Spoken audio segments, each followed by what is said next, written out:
Hey now, it's your boy PSA Sitch here. I'm so tired. Like, I forgot the intro of the show. Hey now, it's your boy PSA Sitch here. And I'm here with everyone's favorite Adam Friended. And we're going to have a great show today. You're going to love it. It's going to be spectacular.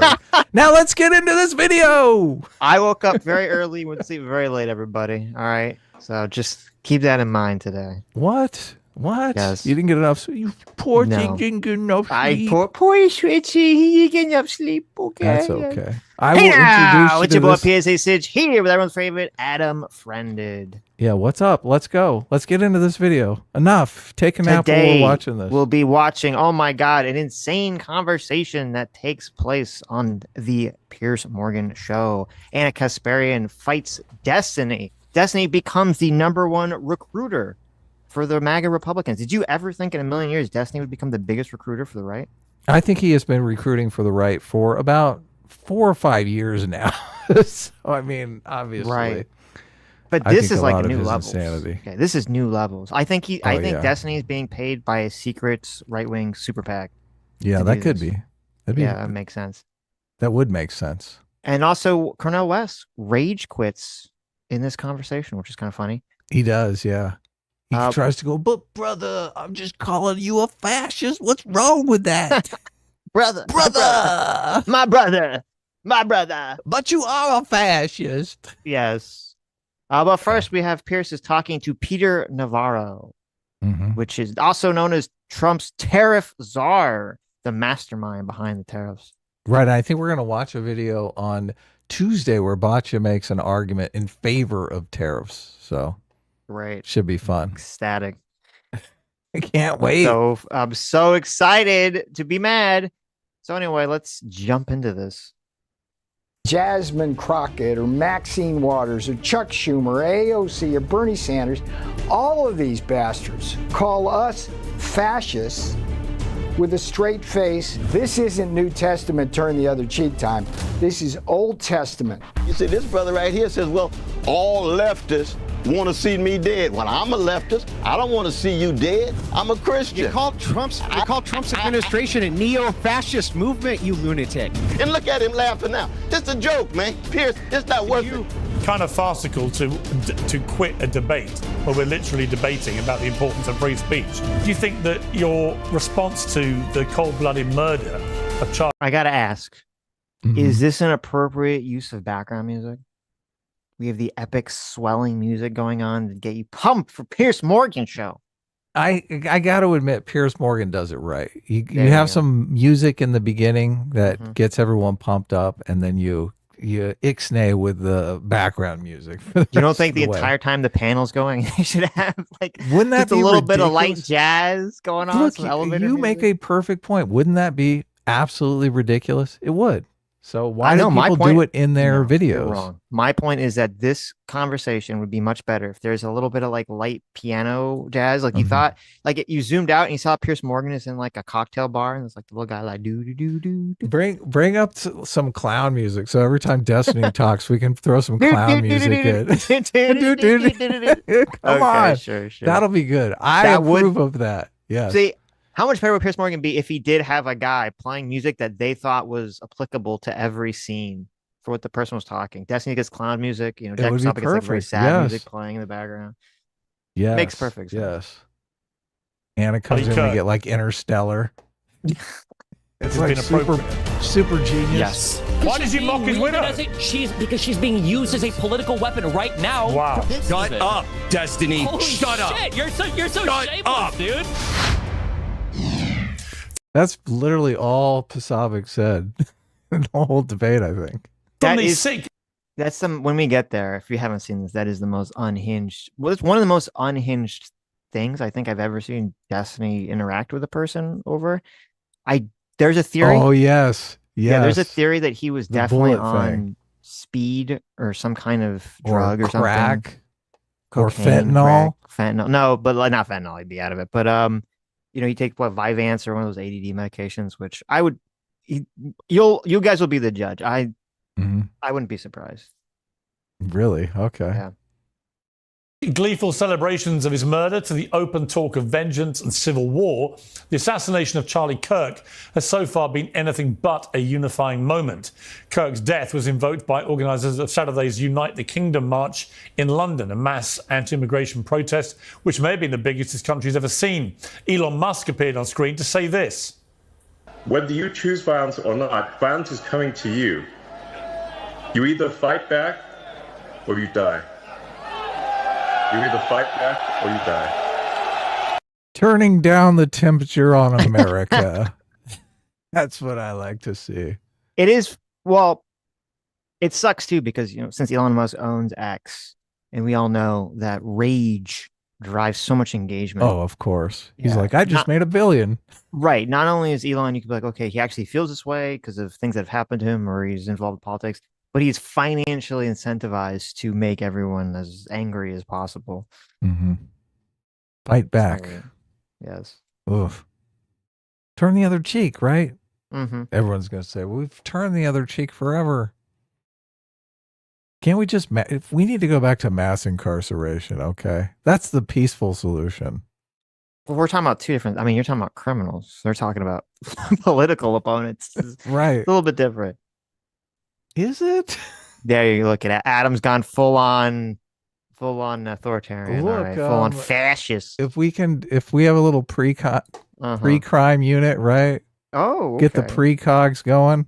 There you go. We know anyone with pronouns in their bio is probably a good hint, right? I got the best precogs. Okay, they can see the future 100%. They said that I won in the past and in the future. I won the next election, third term, 2028.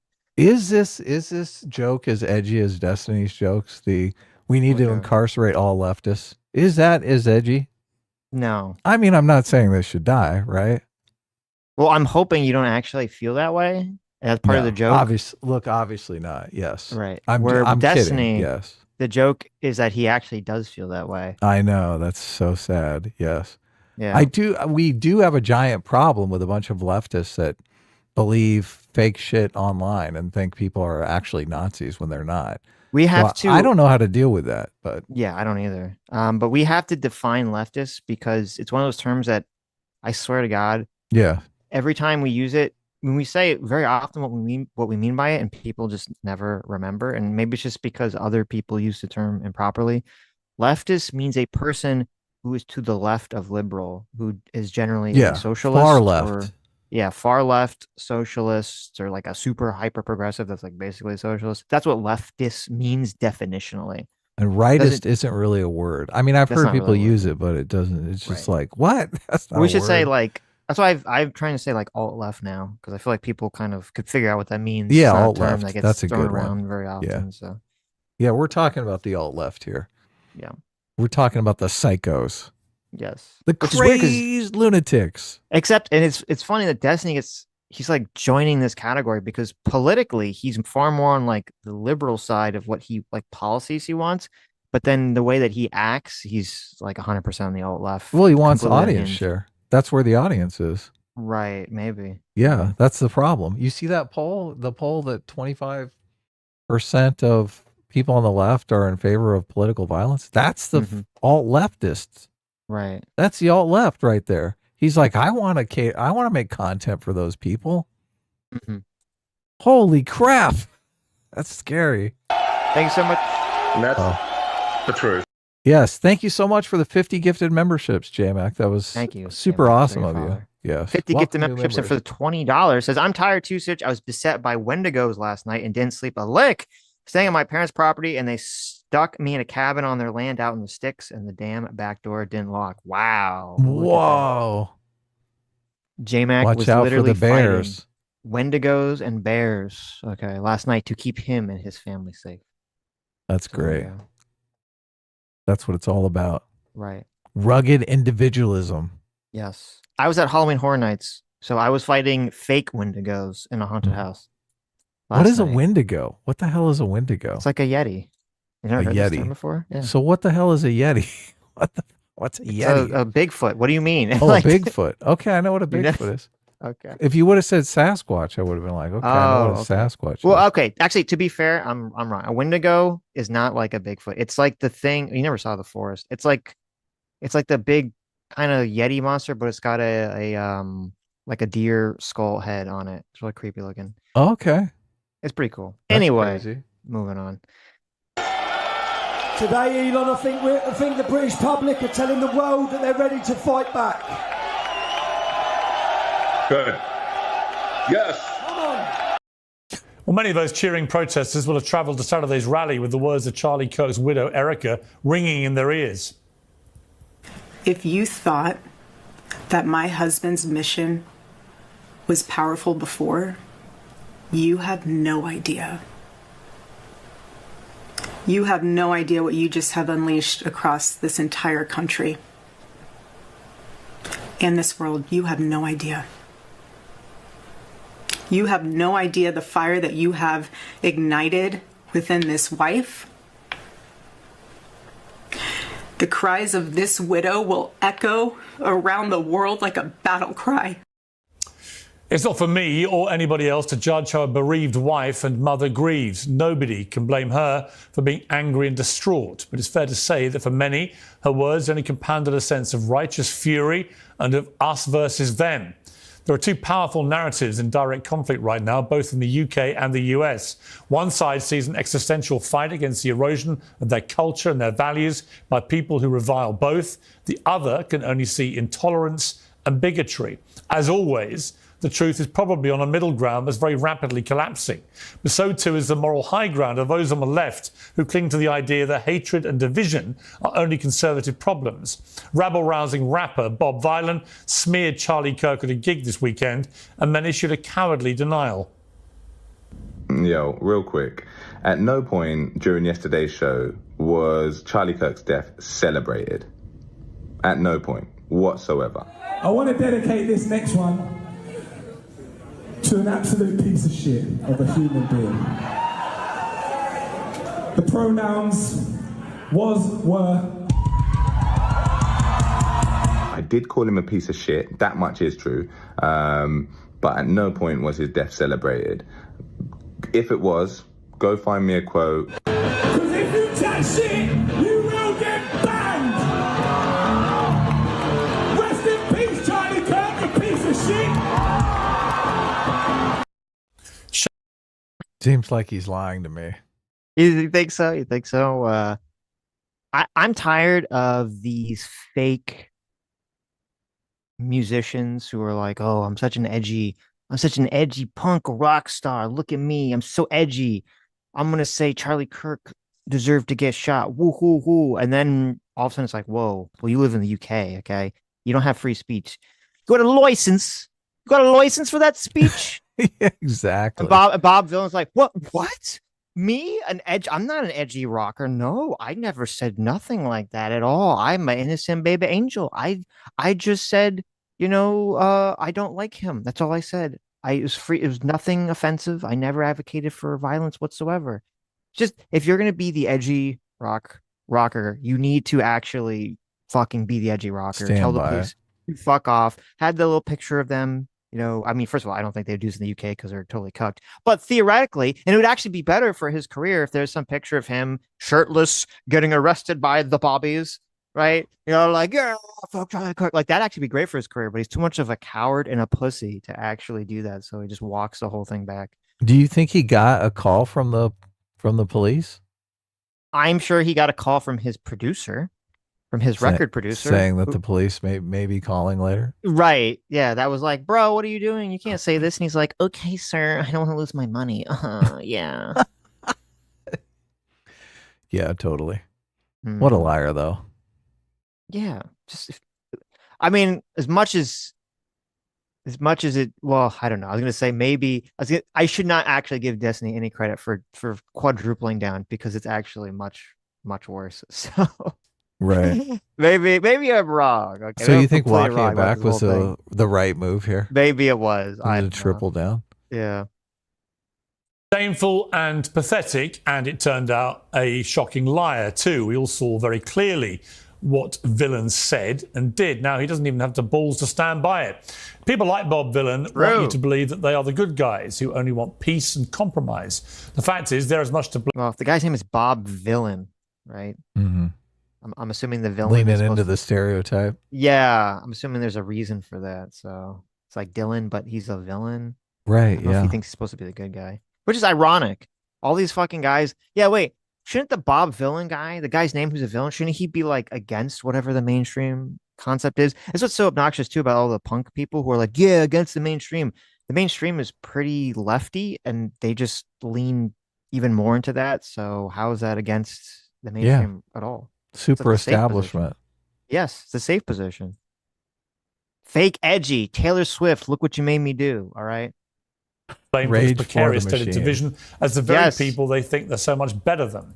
In a moment, we'll debate all this with a stellar panel. We'll begin with Peter Navarro, President Trump's senior counselor for trade, and also the new book, I Went to Prison, So You Won't Have to. Peter Navarro, thank you very much indeed for joining me on Uncensored. When you hear a rapper, it's good to have you, albeit in a shocking week, frankly. The last 7 days, I think, have shocked everybody. When you see a rap star brazenly celebrating the death of Charlie Kirk and then pretending that he hadn't, what does that tell you about some of the reaction to his death? Accessory after the fact in the case of him. Here's the thing. Is that jailable, Sitch? Accessory after the fact sounds pretty serious. For Bob Villain? Yeah. For anyone. I can't imagine. That would be a real charge. Accessory after the fact. But it's like you're trying to drive the getaway car. Well, wouldn't accessory after the fact be for let me see, what is the actual definition? I mean, look, I would call Jimmy Kimmel an accessory after the fact, right? He's trying to gaslight everyone into believing something completely fictitious. No, that's retarded. He's driving the getaway car. No. He's making excuses. No. He's coming up with a defense for the actual criminal. No, stop. He is. So accessory after the fact would be like the guy who, after Charlie Kirk was assassinated, the guy who distracted the police. Yeah. That could be accessory after the fact. Like someone's committed a that crime. applies to Jimmy Kimmel. How? He's completely distracting everyone from the focus of the Charlie Kirk. The guy's already arrested. What do you mean? Charlie Kirk.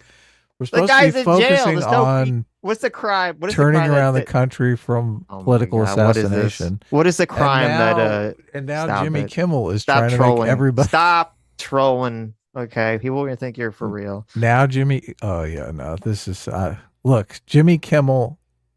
I mean, it's difficult for me to say he's innocent. Okay, he's not innocent. He's no innocent party in all of this, but he may not have pulled the trigger. But his rhetoric definitely inspired the killer. Oh, really? Of course, The guy killer was a big Jimmy fan. Oh man, we're gonna definitely learn that the killer thought Charlie Kirk was a fascist. It turned out that the killer grew up watching the Man Show religiously. He was just like, did you see AOC's speech? Kimmel. AOC was lying like crazy. I did. It was horrible. Yeah, totally lie filled. And she's supposedly running for president. She's going to run for president on the same lie that Biden ran on. Yeah, I don't know. It's weird because she voted against the Charlie Kirk resolution. That resolution is purely symbolic. That was just like honoring Charlie Kirk. It was really and like obviously I think it was gross because I read the resolution. Maybe we'll read it. It was not offensively written at all. Because when I heard they voted against, because when I heard they voted against it, I thought maybe there's something in there. They snuck a bunch of stuff in there. Yeah, because sometimes they do that. They sneak in incendiary things. Yeah. Right. So I read and I was like, this is not incendiary at all. Like I was expecting them to sneak something in there like, oh, the left got Charlie Kirk killed. Right. And so they'd be like, oh, we just don't want to vote for that. But no, I read it. It was totally fine. It was totally milquetoast. She's all the people voting against it are stupid or assholes and all that shit. And I don't know. I think it's the exact opposite. I think the fact that she is coming out so hard against this, that she had a little speech, that she voted against this, I think it's going to hurt her whenever she runs for president. I don't think it's going to help her. I can see the campaign ads already. They're going to have all the people dancing on Charlie Kirk's grave, and AOC voted against. Yes, AOC supported. Yeah, yes, exactly. AOC supported the dancing. They're going to have a picture of him with his wife and kids. They're going to be like, "This good American." I think a lot of Democrats are being driven away over this stuff. when AOC runs for president in like what 2032, 2036. No, Okay. she's planning on running in 2028. What are you talking about? Well, she's gonna blow Why the do you fuck think out. she went up? She Okay, did so this speech on the floor. So 2028. I feel a $500 bet right. coming on.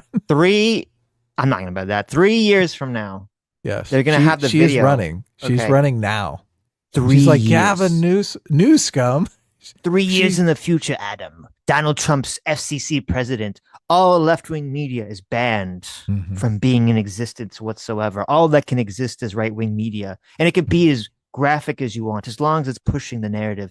And they'll have the campaign ad against AOC, and it will show the actual graphic image of Charlie Kirk being killed on network television and on cable television, and it'll cut the AOC dancing in a completely unrelated clip, and they'll be like, "This is AOC dancing on the grave of Charlie Kirk," and then they'll cut to her speech in Congress. That's too much, but they will show clips of the crazy leftists celebrating him getting shot, because I think that image really turns people's stomachs. That will drive people to the polls. They're like, these are the people voting for AOC. That's what they're going to say. And people are going to go, what the fuck? I better get out there and vote. Who's running against AOC? I'm out there voting for whoever it is. That's probably true. That's probably be JD Vance. Ugh. Are you going to vote for AOC or JD Vance? Jesus Gun to the Christ. head. You got to vote. No!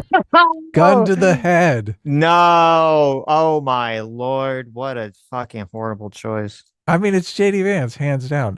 AOC is a complete racist. JD Vance is married to an Indian woman. He can't be weak. It's impossible for him to be racist. Now, what do you mean? He's colonizing her. Oh, he's colonizing the Indian woman? Yes, he's diluting the bloodline, the Indian bloodline with the whites.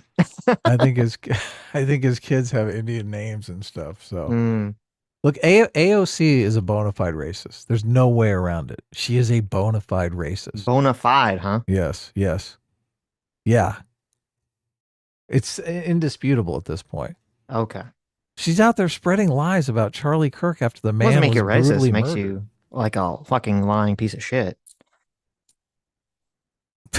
Oh, the whole argument that the left would always make about Trump is Trump isn't calling out the racists because he wants their votes, right? If AOC is doing the exact same thing, what do you call her? I like that logic. Her? That's a good. I like that. That's just simple. Look, it's AOC simple. wants the anti-white racist vote. She wants it bad. Yeah. Yes, I would argue it's huge, much larger than the white supremacist vote. I'd say much like her behind. It's a huge vote. Not as attractive, but huge. Yes. Yeah, look, AOC, no way you can vote for AOC. The right thing to do is just not to vote for anyone, right? There you go. I don't know. We'll see what JD Vance does. Maybe JD Vance is the calmer, more rational Trump. Uh-huh. Although, have you said thank you today? Yeah, I was going to say, all you have to do is show... All you have to show me a campaign ad of that meeting in the Oval Office. You said that one and I'm like, frame of him putting his hand in that position. Okay. Yeah, exactly. This is how it worked. JD Vance running for president. We'll show that one picture of JD Vance with his hand in that have position. You said thank you? Yeah. Adam's like, fuck this guy. And then it'll cut to the same picture, but it'll have JD Vance's face like blown up like the meme. Like the fat face one. Adam's like, okay, I'm on board again. I know. It's just it's completely vibes. I can't ever stay mad at you, JD. How dare you? I am going to separate out all of the issues. I'm going to vote on a only issue basis. He's going to vote on the memes. He's a meme-based candidate. No, fuck you. People vote based on issues. They don't vote on memes, okay? That's your assessment of Americans. You think Americans are stupid, okay? I think Americans are intelligent. They That vote should be based the poll on question. They vote based on their... They want their policies. Is Adam going to vote for the JD Vance versus AOC? Is Adam going to vote on that based on memes or the policy? We all know how that poll is going to go. Everyone's going to answer the memes just because it's a meme. Thus meaning it's true, obviously. No. I did put a poll up. How's the poll going?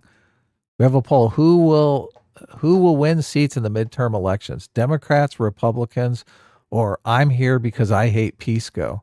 So I'm here because I hate Pisco was winning a little while ago. Now it's down to 37%. But look, it's beating the Democrats. Republicans are in number one spot with 45%. So Yeah. I haven't really dug in a lot on the election, so I don't know if this is true or people are just what they wish is going to happen. So There was an interesting poll that showed, I don't know if there's more than one. There's one poll that showed that Trump's approval rating actually went down after Charlie Kirk was killed to the vote. really? Yeah. Wow. Oh my God. It's so insane. Mm-hmm. If AOC is elected on the lies, on the America is racist lie, oh man. That's just, we live in a world of everyone just completely being gaslit. Well, I don't know, because I do think the average person out there, they want people to lower the temperature. They don't want to live in a country where political violence is rampant. So I think if AOC's out here stirring the fucking pot, I mean, people are going to perceive that as her ramping things up. Okay. Let's hope so. Tone it down, guys. Pearson, Keep that music this is down. what's so disturbing. I want people around the world to understand that this is not a symmetric war, left versus right.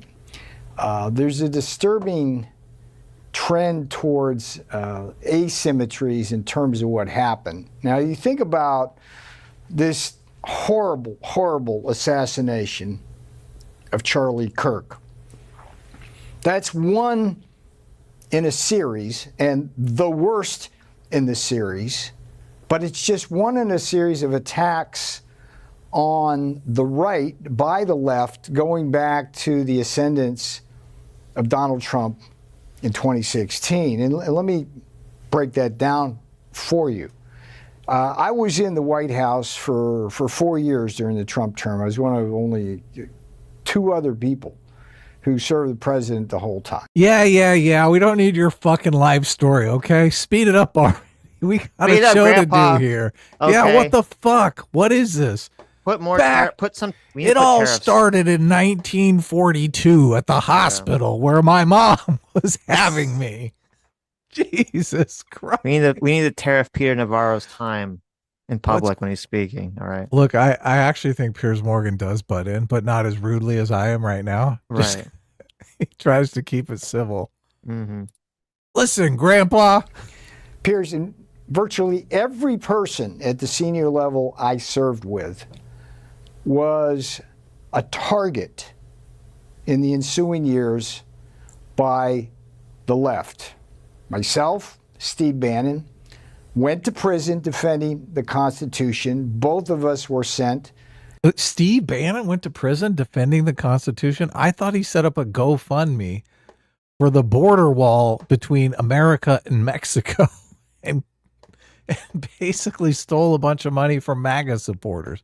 I was under the impression that's why Steve Bannon went to jail. So there Is might it have your been constitutional right to commit fraud against the American people, Sitch? First of all, yes.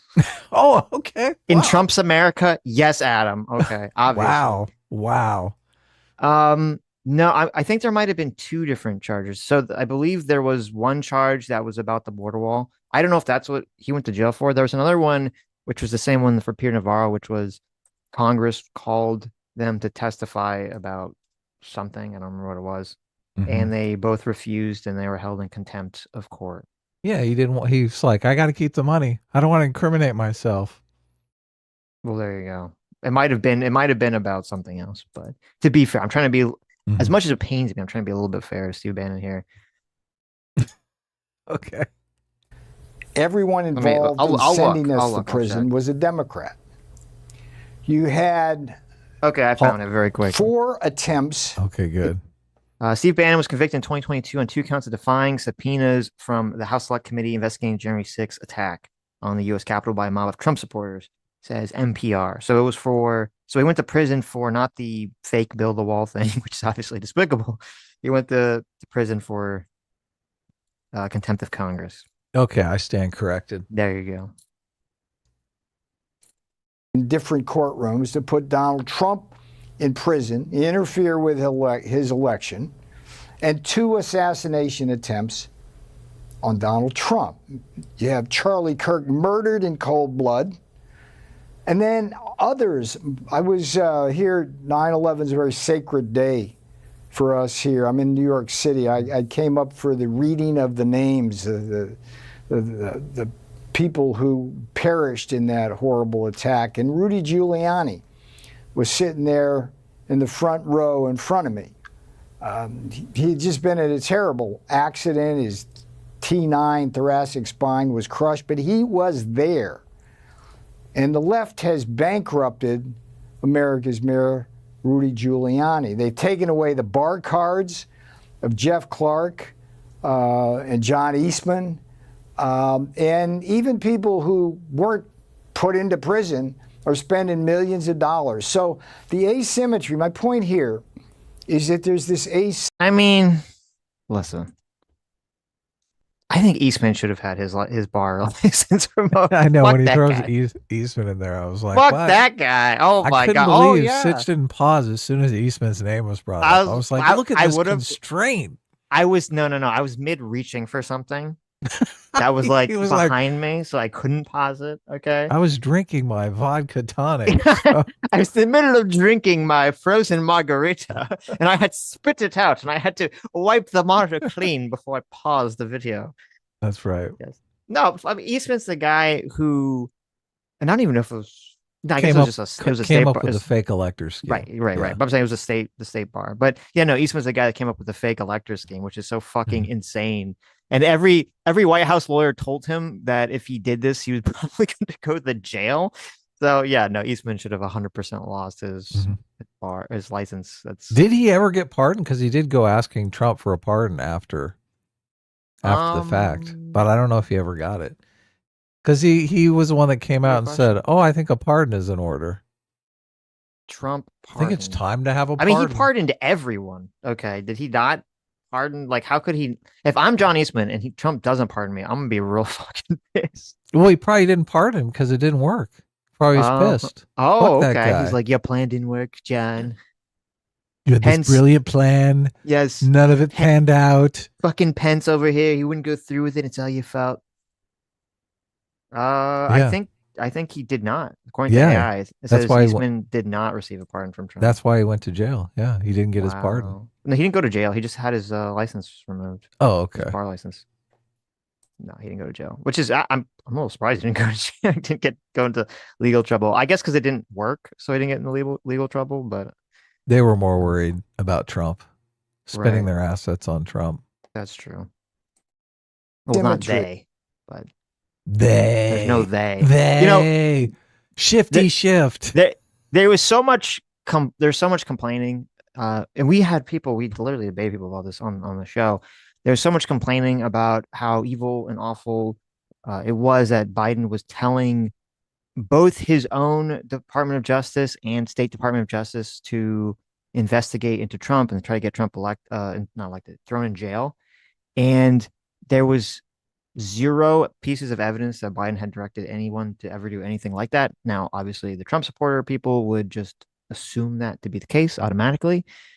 And it's interesting now that we have Trump directly telling Pam Bondi, I don't know if you saw his ex-post about it, Trump directly annoyed that Pam Bondi is not going after Democrats like Adam Schiff and all these other people and complaining about it publicly and seemingly to directly tell her to go after these people and to tell Kash Patel to investigate these people, something that would have been worthy of an impeachment a few presidents ago for the president to direct the FBI or DOJ to go after their political opponents. It's unfair to make this accusation since you know that 6 months into Biden's presidency, his brain was spaghetti. So obviously he's not trying to coerce anybody. But there are people in the Biden administration who probably know how DMs work. They know that not to just tweet that stuff out, right? To their DOJ. So but here's the problem. Okay. If someone's gonna make the claim, because right now, you know, the big thing with Jimmy Kimmel, telling lies, right? We're all about telling lies and how bad it is to tell lies. If someone wants to make the accusation that the Biden administration, because you're right, you know, what did Joe Biden is not involved in? Yeah, look, process, 6 right? months. That's a good point. He's gone. Right. Yeah, he's gone. That's a great point.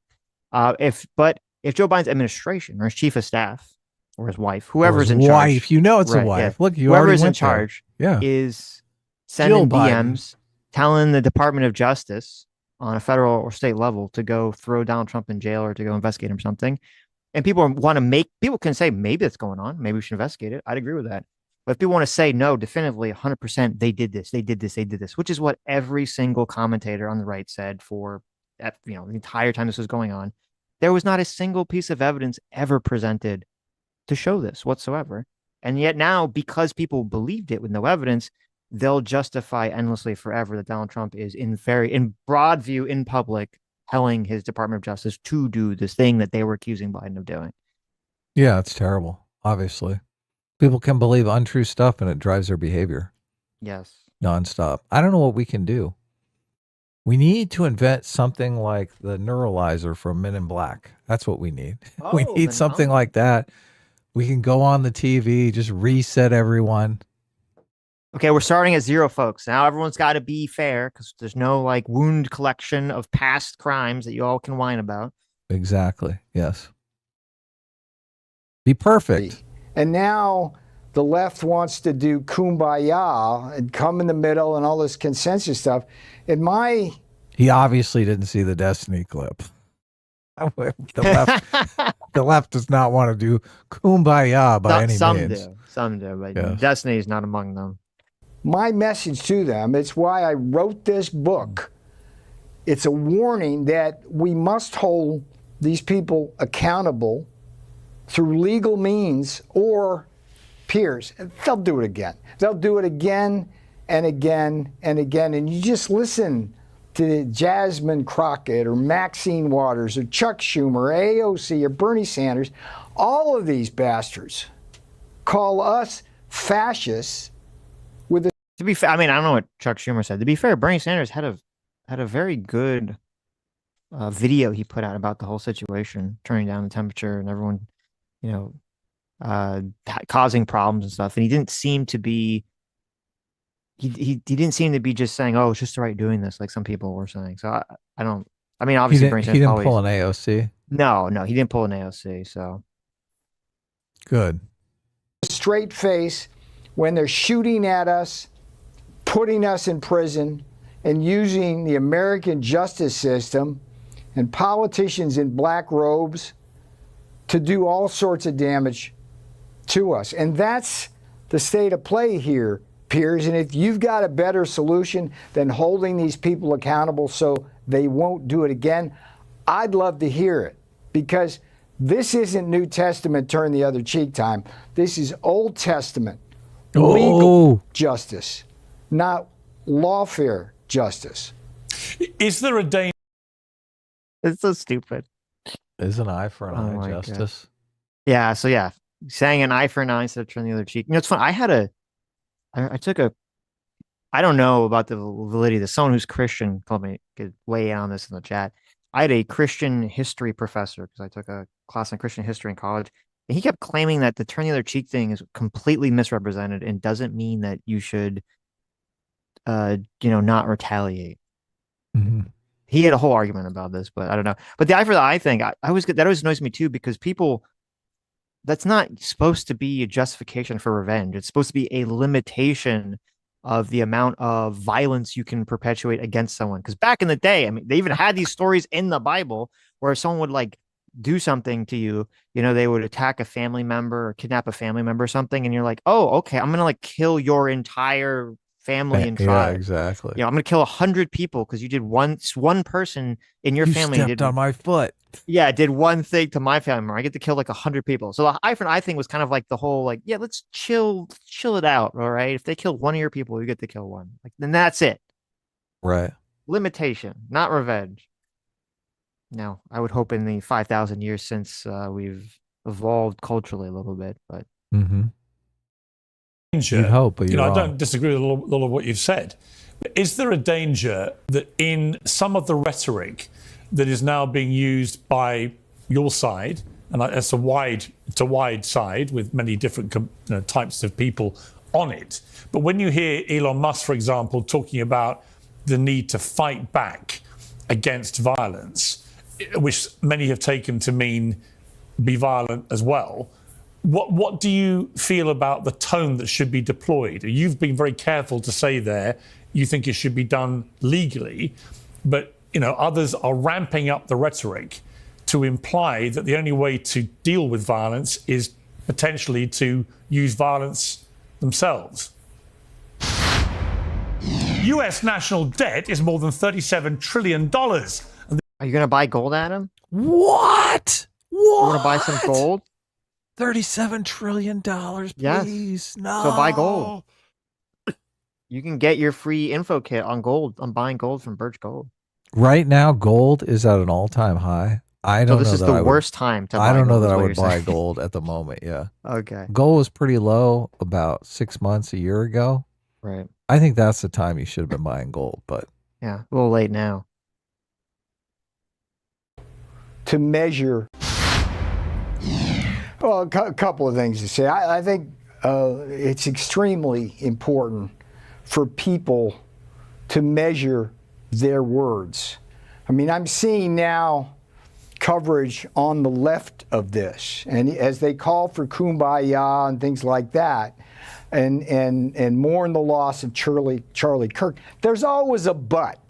There's always a but, whether it's the New York Times or some rapper or anything in between. As soon as you put that but in there, that's a signal to the left that it's okay to kill people. It's subtle, but it's a signal. So we've got to be very careful there. Now, I fucking hate that argument. It's really... I want to say not honest, but I think people honestly believe it because they're just in a mood of, they're just an emotional perspective. Because you know, and I know, that if, AOC was assassinated or Hassan or someone like some big lefty figure was killed, people on the right would do that. They'd say, I don't agree with what Hassan said, but he shouldn't have been killed. Like people would say the same thing. There's a way, and I think we talked about this, or someone super chatted this, and I don't remember if it was with the Wick talk or the soy pill talk. There's a way where you can say, like, yeah, I don't agree with what this person said, but they shouldn't be killed, blah, blah, blah, blah, blah. And there's a way that you can kind of do it where it seems a little snivelly, where you're like, I don't think they should be killed, but they were the worst, most racist person on the planet. Like, there's a way to do it. So I don't like the blanket. No one's allowed to ever throw in some sort of ideological disagreement with Charlie Kirk while also denouncing his killings. You have to be a bit more nuanced about the various ways to do that action. Yeah, I think there would be a lot of dancing on Hassan's grave on the right as well. So I think it's naive to think. Well, the internet pundits would, but I don't think politicians. Well, I think a lot of it's not really the pundits that are going out and doing it. It's these people that have no social media following whatsoever that are just, they post to 100 people and they're out there dancing on the grave of Charlie Kirk. Right? I think there would be a similar phenomenon on the right. Mm-hmm. I mean, look, I'd like to be wrong. I would like everyone to say, oh, Adam, that would never happen. You're crazy. I would love to be wrong about that. Right. And look, I hope right now, people in the chat, I hope people in the comments are saying, Adam, you're completely wrong. The right would not do anything like that, because I want that meme to proliferate on the right. I want the right to see themselves as nonviolent, the kind of people that wouldn't do that. So if it, God forbid, keeps going in some sort of tit for tat struggle, that it's obvious one side is dancing on the graves of the martyrs and the other side isn't. Right. You want and this is for both left and the right. You want this, and this is, I guess, for people in general, not just politics, to sort of fake it till you make it, to pressure. Oh, exactly. Yeah, pressure people to repeat a meme until it becomes true, essentially. A lot of people are saying that. I mean, we have a lot of right-wingers in our audience that are just completely repulsed by the idea that there's this meme that everyone on the right is racist, because they're not racist. They don't know any people who are racist.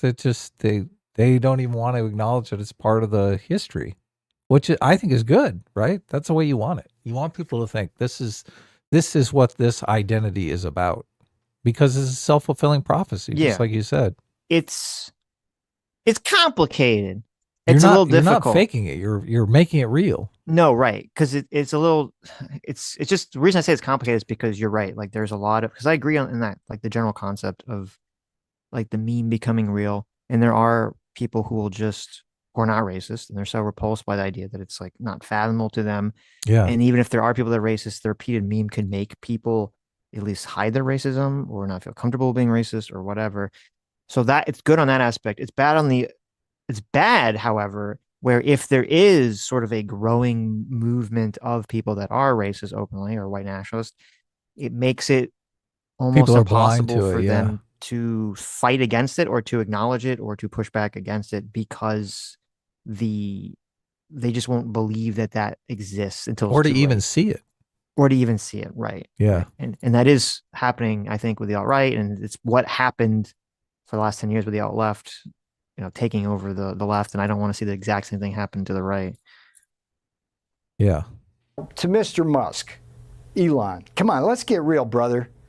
X is the biggest cesspool of violent rhetoric in the country other than Facebook. And if you want to make a real contribution, Elon, clean that damn thing up. And I'll tell you, Pierce, here's what should be done on X and Facebook and everywhere else. No, don't say it. Oh no, the boomer. He's gonna say it. He's gonna say it. He's gonna say it. Isn't Get ready. No more anonymity. No more hiding behind the mask of anonymity on social media. You have to respect the idea that if you won't say something to somebody's face in a civil setting, then you damn well shouldn't be allowed to say it on X or Facebook or Instagram. And right now, at the toxicity level. Yeah. If they want to do a thing where they're like, okay, you can set your account so that you only like visibly see non-anonymous accounts or something, like maybe, right? But whenever you start saying the whole ban anonymous accounts, people get real worried about that, which is understandable. And I think it'd be very foolish for people, especially on the right, to advocate for this after they lived through, the past 10 years of the woke mind virus. Basically canceling accounts. Right, yeah, canceling anyone that they could get through for wrong speech or wrong think or something. And the idea like, oh, well, it's dead now. It's like, okay, maybe, or it's like a zombie. It could come back. Like the idea that you're like, okay, we're going to make it so no one can ever be anonymous on the internet to have the voice of your opinion anymore. That seems pretty sus. Pretty scary. Of social media is beyond the pale. And it's not just people in this country who are spewing that. It's like foreigners are swarming right now our social media, propagandizing. So Elon, there's a project for you, brother. Get us to Mars, clean up social media. I don't know which one's harder for you, Elon, but do them both. The governor of Utah, Spencer Cox, has described social media as a cancer, that it has the same impact on society as a cancer. And he's explained that in his eyes, it's very addictive and very toxic, and behaves like a disease. Would you go along with that? No, he's wrong. It's Ebola. It kills. The delay is really destroying these guys' conversation. Well, also, and I will give Pierce criticism for this, because the question that Pierce asked, and he even played the clip, the question was about, does the right need to measure their words? He plays the clip, Vylan going off and all this other stuff. And Pierre Navarro's response to that was, oh, they do need to measure. He says people need to measure their words, and then he immediately starts criticizing the left. He didn't actually address the question about, posed, is the right ratcheting up the rhetoric whatsoever. And Pierce isn't, I mean, if you saw the Don Lemon interview, Pierce is like a dog with a bone. Yeah. He's been a dog with a bone with a lot of issues. Anytime it came to do with like the trans question, transes in sports question, or some of the like, what should do you deny or do you support Hamas or October 7th or whatever stuff, where he would just ask these questions again and again and again and again and again repeatedly. So he's no stranger to this. He's letting him off the hook. He's let him off the hook pretty easy on this one. Yeah, I think it's fair though. I can't stand this. We're going to focus on the right ratcheting up their rhetoric when Charlie Kirk was assassinated. It seems completely out of place to me. It shouldn't be the focus, obviously. Yeah. Right. But I think it's fine to ask the question. We had an assassination of a right-wing figure by a leftist. And we're going to have a conversation about the right needing to tone down their rhetoric. Seems completely out of place. I think the left's rhetoric for Nazi, fascist, all that stuff. And look, maybe people disagree with me, but I think the crowd is with me. They think that this rhetoric, this you're a fascist, you're a Nazi, you're a racist rhetoric that's been going on forever, has contributed to Charlie Kirk getting assassinated. Most of the people who are dancing on his grave think they think he is David Duke. Yeah, but Charlie Kirk is nowhere near David Duke. Right. Not even close. Here's the problem. First of all, I agree that it probably did contribute to that. But the problem is, if someone then goes out and they commit violence against some left-wing person, do we just go the same? Well, the rhetoric now, the right was saying this is war, blah, blah, blah. Did that just contribute to everything too? Well, then you would have to have a conversation about that. Okay. You would have to look at the people who are ratcheting up the rhetoric. I would agree. I agree in the context of there are a lot of people on the left, and I've heard a lot of their podcasts, who they don't really want to take responsibility for the rhetoric, and they just want to make the entire conversation about the right reaction is, the right's reaction to this is too crazy. Instead of like talking about, well, there actually was a shit ton of people on the left that were unhinged. In fact, it was very disturbing to me to talk to my normie parents about this, because they've been, they kind of only get left-wing normie stuff. A lot of them, they were not even aware that there was all these left-wing accounts that were supporting this at all. Yeah, I saw a clip on CNN where they said it's just a lie, that the right is lying, that the internet is dancing on the grave of Charlie Kirk. They said so that is very CNN. disturbing. And so, yes, obviously that needs to be pointed out and had a conversation about and talked about and screamed from the rooftops at how disgusting and disingenuous this is. But as we all know, Piers Morgan is not the place where they're not talking about that whatsoever. They're talking about it quite often.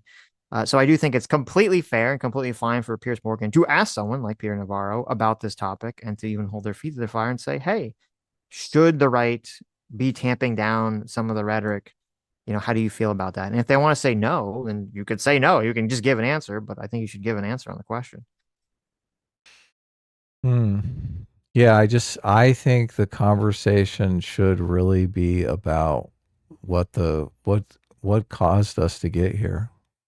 And I do think violent rhetoric and incendiary rhetoric and all that stuff is why we're in this place. I do hope, look, I don't want the right to retaliate. And I think if right-wing content creators are working their audiences up into a frenzy over this, that political violence is the solution, I don't think that's good. I don't really see that happening. And I do see people like JD Vance, people like Trump, they seem to want to act in the legal political realm. Even Navarro here says we have to do what we can legally within the bounds of the law, which you've got to do something to satiate the crowd who wants justice. Obviously, it's so interesting. The left is always talking about justice, right? This is a huge fucking injustice. And they don't see it that way. They see this as cosmic justice. They're like, what are you talking about, Adam? This is justice. Charlie Kirk said a bunch of incendiary shit. Well, Charlie Kirk actually said a bunch of milquetoast conservative shit that you guys turned into incendiary shit and sent it out to your audience and made it sound like he wanted to see black people back in chains. So they all believe this fucking shit. And I think that's a huge part of what happened. Of here. course. Yeah. Of course. It's lying and gaslighting and doing it on purpose. Right. To gain some sort of political advantage. But again, just to throw in the butt here. Here's the big butt here. As we've been talking about it, and I think it's useful to conceptualize it this way. If it was someone on the left who had been killed or assassinated, and the left's, and there was a bunch of people on the right dancing on, just hypothetically, whether you think it would happen or not, hypothetically, a bunch of people on the right dancing on, AOC or Hassan's grave or whatever. And the right and the left's response to that was, we're at war, blah, blah, blah. People saying kind of similar rhetoric. I mean, we'd be talking about it this far out. And I think it'd be totally fair to ask that question to left-wing politicians. Let me, hey, does this bother you at all? Let me ask you this. So if something happened to AOC and the right came out and danced on AOC's grave, they'd be dancing on AOC's grave because she came out and was lying about Charlie Kirk, right? No, I'm saying, imagine that instead of Charlie Kirk happening, it was AOC that this happened to. Look, you look at my thought experiment for a second. Okay. They would be dancing on her grave because she came out and lied about Charlie Kirk. Right. The people who are dancing on Charlie Kirk's grave right now, are they dancing on Charlie Kirk's grave because Charlie Kirk was in fact a racist and wanted to see They're dancing on Charlie Kirk's grave because based on a lie. Based on a fucking It's lie. They're dancing on Charlie Kirk's grave because they perceive Donald Trump as some sort of existential threat to America, and Charlie Kirk is viewed as an advocate and someone who helped Donald Trump get elected. I've seen a lot of these clips, and that is not mentioned. Well, they're not going to mention it. That's all. The thought process. The thought process that they're putting in their videos is Charlie spread a lot of hate. He wanted to see black people in chains. He thought black people were inferior to white people. This is what they're saying. But when people make these arguments, they have to say something that's at least somewhat acceptable in the terms of acceptable logic. You're not going to have a lot of lefties. There's some, actually, I did see some do this, far left people on like TikTok and stuff, who would say, well, they helped Trump get elected, so they're bad. But most people aren't going to go to that level because they understand that that's taking the whole ratcheting up to an even more extreme level. They're saying, well, if you just support the other candidate, then you're a valid target. I think there's some of that going on, but I think it is, they believe Charlie Kirk is David Duke, and they think therefore the racist got what he had coming. That's the after the fact justification of the emotion. Oh my God, this don't is you think? I mean, first of all, there's a lot of people who are doing this. So, I mean, obviously different people are going to have different, there's going to be a different situation. Different motivations. But I think yours is probably, I mean, just putting it at a gut intuition, it would be like 10% of the people are like, he helped get Trump elected. There are a lot of people that I don't even, I mean, maybe they're not really thinking about the election at all, but they know for a fact that Charlie Kirk is some sort of racist, the people that didn't know anything about Charlie Kirk, my guess for their reaction to all this would be they hear some right-wing guy was killed. Okay. And then immediately the conversation goes into who's responsible, is the left or the right? And those people immediately do not want the left to be responsible because they don't want to give the right a win, a finger quote win on who's doing political violence or who's the worst side or whatever.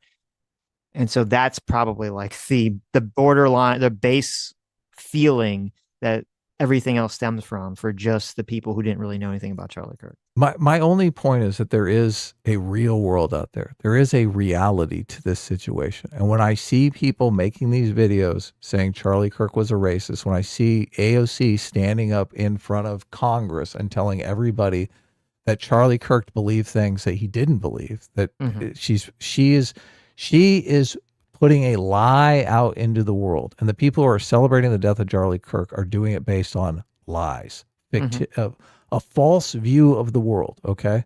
When people dance on the grave of AOC, God forbid something happens to her, it's going to be based on the fact that she's lying about them, which is true, which is a truth about the world. Doesn't make it good. Like what? So what? Look, going down the road of political assassination is awful, completely awful. Right. My argument is that we have to reorient people to what is actually true. Okay. So how do you look? Political assassination is never going to do that. Political assassination is not the way to reorient people. Right. But sooner or later, we have to have a conversation about reorienting people and having a conversation about the violent rhetoric of the right. I mean, when it seems like the violent rhetoric of the left disorienting people, telling people a vision of the world that's completely incorrect is a conversation that you have to have. I'm okay. I'm gonna say this once and then we can move on because maybe we just don't agree. Okay. As I said already, I feel like the setup of this entire issue, I've heard lots of people on the left who do a dishonest thing where they spend the entire conversation talking about the right-wing reaction, which I think is dishonest and bad. Okay. Piers Morgan's not one of those people. And I do think it's just as equally dishonest and bad for someone in a more right-wing space or a more non-partisan space, whatever you want to call Piers, to say we're only going to talk about the left-wing reaction to this and we'll never, ever even glimpse at even the question of, well, is the right's reaction to this like good or not? I think it's equally stupid, bad, not political. And I see absolutely no fucking reason why in a space that, like Piers Morgan, that's not a left-wing space, why you can't talk about both those things. I see zero justification for that other than the fact that people want a political win and they refuse to engage with some of these issues on a non-emotional level. Well, we started, obviously he showed the clip of Elon Musk and said his rhetoric was too incendiary. I agree, obviously. Elon Musk's rhetoric is not good for the situation. So, and I said so when they showed the clip of Elon Musk. I just, my read of the problem is the spreading, this phony stereotype around. I think that's the root of the problem. Yeah. You want things to get better. We all want things to get better, right? When Elon Musk says they want you dead, okay? Yeah. They want you dead because of this fictitious stereotype that they have of you, right? Yeah, but saying they is part of the fictitious stereotype. Who's they? They is the people who believe the fictitious stereotype. Is it? Yes. Okay, that's for you. That's how you interpret it. That's how you interpret it. If you were to ask a huge chunk of our audience that are right wing and a huge chunk of any right wing audience and any right wing commentaries audience, they is the entire left. And the response I see from most people on the right for X is, oh, well, even the people on the left that are denying this or denouncing the killing are only doing so because they want to protect themselves legally or from the Trump administration or from some sort of backlash or blah, blah, blah, blah, blah, that they're all just, lying, et cetera, et cetera, et cetera. I mean, you drift into a problem where you have people who are just like, they believe Charlie Kirk is David Duke because they heard it on CNN, right? They just, they believe it because it's on CNN. They've never really experienced any of Charlie Kirk's content or anything like that. They hear AOC say it in front of Congress and they believe it. So there are people. JD Vance is a good example of this. As much as I do not like JD Vance, okay, his comments about this in his long speech, I watched the last 10 minutes were great. Yeah. Were good. And part of, or a big chunk of why they were very good was because JD Vance is smart enough and maybe even moral enough to very clearly draw the line between people who are supporting murder on the left and people who are not supporting murder on the left. He did a good job, yeah. And to call it out, okay? I don't think Elon Musk and other people are so stupid that they don't understand why it's good to draw the line between these two factions whenever they talk about this. They don't care or they don't believe there is a line. And Elon has used rhetoric like this all the fucking time. Well, the problem that I have, and I mean, I completely agree with you that there is a alt left, far left, radical left, and there's a normie left. The problem comes into being, and this is why I'm focused so much on the lies, is because how can we blame anyone on the normie left, the liberal left, if AOC is going to stand up in front of Congress and say that Charlie Kirk was a reincarnation of David Duke and that he was a full-blown racist and he thinks black people should be in chains? how am I to blame any of the normie liberals who just want to grill if they think, oh, Charlie Kirk was a racist and he got what he deserved? Okay. Yeah. What? I don't support what AOC did. I think I literally called her a cunt on X for her comments. Well, this is a conversation that I think we need to have over the talking about the incendiary rhetoric on the right. I just think completely hijacks the conversation of what's relevant here. So that's all I'm saying. Right.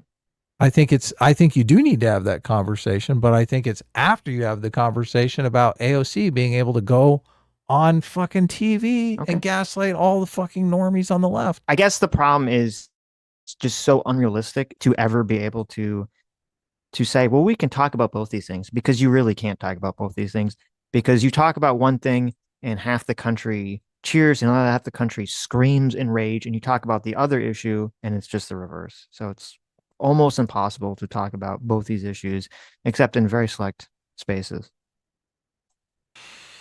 Right. Yeah. Do you have, I mean, I would be curious, I guess this clip of Elon Musk saying, you know, it's time to dial it up.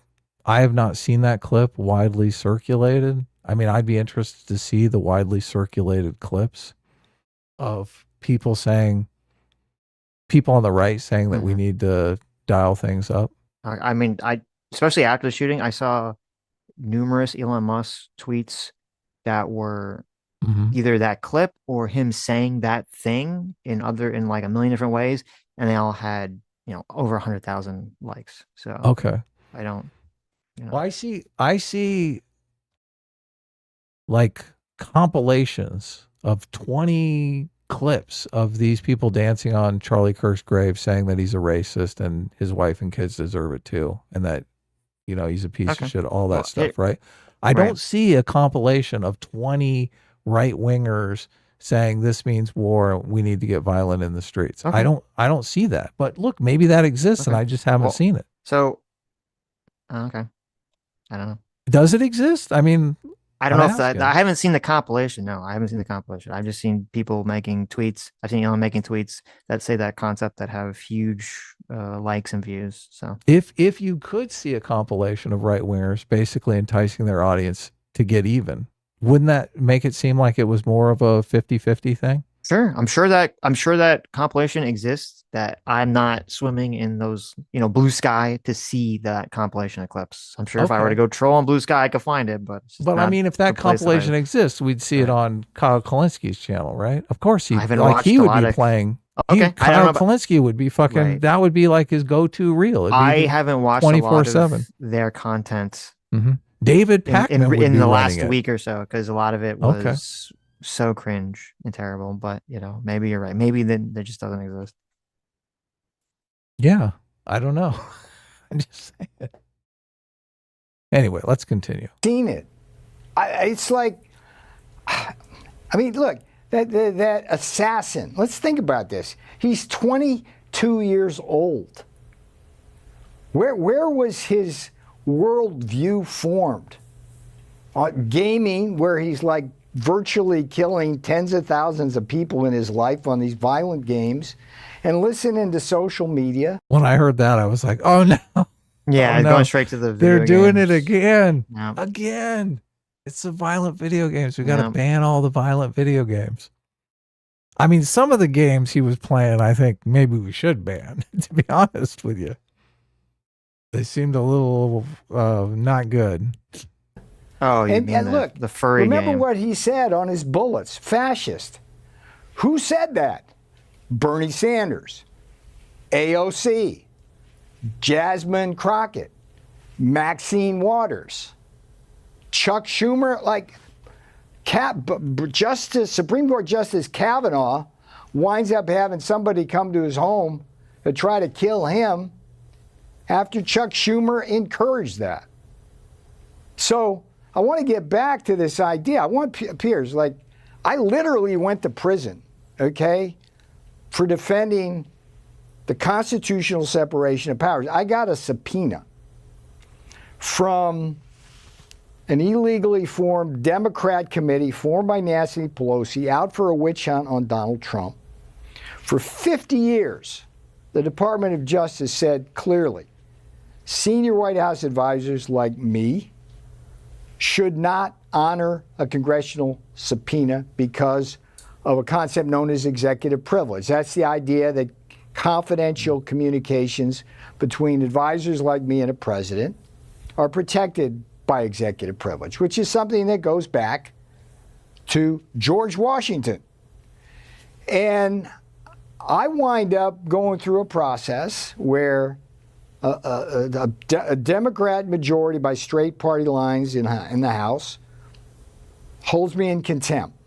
It goes to a Justice Department run by Democrats, Merrick Garland on down, and it's a misdemeanor, Piers, mind you, and rather than simply call me up and say, hey, self-surrender, they do a circus raid with 5 armed FBI agents. They take down me and my fiance, who's on the cover here. They perp walk her, tell CNN in advance that it's going to happen. They make it a big spectacle.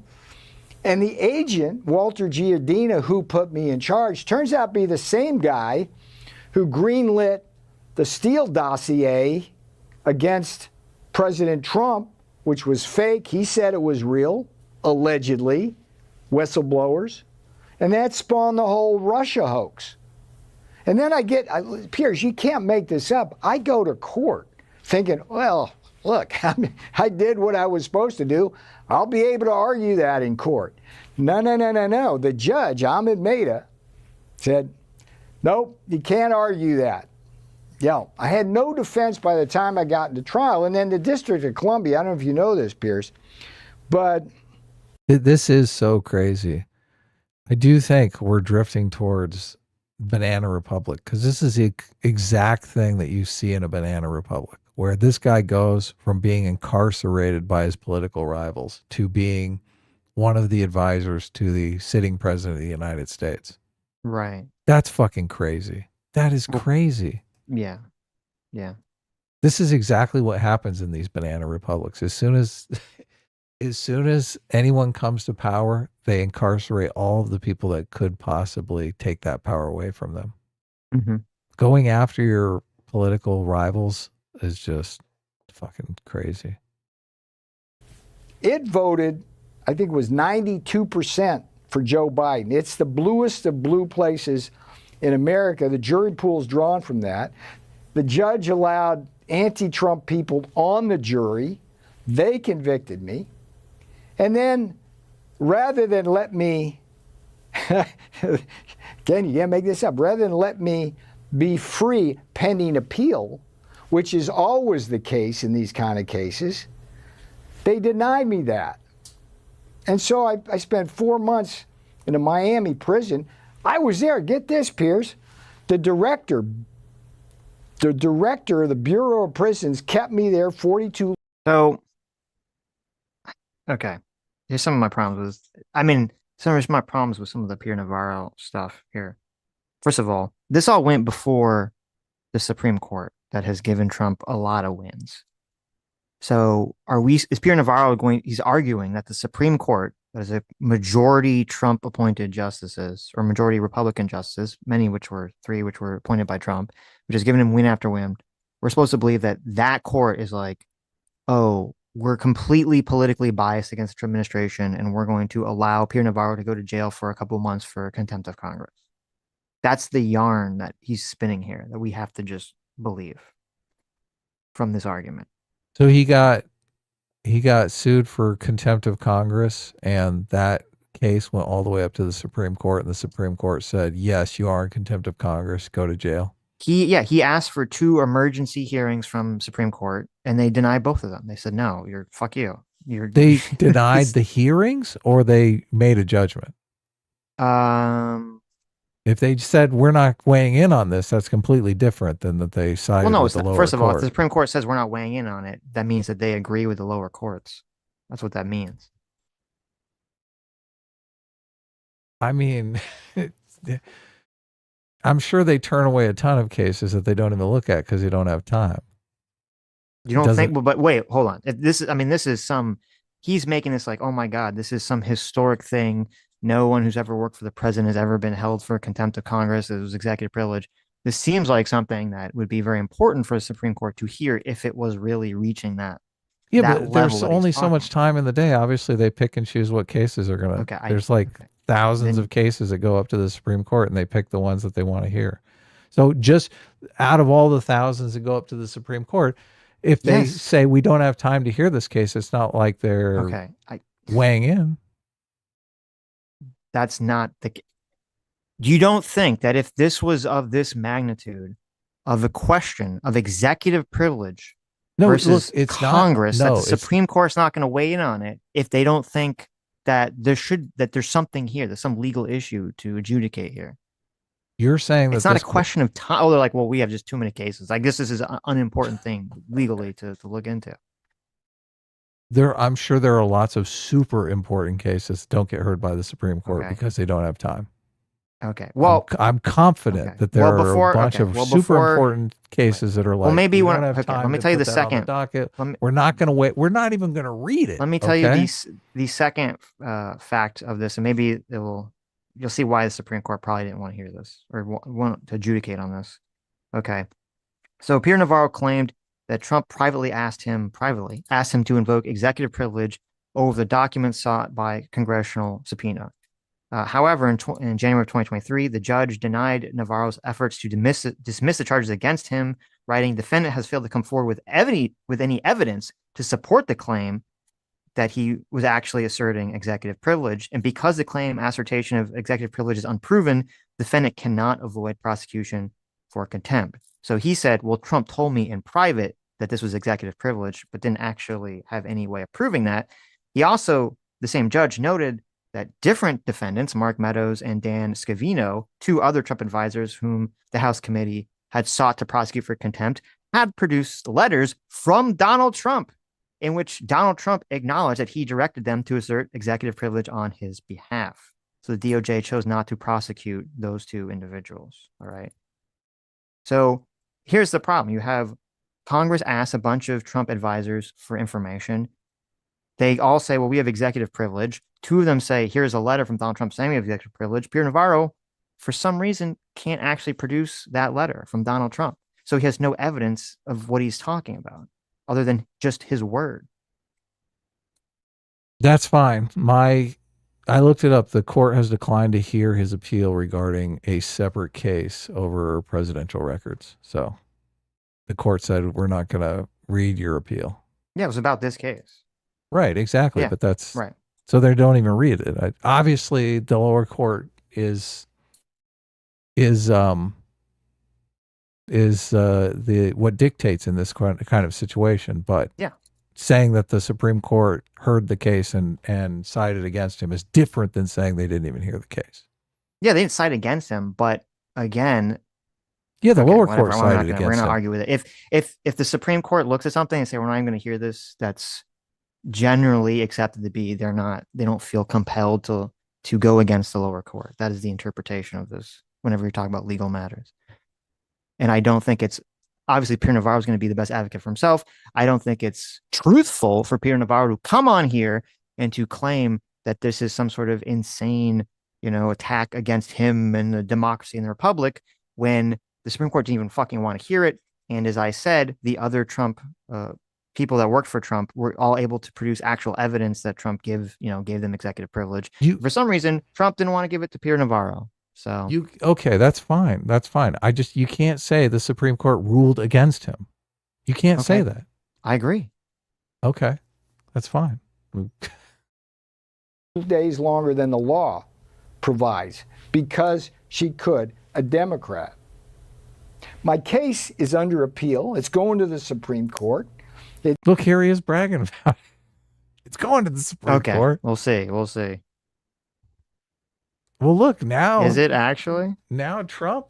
Yeah. Well, look, I don't know how close he is to Trump, so... I mean, Trump probably has some of the Supreme Court justices on speed dial. When are you going to he's going to start tweeting about it. Hear my friend Peter's case, God damn it. It's like a sleepy case, but it's a landmark constitutional case. Oh, okay, look, he's saying this is an important case. He's saying it's an important case. I think so. When he says it's on his way to Supreme Court, what he means is that he's trying to get the Supreme Court to hear it, not that they're actually agreed to anything. So right. That's what he means look, by that. Yeah. You understand? I've seen a documentary on it. The Supreme Court gets thousands and thousands of cases every year. You don't have to repeat yourself. Yes. Yeah. Yeah. Well, you understand that they don't see all of those cases, right? I understand. Do you think they read all of the materials on all the cases, or you think they just look at the summaries? I think they look at the little summary. I think they have their clerks look at the read summary everything. And say, what is an important legal thing for us to deal with in the entire country? Yes. So we can guarantee a clerk has read Peter's case and been like, yeah, don't worry about this one. Right. And if I lose that case, Pierce, every single senior White House advisor going forward, regardless of party, Democrat or Republican, will face the same kind of choice that I had to face, which is honor my oath of office, do my duty, respect executive privilege, risk prison, and wind up in prison as it would turn out, or bend the knee to a Congress which was simply trying to engineer an interference with the election and to try to put Donald Trump in prison. That's what American politics has come down to, sir. Yeah, I just think it's shameful, it's wrong, and it's becoming more violent. Yeah, I think the politicization of the law by everybody, actually, in politics, wherever you are, is just so dangerous because ultimately that is not what the law is supposed to be there for. It's not supposed to be used as a political tool against your opponents. Peter Navarro, it's a fascinating book. I went to prison so you won't have to, but I also found what you said about the Charlie Kirk murder fascinating and interesting what Elon Musk will say in response to what you said about what he should do with X. So thank you very much indeed for joining me. I appreciate it. I appreciate the time, Piers.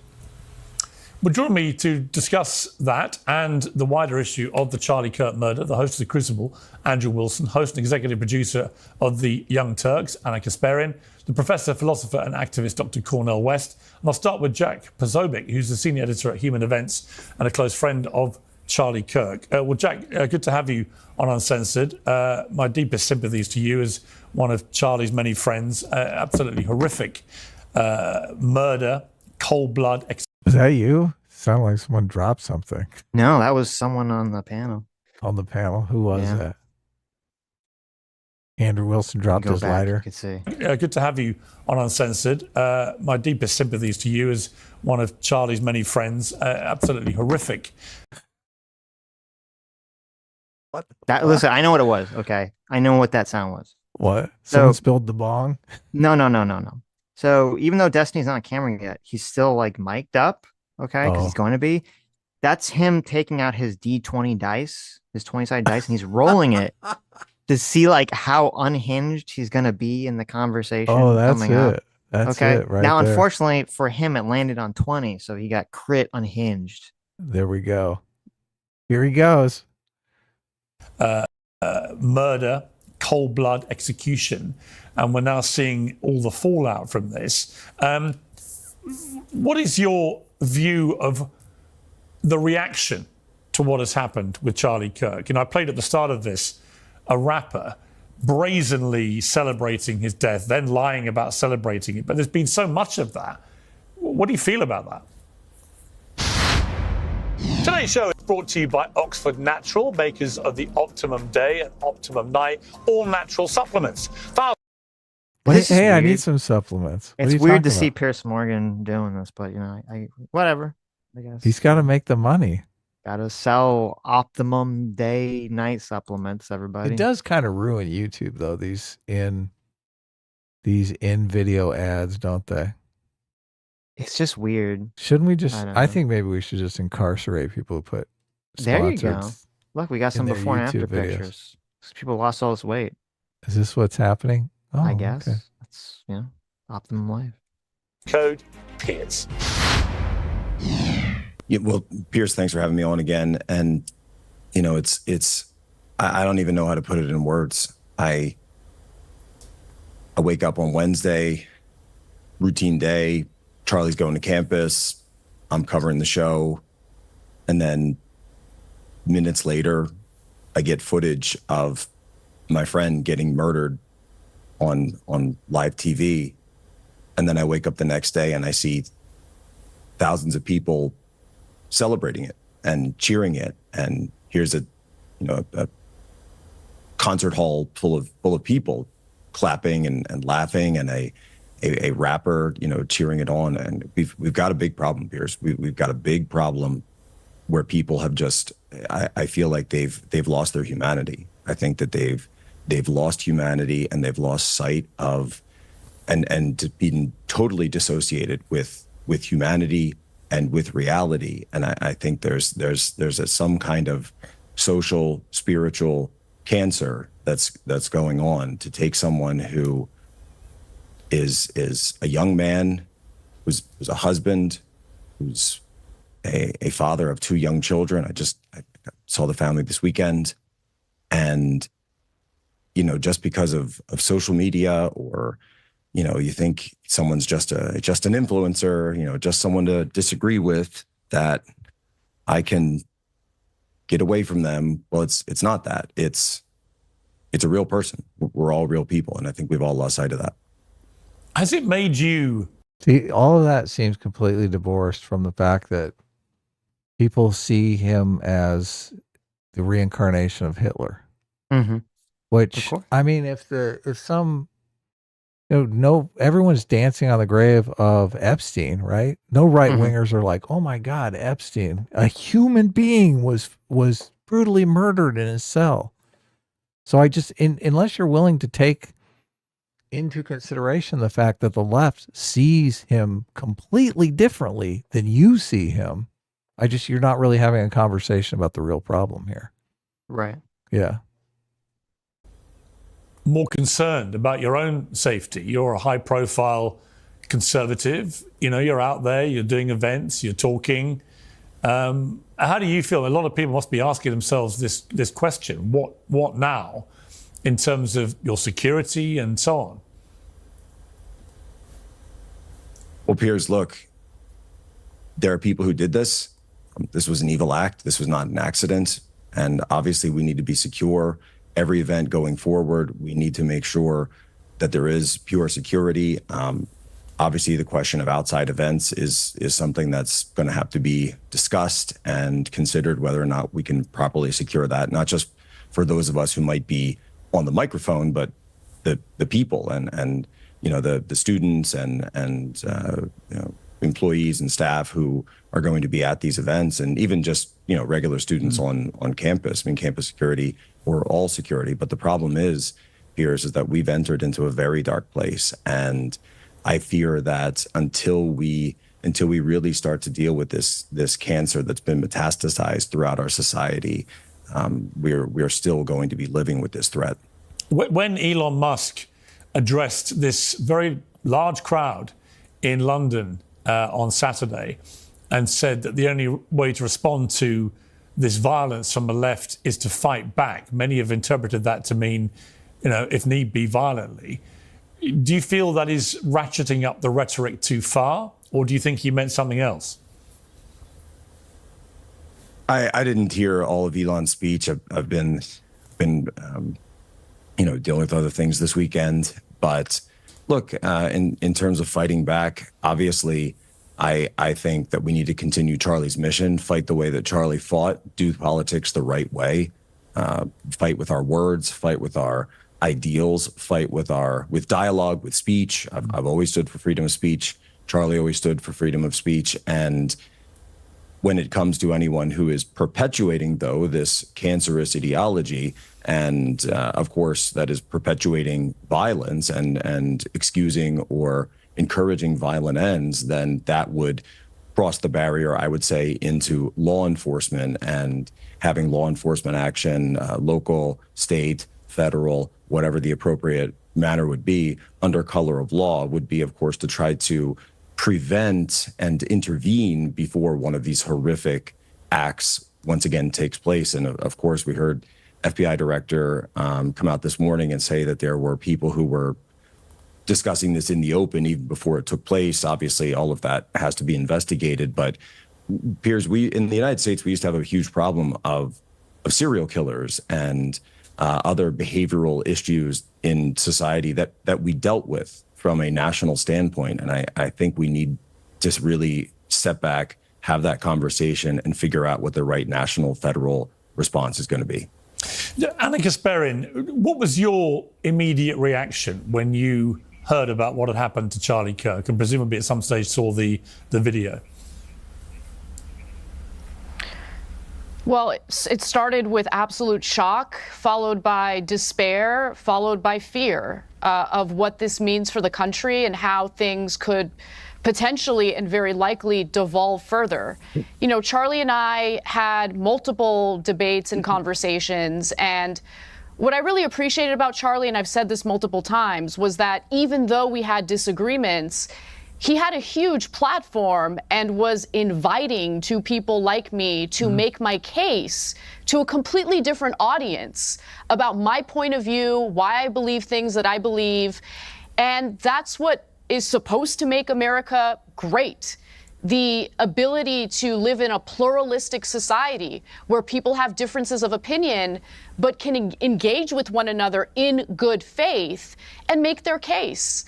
You know, I was recently on Tucker Carlson's show for a pretty lengthy interview, and after that interview ended, Tucker Carlson let me know that Charlie Kirk reached out to him and said that he loved the interview and would like to have me on his show.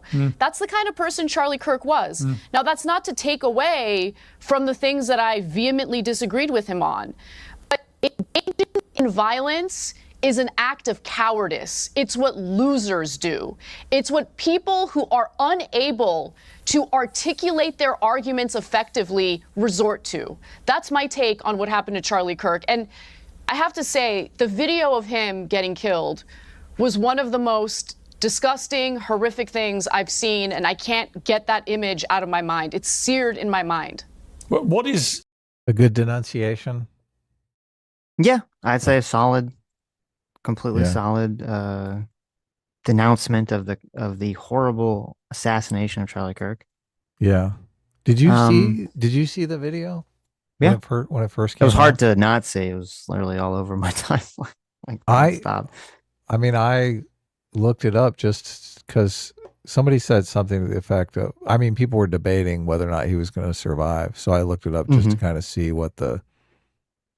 just kind of get my own gut reaction on the survivability. And I was just mortified, completely mortified. Yes. And never saw it again because I just avoided it like the plague.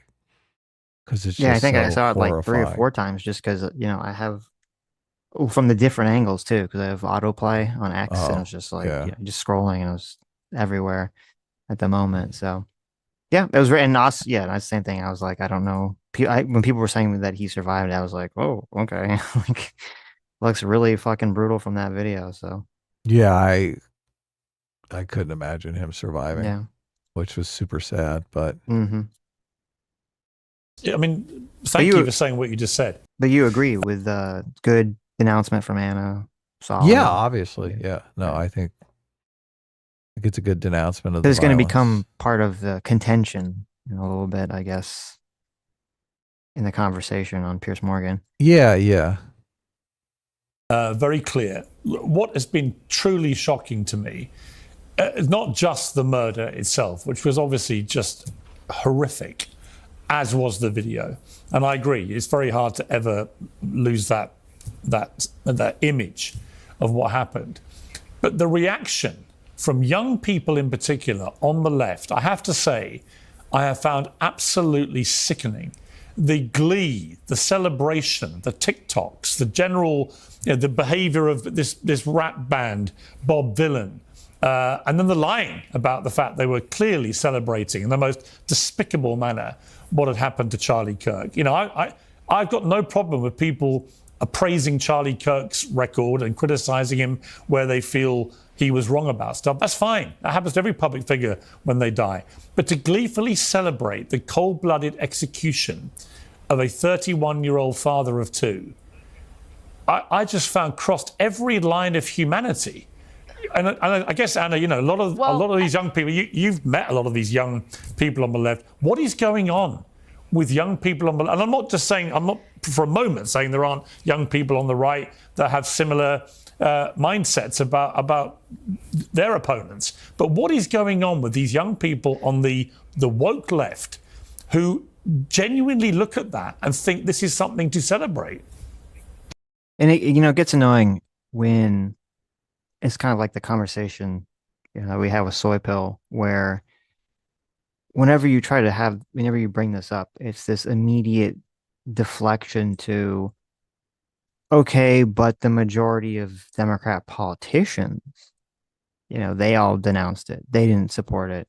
So I get to ignore hundreds of thousands of people liking, pro assassination posts, essentially Facebook posts or X posts or Blue Sky posts or whatever. And I think I said this in the conversation with Soy Pill, that I really should have stuck to it instead of letting the conversation change, which is that if there was some form of like racialized violence, so if some like right winger, killed someone who was Hispanic, and they said, oh, they were motivated by like great replacement theory or something to that effect, right?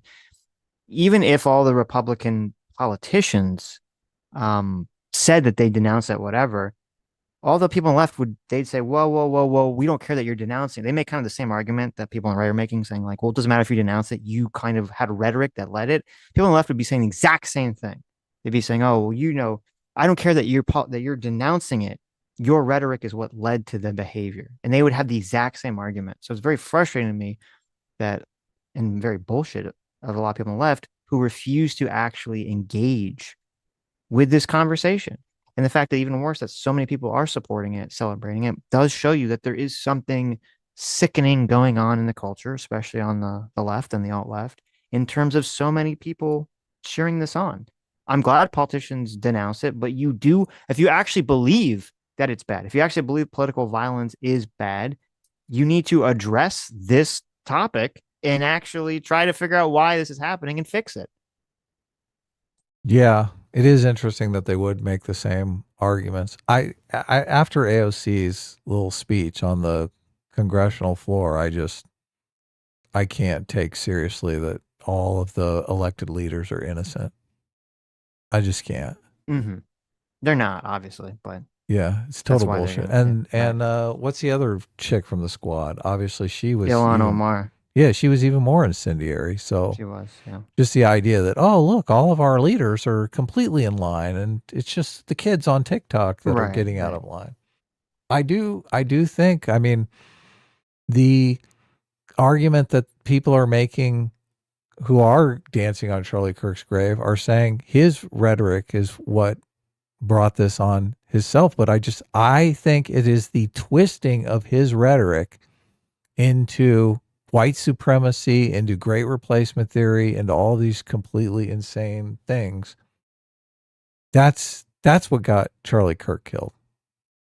You can't for years you couldn't even have a conversation about immigration in this country without being accused of being a white supremacist who's into great replacement theory. Mm-hmm. You couldn't have a reasonable conversation about immigration without being accused of that. So, like, how can you blame Republicans for their rhetoric when that's the situation? Well, without addressing that last part, because like I say, I have to address it.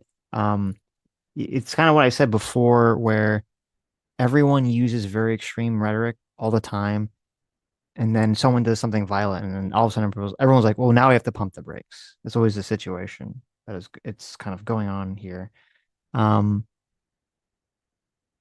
was the first thing? I got completely sidetracked. He said, I think he said something about Ketanji Brown Jackson was right about smart. Right. And they turned that into him saying every black person is not smart. Yes. Yeah, exactly. Yes. So how can you have a conversation about the intelligence of one person of any particular race without being accused of racism? Right. It's insane. The problem is that, and obviously we'll live through this with the the hyper woke ears. This is so much of what the alt left sort of playbook was in these conversations, was to frame any sort of disagreement on any level as a hyper like you're a hyper extreme racist fascist if you possibly disagree with any element of any part of our philosophy.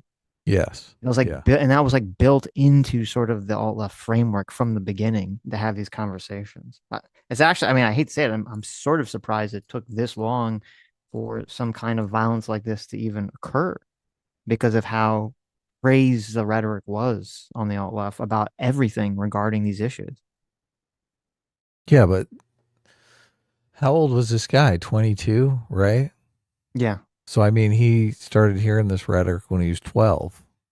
Sure. Yeah. Sure. Because they're just like swimming in this see rhetoric. Some sort of horrible wave of violence now because we have like the new generation that grew up on this shit. Right. Yeah. Look, they believe they're fighting World War II here. They think they're on the verge of being thrown in jail for being black or Mexican. Right.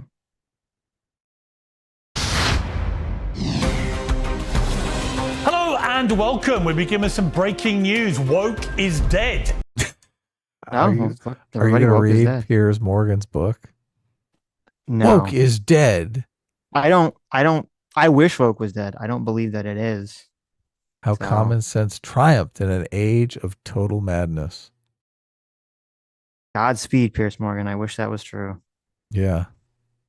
I don't think it is either. I think people are indoctrinated. That's like saying Christianity is dead because Richard Dawkins made a book, The God Delusion, right? Right. Christianity is not dead. Sometimes these ideologies, they take a little nap for a while. Like, yeah, I'm going to chill.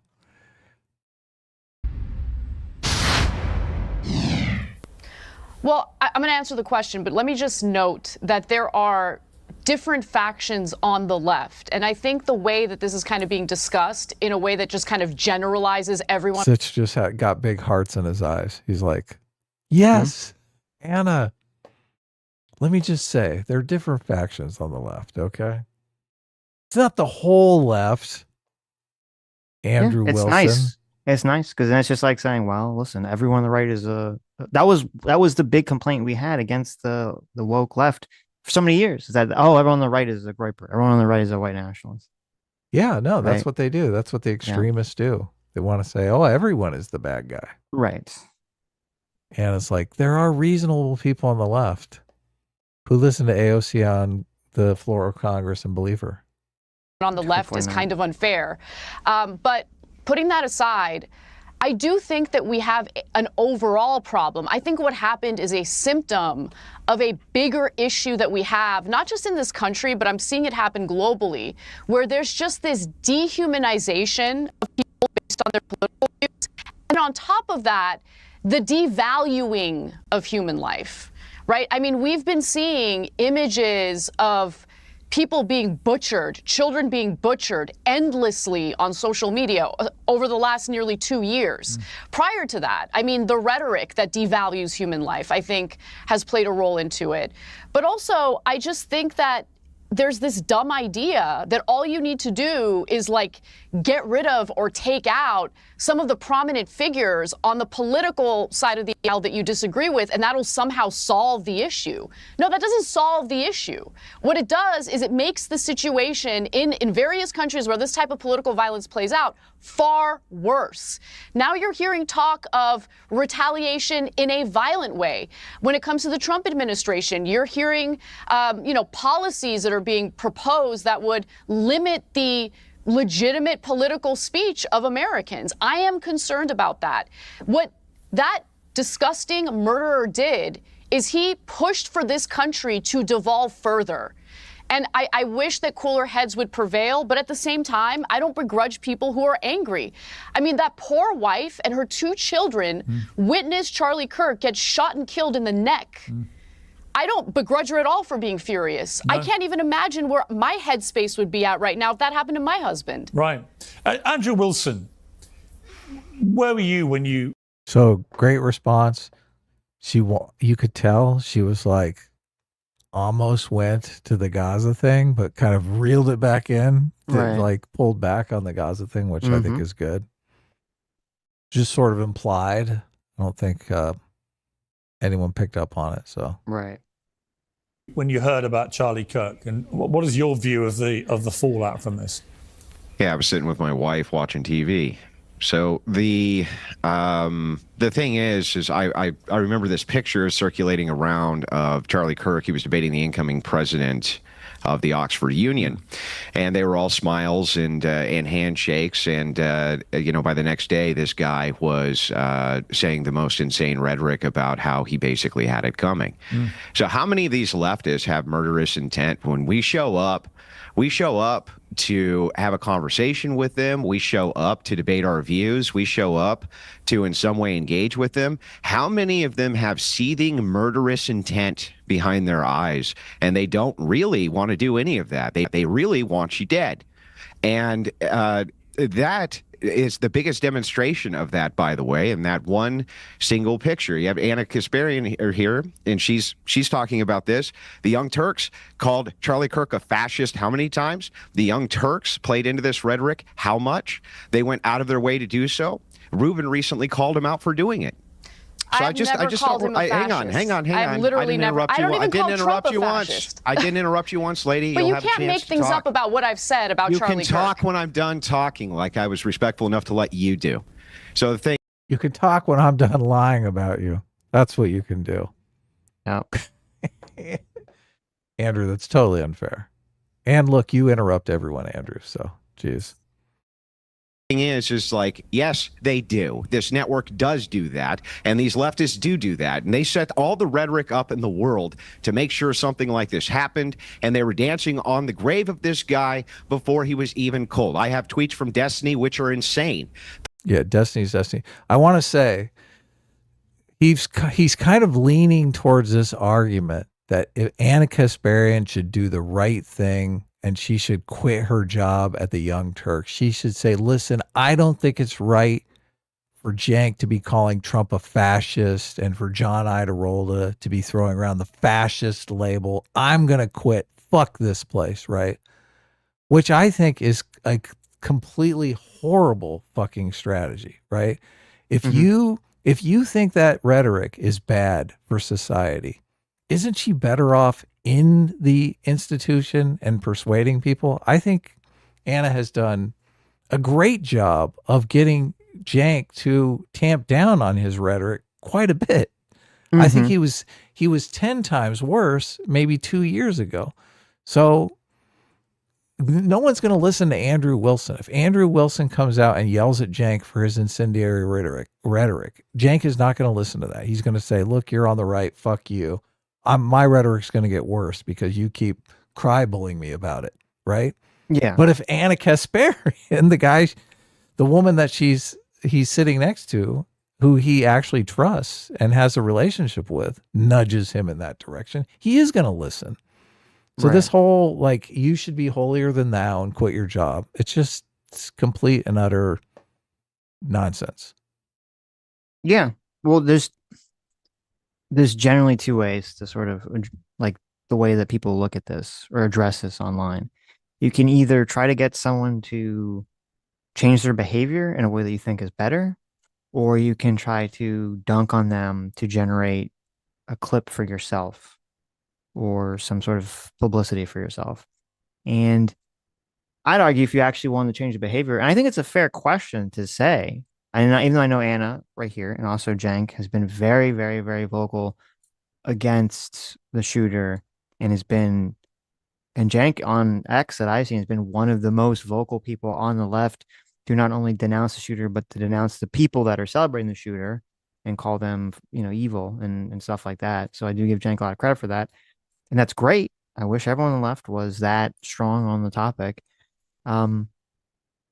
What a lot of people on the right are afraid of or worried about is that a lot of people on the left will just denounce the violence, and then the next day it's, right back at square one, right back at just people calling everyone Nazis or fascists or whatever incendiary rhetoric they believe, helped cause or help radicalize this person to go pick up a gun and assassinate Charlie Kirk. And that's a fair concern to have. It's a completely fair concern to have.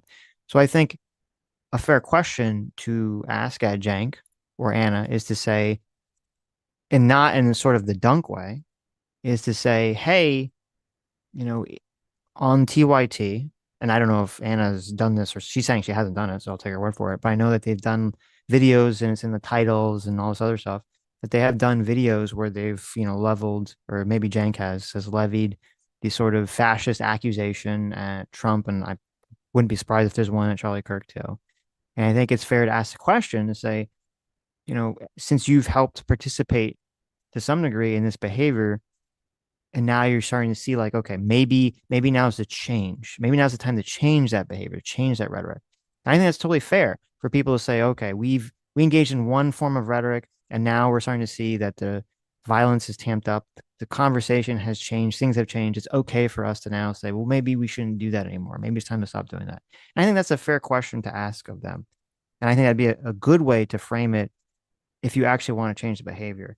But I don't think Andrew Wilson cares about any of that. I don't think he wants them to change the behavior whatsoever. I think he just wants to, dunk on them, make the left look as bad as humanly possible. So he's going to, just kind of try to frame it in like that. Oh, you guys are just liars and scumbags, and you radicalize this, and you're responsible for this, blah, blah, blah, blah, blah, which obviously psychologically is going to make everyone, anyone hyper defensive and not, want to acknowledge that any sort of fault could be on their heads, or that they're going to change in a positive way.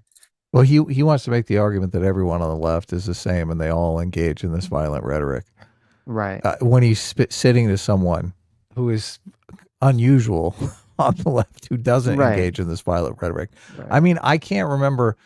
Anderson Cooper asked Kamala Harris during the campaign if she thought Donald Trump was a fascist. And she said, yes, I think Donald Trump is a fascist. Right. So I can't remember if that was before or after Butler, the assassination attempt on Donald Trump. It might have been a response to the Butler assassination attempt. It might have been before.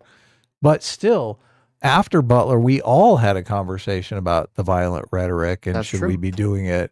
So this is a complete replay, only this time someone actually did get killed. So it's a little, I think a little more, it's a little bit closer to home. Yeah. And that's, just on the point that I was making about Anna being on kind of the inside and knowing that she has some sort of, she has a better chance of persuading people on the left to tamp down their rhetoric. It's not infinite, obviously. So many people on the left, if you try to persuade them of anything, they just call you a right winger and throw you out. They've done their share of that with Anna, but obviously Anna has all the relationships with people at Young Turks. So she could actually be persuasive there. But I saw her on a panel, and it's great because Anna's read Height. She knows moral psychology. She knows really it's about having relationships with people. Mm-hmm. I saw her on a panel recently on another channel where there was this pro-Trump guy there. It has connections inside the Trump administration. And it turns out the guy is concerned about Israel's role in Gaza. He thinks Israel's going a bit too far in Gaza. And Anna completely picks up on this. And she's like, oh, that's very interesting. She knows that he has Trump's ear. And if he sends this message to Trump, that's going to be more meaningful than her bitching about it on the Young Turks channel. Because that's not going to get to Trump. Right. So it's very, very smart to know who has influence with who and how you can actually make change in the world. Unfortunately, I completely agree with you. Most of these social media personalities, they don't give a fuck about change. All they want to do is they want to mischaracterize the entire other side of the political spectrum as insane, crazy people. Like that is the game that we're playing here. Everyone on the left is some insane, crazy person. Everyone on the right is some insane, crazy person. That's not how it is. There are sane people on both sides of the political spectrum that we need to. I mean, we basically need to take over, take the reins away from the children who are kind of driving the ship right now. Right. Yeah. Do you have something else? Or? No, I agree. Okay. The leftists have gone off the reservation. And it's time for us to stop pretending that it's not their rhetoric which is leading to these types of assassinations, because it is. I don't want to hear about factions. All of you guys are doing this. All of you guys. See, look, he right out, flat out, instead of saying, oh, look, there's somebody here who could be persuasive on people tamping down the rhetoric. He's like, no, fuck you. You all use this rhetoric. And you, the one who says you never call Trump a fascist, you're just as guilty as everyone. What the fuck? It's so insane. Yeah. It's crazy to me. We show so much charity to people on the right. We constantly show charity to people on the right. But it sometimes it feels like it gets us, actually gains us nothing. Completely nothing. Yeah, that's the depressing thing, I guess, about covering politics on YouTube. Yeah. Is that showing any level of charity to one side gets you it only gets you grief, because like, and this is the thing, with Anna, she started to say, okay, maybe the left is wrong about some stuff, right? Some of the Kyle Rittenhouse situation. I mean, it just, so many people just started attacking her on the left. Yeah. Unhinged. And that's sort of the problem. It's just like the way that the ecosystem's sort of set up right now is, because if we show charity to someone on the right, then a bunch of people come in here, but it's like, that's why I said never having that conversation again about the whole, oh my God, you guys cover too much left-wing stuff. Because then they just say, oh, you guys are just like right-wing simps or shows or whatever. And then it doesn't really help, because then if I'm critical of anyone on the right, it's like, oh, well, Sitch is just, he's just a secret lefty, or he has TDS or whatever. So there's actually nothing is gained whatsoever unless you just shill for one side. I think people in the chat are saying TYT has radicalized a lot of the left, and I completely agree with that. I think right now they're doing a lot to try to turn that around, to try to make penance for especially Anna, for her role in radicalizing a lot of these people. So I don't know what can be done beyond that. And I guess if you're not in the forgiving mood, you're like, the damage has already been done. Well, that's why I said it's a. Oh, sorry. I think you're just letting go of a resource that, I mean, obviously, if someone's working on remedying the problem, why are you going to cut them off at the knees? That's right. Well, that's what I'm saying. Because this is what I mean. This is here's your mind reading that will anger some people. And, as we know from Height and from Thinking Fast and Thinking Slow, people's initial reaction is an emotional reaction, and then they have the logic that justifies it. Yeah, exactly. The initial reaction, the initial emotional reaction is anger and revenge for forever being bad in the past. And then the logical reaction to justify that, because our current culture doesn't see that as a value, is to say, well, this person is untrustworthy. And so that's why I say, okay, the untrustworthy thing is a fair question. It's a fair point. So there's a way to have that conversation without cutting that person off from the knees, for penalizing them for trying to be better, all these sorts of things that basically just show either A, you're being ruled by your emotions, or B, you don't actually want them to do better for whatever reason. You just want the dunkable clip, or you just want the left to be unhinged because you want to just crush them and advocate for something outside the bounds of a functioning democracy, something to that effect. Yeah, it's unfortunate. There are a lot of players like that. Right. Yeah. Right. Who are really, they just want to see society fall apart. Right. The same type of rhetoric which leads to this, or the networks you work for do. Well, Anna, let you respond to that before I bring Cornel. I have never called him. I have never called Charlie Kirk a fascist, number one. In fact, if anything, we have received a tremendous amount. I don't remember Trump. I don't remember Cenk calling Charlie Kirk a fascist. In fact, Cenk and I got into a debate about whether or not. Hold on. I don't remember Cenk calling Charlie Kirk a fascist. He called Trump a fascist, and he and I got into. See, look, she's totally having an honest conversation with him, and he's just being a fucking dick. He's just like, look, and that's what people want. That's exactly what they want. They want someone that's going to go in there and just bludgeon people. Yeah, and it's interesting too, because and I said this the other day.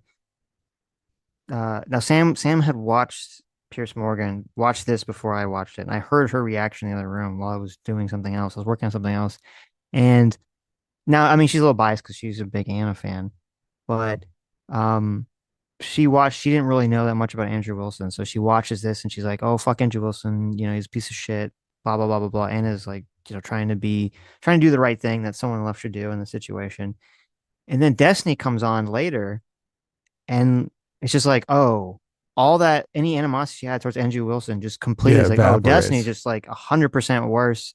Maybe you need someone like, she's like, maybe you need someone like Andrew Wilson to be a piece of shit to Destiny and all this other stuff. It really shows how everything that we're talking about gets like set up to 100 with Destiny in terms of if he actually wants to make anything better, which maybe he convinces himself that that's what's going on here.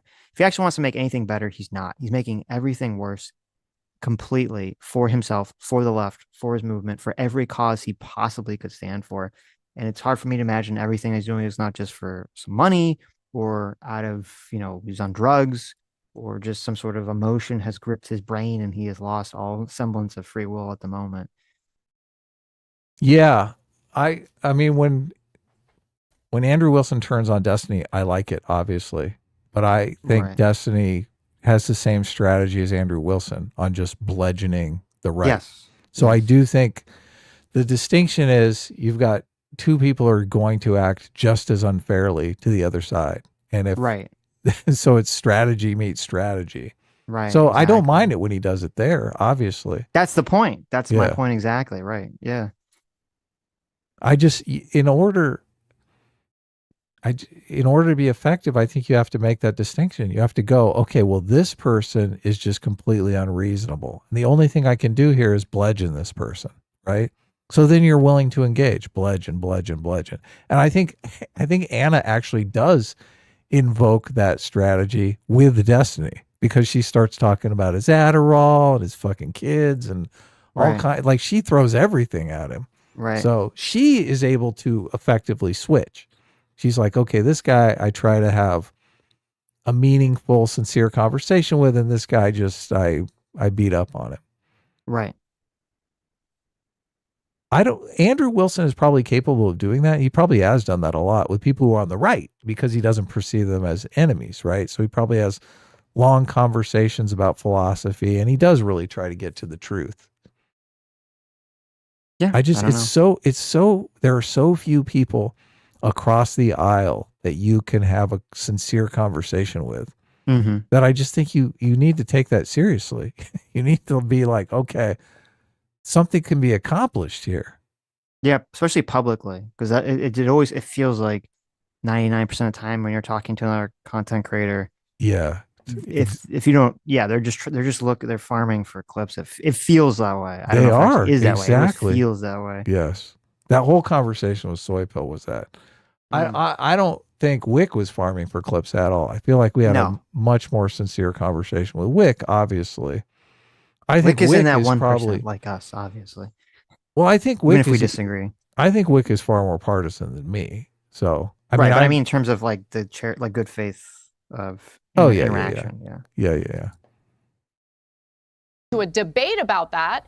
But to lump in everyone on the left together, I don't agree with Destiny on anything these days. Destiny is totally unhinged in his rhetoric, 100%. I have been critical of Charlie Kirk's political views, but going around referring to people as Nazis, turning the temperature up, I did not engage in that. So I just want you to at least be fair about what I've actually said about Charlie There's no actual reason for us to believe leftists at this point. It's very clear that while they come out with a handshake and wanting to have these conversations, they claim, right? In reality, what they're doing is they have murderous intent, and they'll celebrate you the day that you die. The next day, they'll go after your wife. Thousands of social media accounts going after her wife or this guy's wife after she made a speech about her poor husband.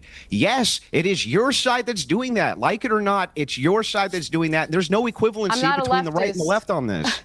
Yeah, okay, fine. You're not you got to go person to person.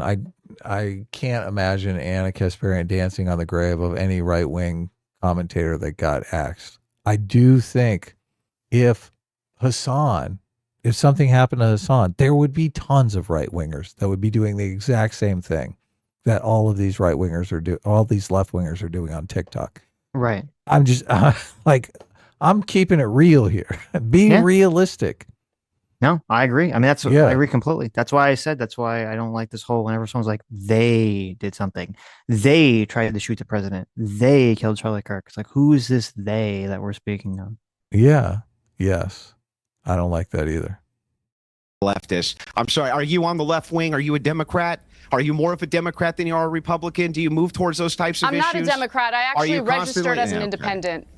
Fine. You register as an independent. Come on, you gotta at least know what my views are if you're going to attack me. All right, let me bring in. All right, let me bring in. I've been attacked by the left over the last 3 years. All right, let me bring in. No. Look. I've been attacked by the left. No. Let me just at least address that. See, Andrew Wilson using the stereotype here, the left wing stereotype. I've been attacked viciously by leftists over the last 3 years because of the fact that I want to engage in this type of dialogue, because of the fact I was willing to sit down with Charlie Kirk and with Tucker Carlson and Ben Shapiro. I'm willing to have conversations, and I don't go around labeling people as fascist and racist and Nazis just because I disagree with them. Just the organization you work for does? At least understand what my political views are. Listen, I'm not going to be. He's just, oh God, he so gets under my skin. He's like, you're guilty. You're totally guilty. Off to the gulag with you. You can't do anything. Mm-hmm. You're on the left. This is so bad faith. How is this good faith? Look, we have a bunch of people in the chat that are like, Andrew Wilson is 100% right here. How is he fucking right? How is he right? He is literally shooting a fucking innocent person here in Anna Kasparian. He's got a stereotype in his head that's the same exact stereotype. Well, it's the opposite stereotype that killed Charlie Kirk. But this is a stereotype in his head that's going to kill someone some innocent person on the left. Look at, and if it's Anna, it's hurt. Oh, that's fucking evil. That's totally fucking evil. Well, it's what I said. People, and it's very frustrating. And ironically, it does tie exactly into Israel versus Palestine. Most people don't want solutions. It's like the meme. Someone's like, I'm angry. And you're like, here's a solution. And they burn up. I don't want the solution. I want to be angry. You have a person who, as you were saying, as you laid out, someone who could actually help solve the issue of the demonization of, the right or one side by a prominent left-wing channel. Maybe you think that they're lying. Okay. And maybe if they do lie, then you hold them accountable for it. Maybe you don't think it's going to work or something, whatever, fine. But you should at least give them the opportunity. You shouldn't turn a potential ally into an enemy just because the emotion of anger and revenge controls your brain and you can't think straight at this moment in time, or just because you just want to generate a clip. It's kind of like, to me, it's the exact same thing that's going on with, like, in the conversation with Soy Pill, when, we had the conversation about the National Guard in Washington, D.C. Whenever someone on the left talks about this, and they say, well, it's like really bad because there's some potential where, Trump could put the National Guard in D.C. and it's going to be authoritarian, it's going to stop people from voting or going to intimidate people from voting or something to that effect. And my response to that in that conversation was like, okay, well, that would be like a really horrible thing to do. That'd be a really bad thing to do. I'd be completely against that. But that's not what happened yet, right? That hasn't happened now. What happened now was it was supposed to, help stop crime. And supposedly it has helped stop crime, supposedly. And I mean, now, there were people picking up trash, which seems kind of a very expensive way to pick up trash, but whatever, right? We didn't see we didn't see the authoritarian action. So why do you have to fight it now? And it's just sort of like this, well, you can't even give someone a chance. You have to, like, preemptively, psychologically, emotionally be against this person from the get-go. Otherwise, you can't galvanize energy to fight them when they do the wrong thing. And anyone that tries to sell you on that, on the left or right, I think that's always a bullshit argument. I've never seen that ever happen, ever. When people do the wrong thing, everyone gets up in arms and starts screaming about it. You don't have to like set the snowball in motion, 20 steps back because people on the how disconnected from politics you have to be to think like, oh yes, people on the internet, they need time to get angry about something. I know. Right? I think we're the exact opposite ecosystem at the moment. So I would say, if someone like Anna or anyone on the left is willing to say the right things and seem like they want to be on the right side of the issue, you should definitely give them the charity to do it. If they fail, okay, then you go after them, but you should at least give them the opportunity. You shouldn't turn your potential allies into enemies. Yeah, there's so few people on the left that want to tamp down the rhetoric. I want to tamp down the rhetoric, but nobody's listening to me. So I don't have a lot of pull with anyone on the left because everyone thinks we're on the right. So they just dismiss our opinions out of hand. But I mean, sadly, I think that like the cold hard reality situation is, I mean, the left really is very on every issue, I think, except for the Palestine stuff. They're just the all left is so they have so much animosity towards Anna, and by that, by jank, by connection. So I'm not sure how persuasive they would be. So Anna can point out to the reasonable people on the left, though, the ones that are being gaslit by AOC. She does have some pull with them. Yeah, maybe. I hope so. That'd be nice. Yeah. Look, Anna's been on CNN panels before. That's a good point. That's a good point. That's a great point. Yeah. She has more pull than fucking Destiny has, right? Right. Destiny's not being invited onto CNN panels. Yeah. That's a good point. And she was on the other show. Yeah. I can't think of it. The one that's kind of fight with the PBB guy about. Yeah. But yes, look. So yeah, that's a great point. She definitely can appeal to the more normie left to not be insane. Yes, so. Yeah. She's more likely to go any place than Destiny is. Well, no, I mean Destiny's already which shot is himself important repeatedly in the face. Yeah.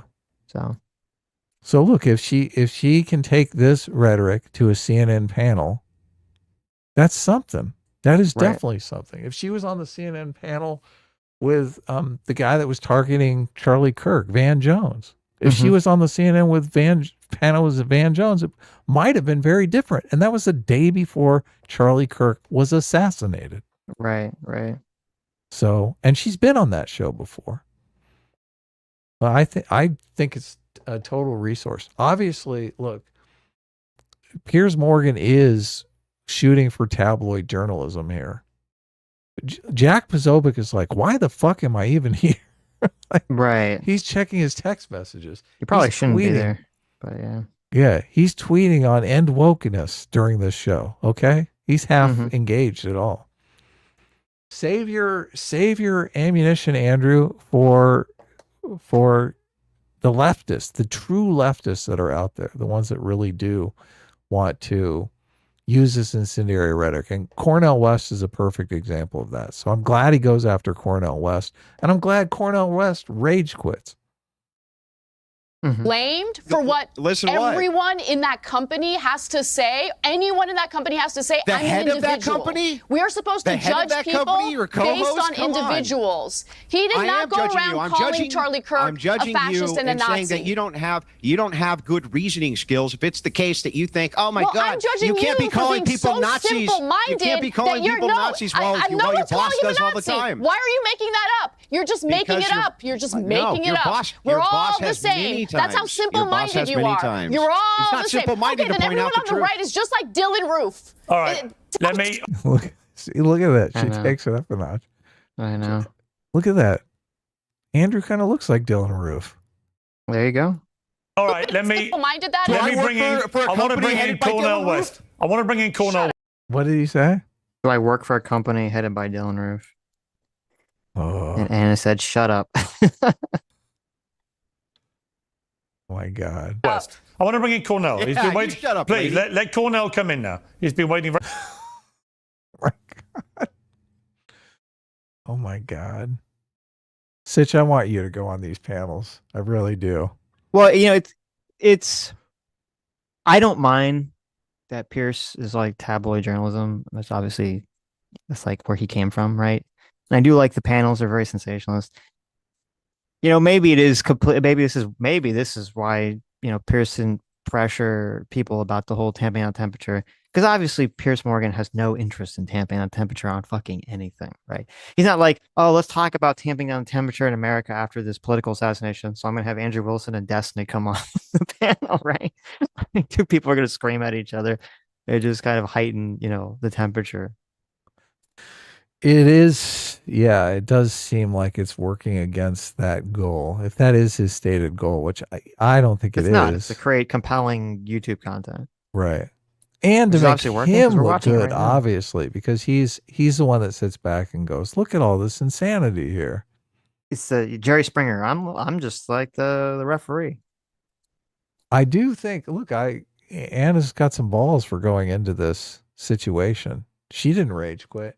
And No. I do think she comes off as the reasonable person. I have seen her. I did see one show where I don't think she did come off as reasonable. That was on the Gaza stuff. Mm-hmm. But here, I think she definitely looks like the reasonable person. I think going on these panels, that's really what you're shooting for. You're right. Well, the irony is out of all this is that, and I think part of it was because Anna is definitely, being reasonable in the first couple of parts of this, is that then, because the clip that I saw that really went viral, it wasn't any of the Andrew Wilson shit. It was her laying in the Destiny. Yeah, that was the definitely. part that went viral. So Yes, yeah.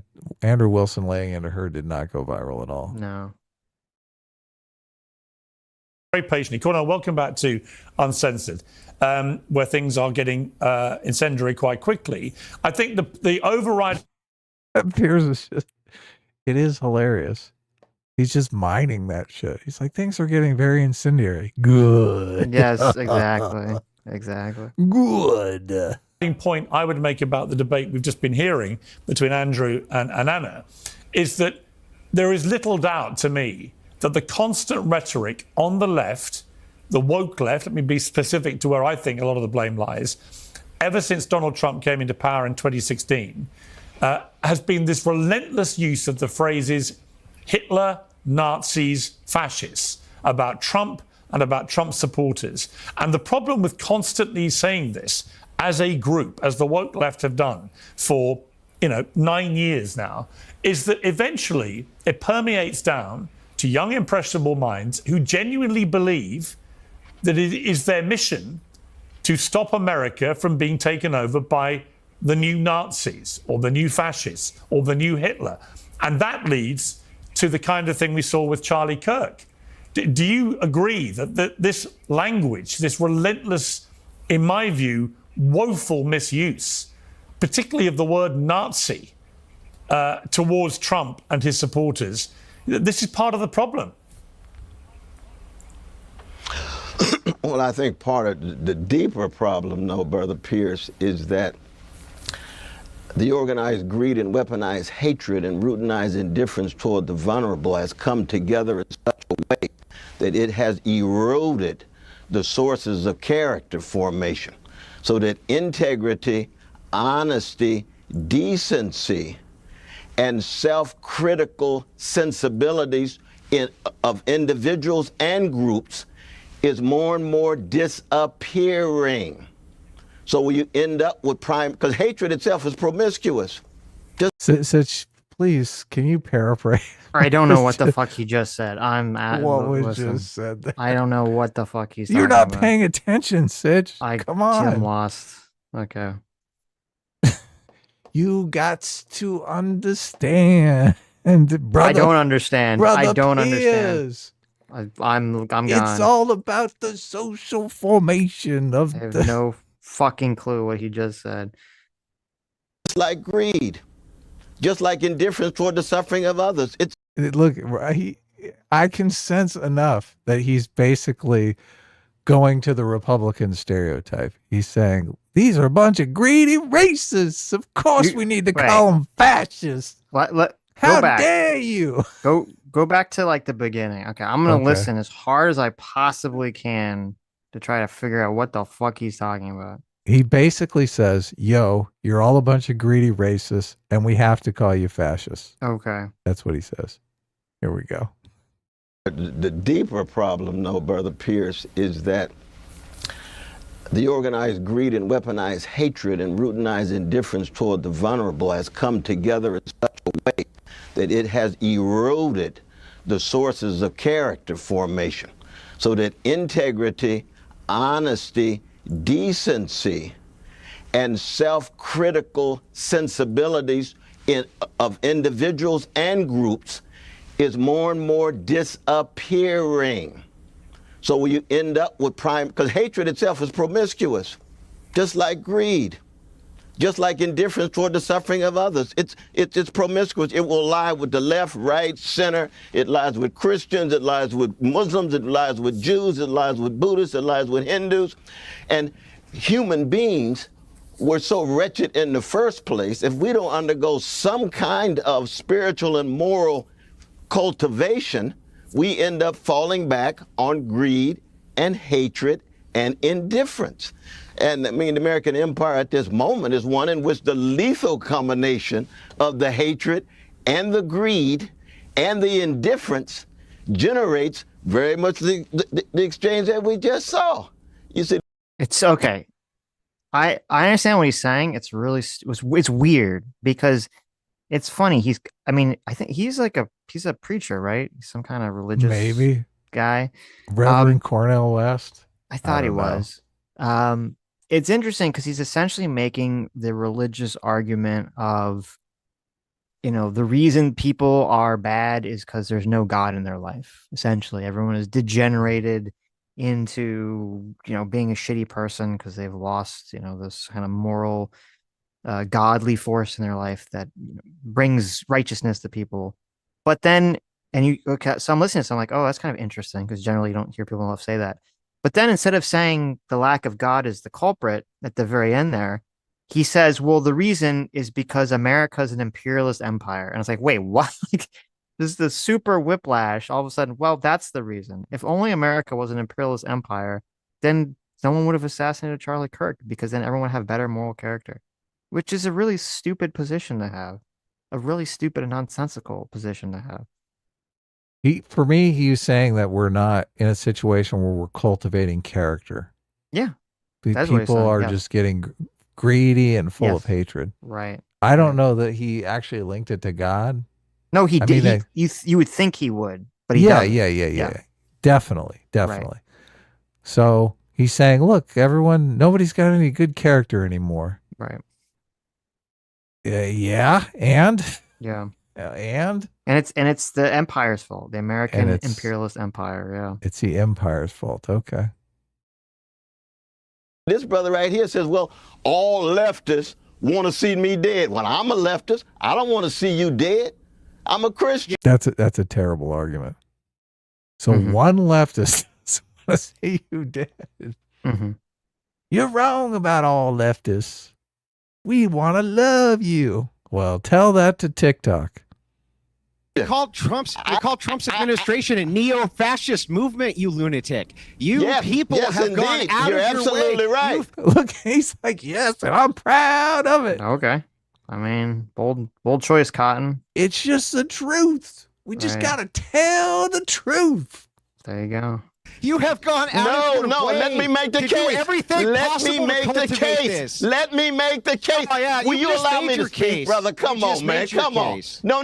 You haven't made the case. If you think I've made the case, then you're not interested in dialogue. You just said this brother over here said this. You're very, very different than Brother Charlie, man. You're very different than Charlie, though, man. Yes, absolutely. Yeah, and I can make the case for that, people too. like you that got that man killed, sir. No. There are such a thing as neo-fascists. But Pierce. The disgusted look on Anna's face when they cut back is so good. Really good. Listen, there's such a thing as the neo-fascists. Okay, we got to watch out for the neo-fascists. All right. What does that mean? Jack Pasovac is also in the like, why the fuck am I here mode. Right. Look, it is. I think the rhetoric is responsible, and I think Cornel West is a fool for not acknowledging that, for not taking that to heart. You know who has acknowledged it? Anna Kasparian. Yeah. Obviously. Yeah. No, this is a good example of like the difference between, I think, the two responses. Yes. Perfect example. Yeah. Anna Kasparian has acknowledged it, has changed her behavior, and is working on getting people on her side to change their behavior. So it's not going to happen overnight. And look, Cornel West is 70 years old. He's never going to change his fucking behavior. Are you kidding me? No. He's been calling him neo-fascist since the Nixon administration. Mm-hmm. Why you have a brother on who's not gonna allow nobody to speak, man? We just wasting time. If all you're interested in is making your money, and you bring this brother on it, and nobody can say a word, and we can't even mourn Brother Charlie passing. I had dialogues with Brother Charlie. This brother's gonna say, "Oh, Look, never complain to Mama. Never go running to Mama when you're on the panel. Mm-hmm. How are you going to do this to me, Pierce? How are you going to do a brother wrong? Mm-hmm. What are you, racist? What are you, a neo-fascist? this kumbaya and so forth." No, Charlie was made in the image of a loving and mighty God. I believe that. I say my prayers for Sister Erica and the kids, because this brother wants to trash my Christian sensibility, and look at him laughing now. It's a joke, man. Pierce, it's not worth it. Is Charlie Kirk part of the neo-fascist movement? Not with this brother. Is he part of your neo-fascist movement? Not with this brother. Yeah. This is kind of a super early way to rage quit the conversation too. Like he didn't really over that. Or we're just saying you said he was a fascist, and him doubling down and saying yes, he is a neo-fascist. I'm leaving. Okay. Yeah, look. He's not like, oh my God, it looks like a rat died on your head. What do you do? Like, if that's the direction it was going, maybe. Okay. I do look, confronting them about the violent rhetoric. Cornel West is not going to come to terms with any of this stuff. Mm-hmm. It's all just imaginary to him. Right. He doesn't care. But look, he'd be the first one to complain if people on the right were going around using the N-word. He'd be like, holy fucking shit. How dare you use that rhetoric? Mm-hmm. You're insulting black people. You're denigrating us.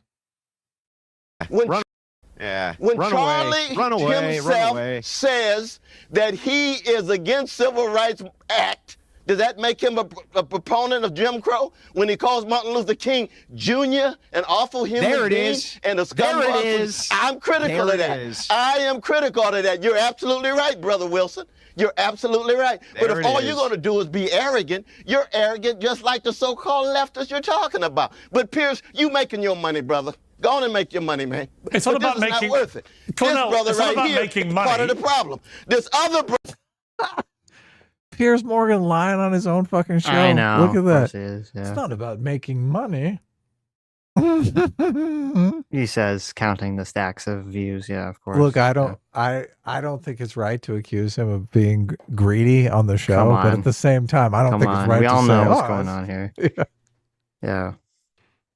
He accidentally invited Andrew Wilson and Destiny onto the panel to talk about a very sensitive topic. Oh, yeah. Whoa, whoops. He loves How does this Andrew happen? Wilson. Yeah, of course. Come on. Whatever podcast. I mean, he's always on whatever podcast. They love him to death, too. Right. They just bring it. I wonder if they're paying him. They have to be paying him something, right? I would imagine, yeah. Yeah. This other brother who has a deep connection to Charlie, he's willing to at least listen, but this brother's not willing to Cornel, listen. can you sit down? I would like you to remain part of the debate. Can you sit down? This is ridiculous. This is ridiculous. He's smoking his cigarettes with his arrogant self. Come on, man. We don't have enough dialogue at all. Surely you're not going to walk out in a debate about dialogue. More? Go on and make your money, man. Right. All right. Oh, my God. That's comedy gold. That's that pretty is funny. Comedy gold. Look at Anna. She's like, wow. She's got the face of like disgust. She does. Yeah. She's like, okay, now I'm left with the two right wingers. I know. I wondered if she knows Destiny's gonna pop on this panel and just fucking. Yeah, how's this work? I don't know. She knew. Yeah. Did Piers have him waiting in the wings? Yep. Well, there's a kind of farcical to quit a debate where we're literally debating about the importance of free speech and being able to listen to each other's opinions. That is true. Which seems to me completely insane. Anyway, we've lost Cornel West for now. Maybe we'll get him back. That is a perfect avatar for the left over the last 5-10 years, right there. I'm too good for this conversation. You don't understand. Right. You're a racist neo-fascist. Okay, right. I'm not platforming these ideas. I'm out of here. He has that university professor attitude too. He's talking about Andrew Wilson being arrogant. Oh my God, the fucking arrogance. That's a good point. I just laid down a minute and a half of total incomprehensible garbage, and you're supposed to lap that shit up just like a fucking college student paying $50,000 a semester. Yeah. No thanks, okay? Get out of here, you fucking neo-fascist asshole. Andrew Wilson referred to Destiny's insane tweets a little earlier, which were disavowed by Anna Kasparian. Well, Destiny joins us now. No. Look, she had to know it was coming because look at the look on her face. She's like, no reaction. Yeah, no reaction. No, actually, you know what? Maybe when she had that look of disgust, it's because she knew. Oh, she knew it was coming in? Yeah, maybe that was it. Look, Andrew Wilson looks frightened, like, oh shit. Why is he here? I'm sure he's happy. Oh no, he's stoked. Destiny, you've been quite active on social media since Charlie Kirk's death. When Erica Kirk posted Charlie's coffin, you responded, she tagged him, brackets, crying face emojis. In response to Alina Haber's tweet ordering people to fly their flags at half-mast in memory of Charlie, you posted on X buying flags and poles just to fly them fully erect. And you then posted yesterday ending every conservative debate call out I'd do in 2026 with don't dodge, bro. That's not what Charlie would have wanted. I mean, do you think that your response to the cold-blooded murder of Charlie Kirk has been appropriate? You know, I am going to criticize Piers Morgan's staff here, okay? Because there were a lot of clips that were circulating on X that showed Destiny saying very unhinged things that either were seemingly like close advocations for violence, and his staff really probably should have pulled up those instead of just him making obnoxious jokes. Yeah, that would have been good for him advocating for violence. That would have been right, because then you get the whole fallback on. Well, I thought we were in favor of free speech. Okay. Yeah, exactly. I'm in just a free speech jokester. All of those jokes are totally morally repugnant, but right. You're exactly correct that they have a fallback position there where advocating political violence, incitement, you don't have a fallback position on.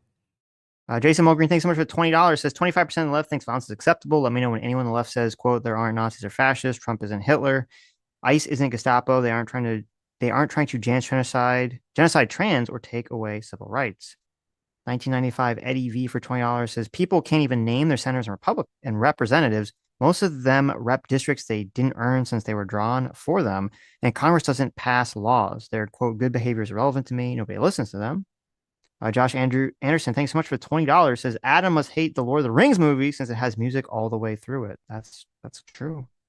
In movies, it's not as bad because obviously they make the music perfectly fit what's going on screen, which that doesn't take place in videos at all. Right. Risuno Kairu for $20. Thank you. Says, quote, when Andrew Wilson turns on Destiny, I like it. Adam shipping Destiny and Andrew romantically. There you go. Is that true? Oh, yeah. Yeah. Grams for $20 says, in regards to the hypothetical of right-wingers dancing on Hassan's grave, do you think that would still happen if Charlie Kirk was not murdered? Yes. Yeah. I think you'd see I think it'd be very similar. I think you'd see most of the pundits would say the same thing. They'd say, no, it was bad that he got killed, but I disagree with him. I think you'd see the exact same thing. But then you'd see a bunch of like not YouTubers, like random X account people or whatever, people on Rumble or whatever, they'd all be celebrating it. I think you'd see the same thing. So most of the big name pundits would denounce it, but they disagree with him. Other people who are in other spaces or no name accounts would all be cheering it on. So. Well, and CNN would obviously be making Hassan into a martyr. They would be playing the clips from TikTok of the right wingers saying unhinged shit. It would be, They would lean into every narrative that they're running from now because the left is doing it. Which I don't see, like we'll talk to Wick, and Wick doesn't seem to acknowledge this giant fucking media bias. Like he has to be dragged kicking and screaming into this reality, but it's completely true. Right. Vylan Go for $20 says the obvious subtext of what Andrew's conveying is most mainstream and left alt media calls Trump and Charlie a fascist. This isn't false, and that truth needs to be plastered in people's minds on a platform like Piers Morgan. Yeah, but that doesn't address anything that me or Adam said whatsoever at all, which is that we don't disagree that there's a lot of people and a lot of mainstream left sources saying that. And if you have someone who's on the left or is associated on the left or maybe has a voice on the left, and they're pushing back against that, you could use this as a platform to soapbox and say, well, I'm going to make some sort of subtext comment about the broader left by throwing this person who isn't that under the bus because I don't give a fuck about them. I don't think that's an effective, number one, if you just care, I don't think it's morally wrong to do that action, number one. But number two, if you think it's not politically effective whatsoever, because you're just going to be shouting to your own echo chamber, you're going to be disincentivizing anyone on the left from pushing back on their side, which should be, I assume, Vylan Go, what you and other people would want. You'd want someone on the left to take the position that Anna's taken or that Cenk's taken, at least publicly, to say that this is all horrible. And if you penalize them for taking that position, all you're doing is sending a signal to everyone on the left to say, listen, it is completely pointless. It's completely worthless to be even sort of capitulation on this topic, because if you do, Andrew Wilson or whoever is going to attack you publicly. If that's the position to support, then you're justifying Destiny's position, which is to say, I will give no grounds, no quarters to any of these people. Right. Regardless of how reasonable they can be. Right. Regardless of how much they curb their behavior. This is the one thing that makes me think Piers Morgan does have a tiny little shred of a soul, because he could just invite some unhinged left-winger on who is dancing on the grave of Charlie Kirk, right? Just like Destiny, and slide them in where Anna is, right? And bring in some unhinged right-winger and slide him in where Pasalbeck is, right? Some fire and brimstone, we're going to get even and you're all going to die. Right. And really just let this panel go fucking insane, right? But no, he's like, I got to invite some reasonable people on. Maybe. To try to coax the reasonableness out of the American people. I can't just light it all on fire. Right? There you go. This was all a super 10D chess move by Piers Morgan to paint Anna as reasonable and the other people as extreme. Well, I mean, you're not going to go that far. I do think he keeps track of what the perspectives are of the people, right? Right. I assume. Or someone knows that. He's had, there's plenty of unhinged people who are going to dance on Charlie's grave that he could have invited on. Taylor Lorenz, right? He could bring Taylor Lorenz in.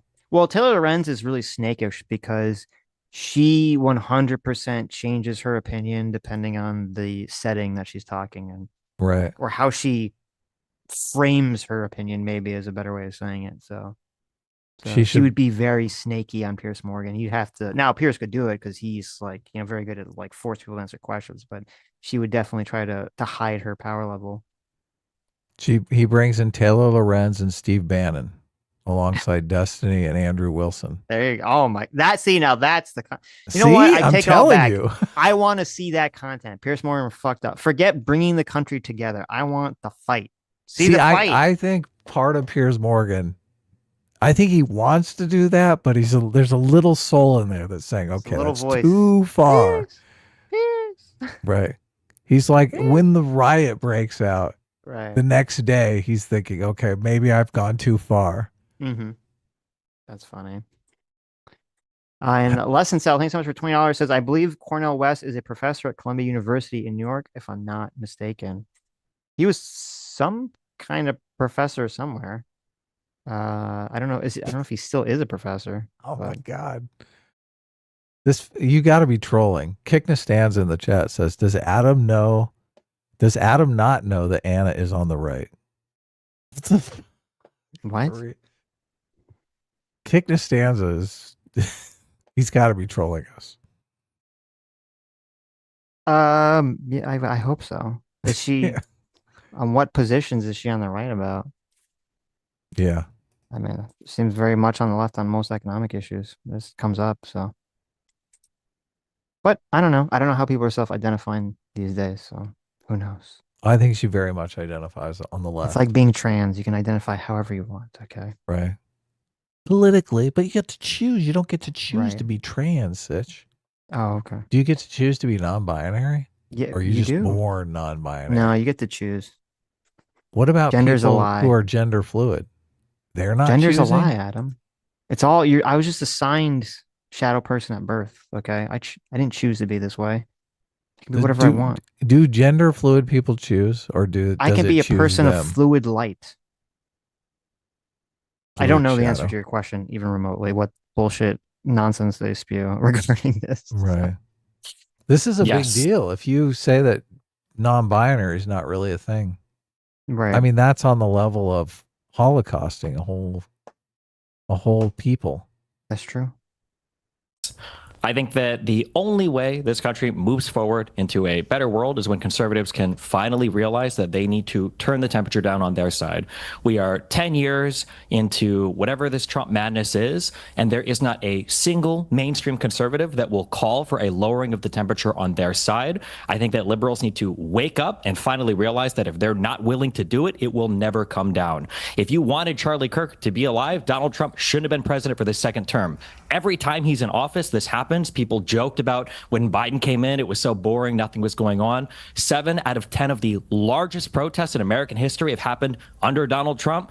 All of the recent political violence that's happened in this country over the past 20 years, the majority of it, the overwhelming majority of it, everybody gets mad because they keep asking Grok about it, has been conservative. Who shot Charlie Kirk? A guy from Utah who was raised in a Christian family, who was a 22-year-old A guy white described- dude. He wasn't Destiny. trans. He No, didn't have Destiny. a trans girlfriend. He didn't have any trans influences. He didn't have any trans bullets. Yeah. What happened? What? Well, like, he did have a trans girlfriend or boyfriend. I don't know what they were, but yes, he had a Was trans Destiny incorrect lover. there? Yes. I'm sorry, you guys were wrong on all of that. To be clear, the governor of Utah, Spencer Cox, has made it clear that their investigation has now established that he had been radicalized by a leftist ideology, which drove him to do this. That's just I'm sorry, excuse me, when? Yesterday, he said that. No. When was he radicalized? In the 6 months that he did remote college? Not I don't know when he was radicalized, but I do know. What you just said I do is not know true. the very No, reasonable that's not true. sounding governor of Utah has made No, it it's not clear true. that the No, event. he hasn't made it you may clear. not want He to said hear this is an ongoing investigation. You may not want to hear it. We're witnessing cognitive dissonance in real time here. It's, and I believe at this point, because this conversation was a few days ago. I believe at this point, yeah, it was. So it must have been because it was after. It was established. It was totally established. It was after the press conference time. I mean, this was after, we all knew what was written on the bullets. This fucking cope about how someone wrote "catch fascist" on the bullet, or fascist catch, or however it was phrased on the bullet, and it's like, well, that could have been a right winger. Like, oh, okay, like that's very interesting. Oh, they put the famous anti-fascist song on the other bullets. Oh, well, listen, I don't know. There's some playlist somewhere out there that maybe some griper has a song in. Oh, they have their trans boyfriend. Oh, yeah, who knows? Maybe it's Some a hate catboy. can't be negotiated out is pretty telling. I know, it's just so fucking stupid. It's so dumb. It's so dumb. And the cope about this was so crazy. And I didn't follow it. I did see a lot of left-wing accounts, a lot of large left-wing accounts. They all said, LOL, he's a right winger. LOL, he's a right winger. I don't think any of them that I saw ever apologized or took back any of their statements about about any of this when they were screaming that he was really a right winger. Which, even if theoretically in an alternate universe it was some groiper or something that shot and killed Charlie Kirk, and they were all doing victory laps, I'd be like, okay, congratulations, you're doing a victory lap. All the people on the left, all these like people on TikTok and all these like accounts on X, they're all celebrating it. They're all saying it was a good thing. It's like, all right, you're still in a really bad position in this conversation. Exactly. It still means that there's a completely toxic part of your movement that's cheering on death. We all sat here and watched how many people were cheering on Luigi Mangione killing the CEO. Yeah. Rats. It's crazy. But, it's pure debate mode. The reaction on display is just as bad as the fucking event. Yes. Destiny. But the reality is the investigators, according to the governor of Utah, have established that he was radicalized to a leftist ideology that drove him to murder Charlie Kirk. Now, let me just ask you. That's just not true. Let me just ask no you. way to deal with it. Okay, you're living in you're a accusing the governor of lying. Yeah. That's your prerogative. What does that even mean? What is that? There's no way to deal with it? You say you're living in a delusional fantasy. It's like you're living in an alternate universe. Obviously, in Destiny's universe, the guy was a complete right winger. Okay. Maybe he believes in the Groiper theory. I don't know what he believes at this moment. What does he believe today? I mean, maybe he's evolved on this or something. He believes in arguing anything. He believes in arguing every point anyone remotely on the right brings up about anything till they die. That's his belief system. That's his belief structure. Yes. Even if it's bullshit. It's sad, but a lot of people. I mean, you grow a big audience just spewing out bullshit. So yeah. If it turns out to have been somebody with a leftist ideology who wanted to shut up Charlie Kirk, would you condemn that? I won't condemn anything until the president of the United States can go on air and say, all of us need to calm down. So you won't condemn the murder of Charlie Kirk until Donald Trump says something. I'm a YouTuber. Leftists and Democrats have been condemning and turning down the temperature, condemning violence, turning down the temperature for a decade. Donald Trump can't go on TV and say, all of us need to calm down. Right. Can you tell me why he cannot? Why would you expect anybody, Destiny? You can't answer that. Can you answer that question? Why can't Trump go on TV and say, all of us should be less violent? Why do you can't think Trump say that? Why do you Why think is your behavior contingent on Donald Trump? Insane right now. Why do you is think? your Let me ask a question. On Donald Trump? good question. Good question. Yeah, it's really dumb. This is what kind of goes, back to what I was saying earlier. I think you can, people should have their opinion. If you don't want to be an NPC, your opinion should be based on things that are not contingent on your team affiliation and on what the other bad guy team is doing.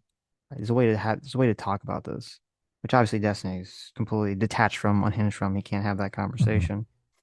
But it is also, this is where, from a completely like strategic perspective, Donald Trump doesn't really gain anything the way that he was talking about this either, because Destiny's going to have this unhinged take regardless of anything Donald Trump says. He wants to have this unhinged take, and so does all the people that were saying this. They just want to use Trump as like some excuse to justify an action. So it's like, why even give them the excuse at all?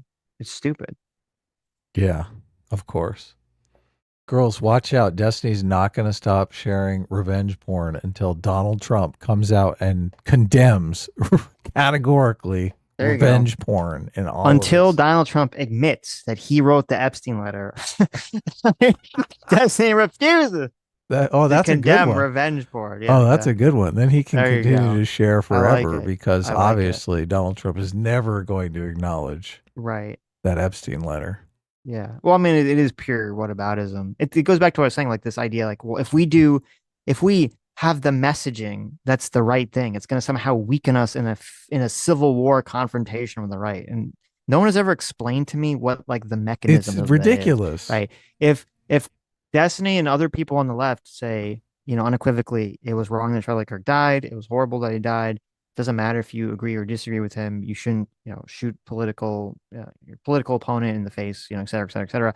How does that weaken your movement against like Donald Trump doing something wrong? How does that make someone needs to explain to me how this all works? because no one does explain it. They just say, well, it weakens you. You're on defense. It weakens you. You're going to lose the fight now. What does that even fucking mean? A lot of people on the left complain about Tim Pool's Civil War rhetoric too. Yes. But I think so many of them want a civil war. It seems like they just want everything to fall apart. Mm-hmm. I don't like that rhetoric either. But look, I don't want a civil war. I want us to keep the wheels on the bus here. It'd be nice.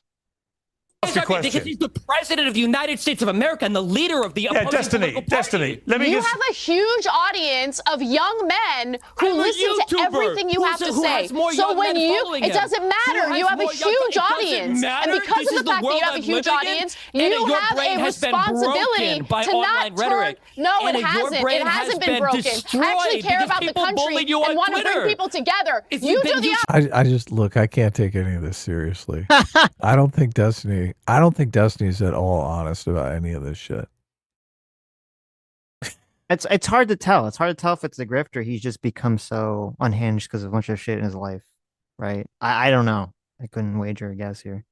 When I see Anna Kasparian on another panel, like perk up when the MAGA guy is on her side in the Israel-Gaza debate, right? And her thinking, oh, it would be great if you could share that perspective with Donald. Do you still talk to him? I think, okay, this is someone who really cares about that issue, right? It's sincere. She's not just trying to go for views. I don't see, Destiny doesn't do anything that makes me think he really even gives a fuck about anything. Even January 6th, I couldn't be convinced he gives two shits about January 6th. Even though he talks about it all the fucking time. I think I care more about January 6th than Destiny. Tell Donald Trump to tell people to be less You're violent. embarrassing. You should tell Donald. All right, let me ask Destiny a question. Watch how easy this is. Hang on. Remember when Donald Trump posted on January 6th his video to be peaceful and to go home, and Twitter's like, delete. That's hilarious. Well, it's just Donald Trump was definitely saying we need to be non-violent. I mean, it was after they'd already broken in and stuff. Might be a little bit late, but still, I mean, I would have left the video up, right? Let's be nonviolent. Now Destiny's making the argument Donald Trump needs to come out and say nonviolence. Has he said that? What has Donald Trump said in all this? I haven't been. We've covered some of those things. I haven't been keeping a logbook of every response he's made about every time he's asked the same question. I only saw the one that Jimmy Kimmel was making fun of him, where he talks about the ballroom after. He's like, oh yeah, I'm sad about Charlie Kirk, and then he goes on about the ballroom. Really? I mean, he's made some comments that some of that were decent, and he's made some comments that were not so decent. Okay. He's had the full spectrum of responses. This is, well, never mind. I guess that's not true because some of them were like ex post too. I was going to say maybe people should stop asking the same question repeatedly because he gives a different answer every time. But they want him to condemn it. It really depends upon what kind of mood he's in, right? It depends on the mood. It depends on what kind of the way the questioner feeds the question to him. So right. Oh yeah, I remember. Charlie Kirk was really into nonviolence and would really hate for his supporters to get violent. What do you think his supporters' response should be? Oh, that sounded good. Trump is not the unifier. It's hard to imagine him ever really taking that position or that role, I should say. Yeah. Don't all shout at once, please. If Donald Trump would have come out and say, hey, we should all be less violent, I have no problem saying I have one question for you, Destiny. Why can't conservatives do that? Why can't conservatives do that? Destiny, I have a question for you. Why do you think in your campaign for everyone to dial down the temperature, why do you think that mocking the grieving widow of Charlie Kirk when she posts an image of her at the coffin side, why do you think that constitutes turning down the temperature? You can't turn down the temperature on your own. The president of the United States is not the temperature. able. You're to mocking his it's widow. Already inflamed. You're What are mocking you his talking widow. about? We've had multiple political assassinations over the past year. What do you mean? It's turning up the temperature. Why did you mock his widow? Online because Why did you mock his widow? Because she's being used as a political weapon right now for conservatives to continue. What do you mean? Wow, she's literally doing. Her husband just got murdered on email. Yeah, and she's using it to drive up recruitment for. And you can't even condemn the murder. You won't condemn it. Can't even tell his side. You're to so turn the deranged down. about Trump that you cannot condemn the unhinged. murder It is such because a you're joke, waiting and for you guys Donald sit here Trump and to say make money something. off of it. It's All right, let me bring crazy in to me that Jack. Republicans can't Let me do bring it. in. Let me bring in Jack Posobiec. I gotta say, there's still no answer to that question, Piers. You can't say which question? Why can't Donald Trump? Why? It's interesting because so Destiny and I've seen a lot of Destiny stans kind of repeat this, and it's what he said to Anna in the beginning. He said, you know, when Anna said, why is your behavior contingent on Donald Trump?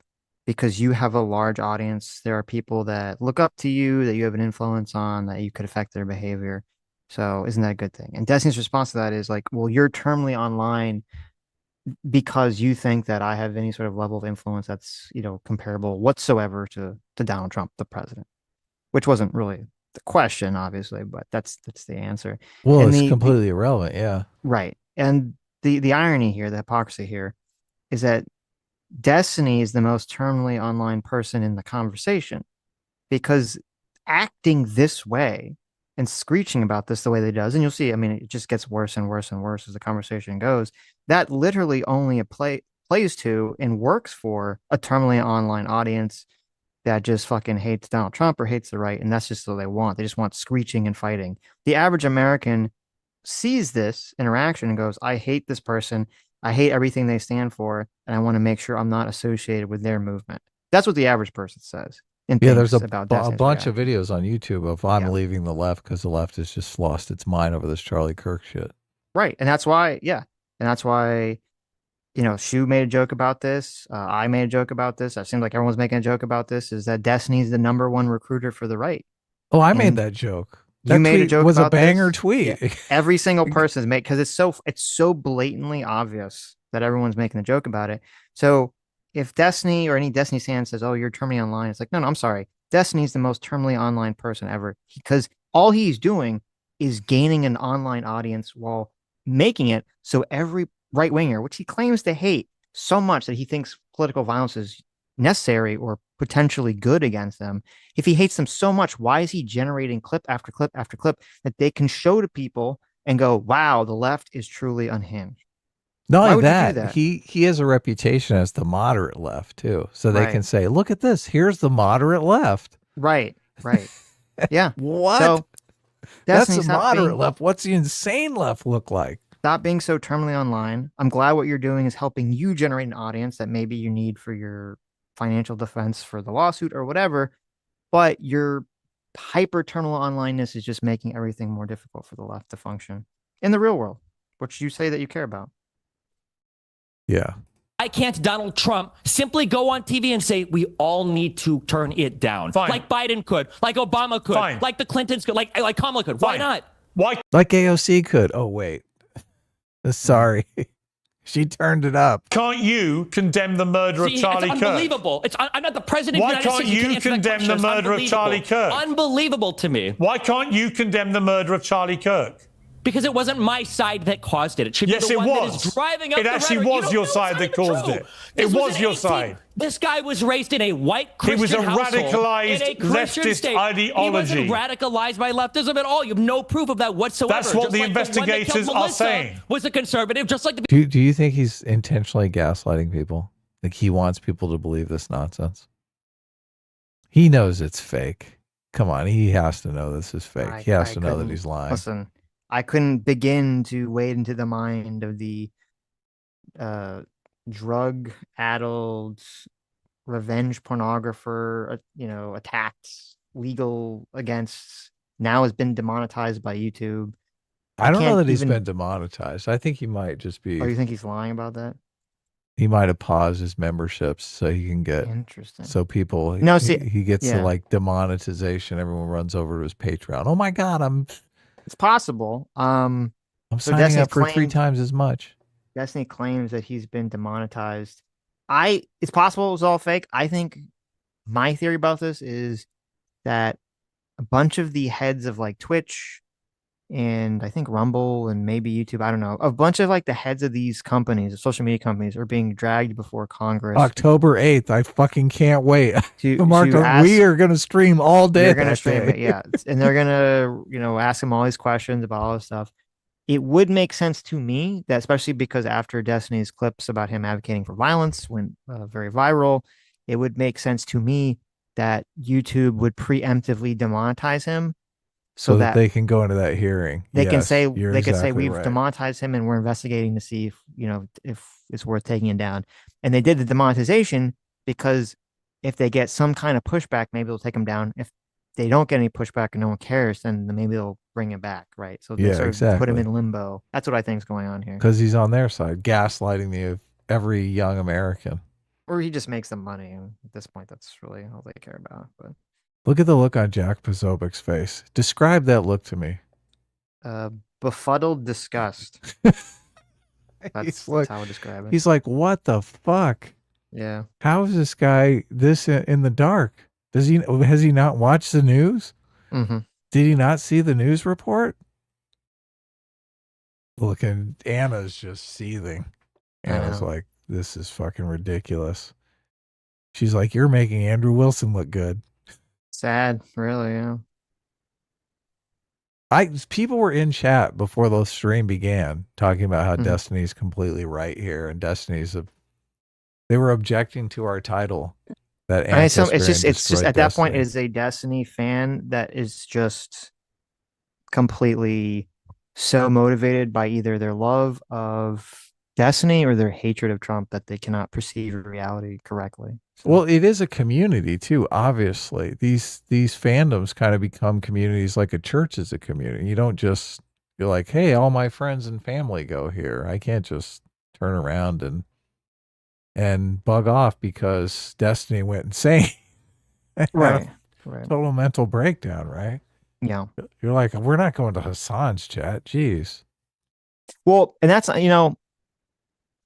that's another level of this that's depressing to me, is that I fucking really hate Hassan.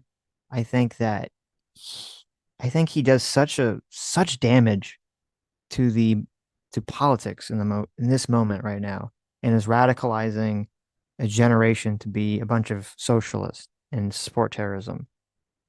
And it looked like maybe this would have been a moment where, and at the same time, and what was so disturbing to me was that in response to all this, all the mainstream press, they all reached out to Hassan to get a statement and to write puff pieces on Hassan in response to Charlie Kirk's assassination, which is so blackpilling to me, so fucking frustrating to me, enraging to me.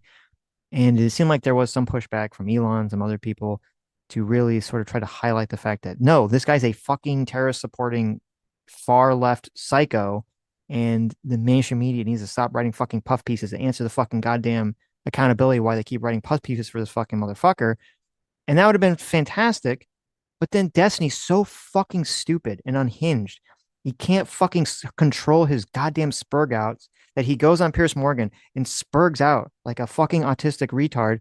So now all the energy that had been maybe pointed at like Hassan and looking into like, well, whether should Hassan be platform on Twitch, has now been all directed back at his stupid fucking ass. It's totally like agree. All these people were looking at Hassan. They're like, oh, we should like look at Hassan through a microscope to see like, really hold Twitch's feet to the fire. And Destiny like jumps into the room. He jumps into a room that's just covered in rakes, and he's got fireworks attached to every limb. He's like, look at me, I'm a fucking retard. He just stomps through every rake, and everyone's just so distracted to him. They just fucking ignore Hassan right now. It's yeah. Like, why would you do this? I would think it was planned if the two of them weren't bitter enemies, but you're exactly right. Like every single plane in the squadron was focused on Hassan. Everyone is like, he's like, I got you, buddy. We finally got him cornered, right? And then some fucking crazy kamikaze comes out of nowhere. Destiny's and now like, everyone's Iceman, turned. Oh my God. I'm going to be your goose. I got your back. Yeah. I'll take. Yeah.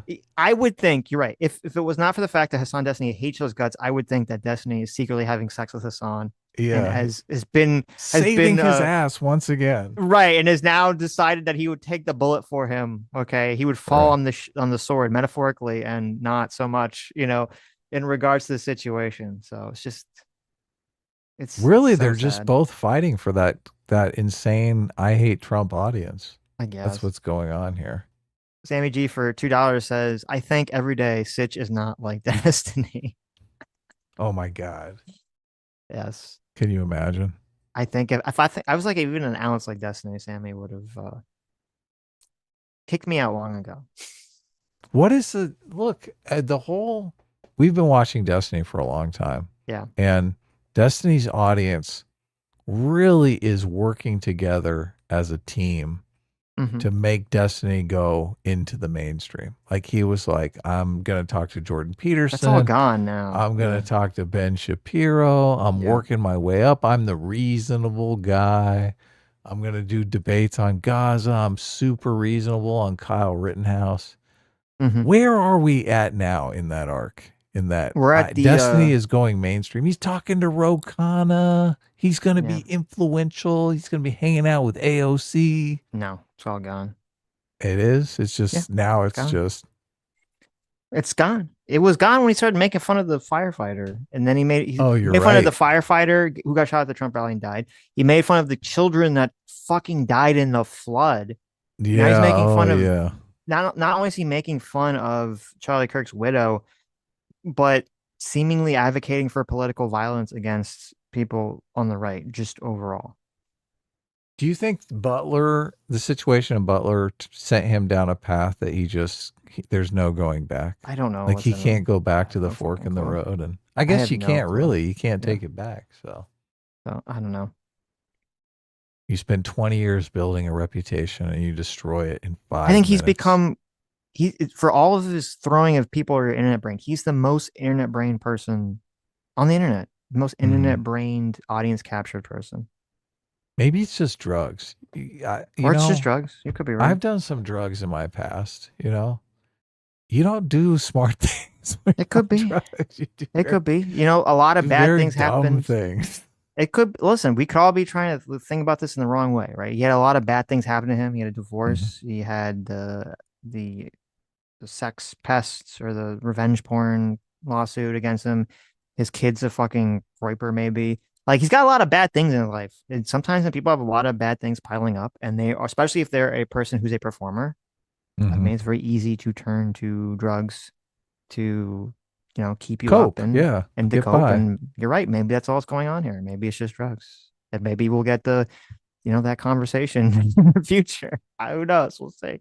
Oh my God. He could, if he checked himself into a rehab and said, "Oh, I've been on drugs the last year and a half." There you go. That will be the rehabilitation tour for Destiny. Even if it's not true. Celebrities do it. Even if it's not true, it'll be, I was on drugs. I get to go mainstream because I was on drugs. It's not my fault that I said all these bad things. Okay. That could work. America loves a redemption story. Right. Yeah. Right. Though there are some clips from, and I'll play those clips. There's a clip from like 2018, which I completely missed, where he says some pretty crazy shit.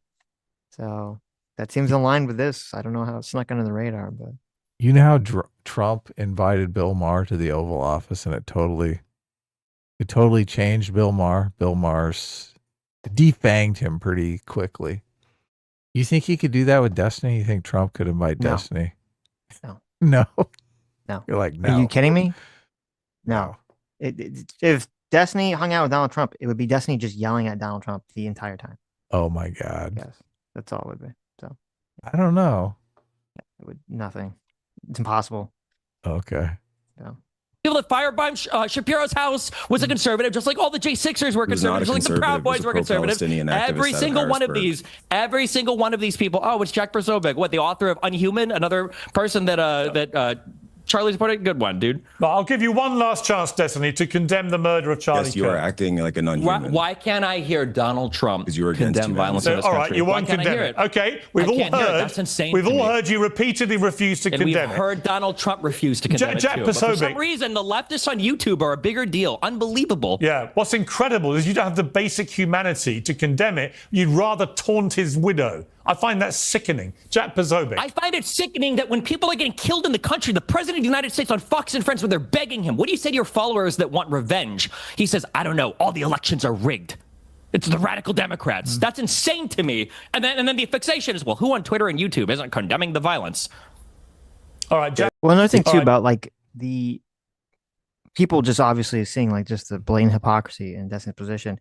Like, even though I still think it'd come off very unhinged if he was like, I'm not going to condemn it until Trump condemns it, blah, blah, blah, blah. Adding on the other, like now another layer of, well, not only is he not condemning it, he's making fun of it.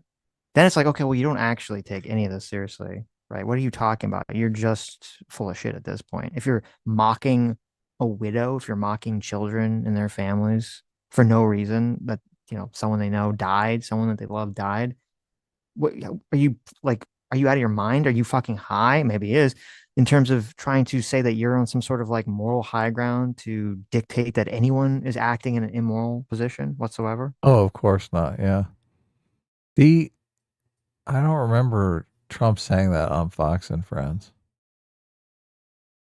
I wouldn't be surprised if we did. He said not some not great things in that conversation, but He maybe said, the wording. I do was, remember him saying, I wouldn't be surprised get, if Destiny twisted the wording around a little bit, but he said, I'm gonna get in trouble for this, but I don't care. Talking about getting in trouble for it. And he said something to the effect that it was the left's fault. I do remember that on Fox and Friends. Right. And a lot of people spinning that, and he didn't care about the Charlie Kirk murder. But anyway. Jack Posobiec, you have a great example here of the type of cancer I'm talking about, where when you present direct information, they refuse, they obfuscate, they refute, they say it's not true, they lie. You could see from the bullet casings, you could see from postings, you could see from everything out there that it's very clear what happened here.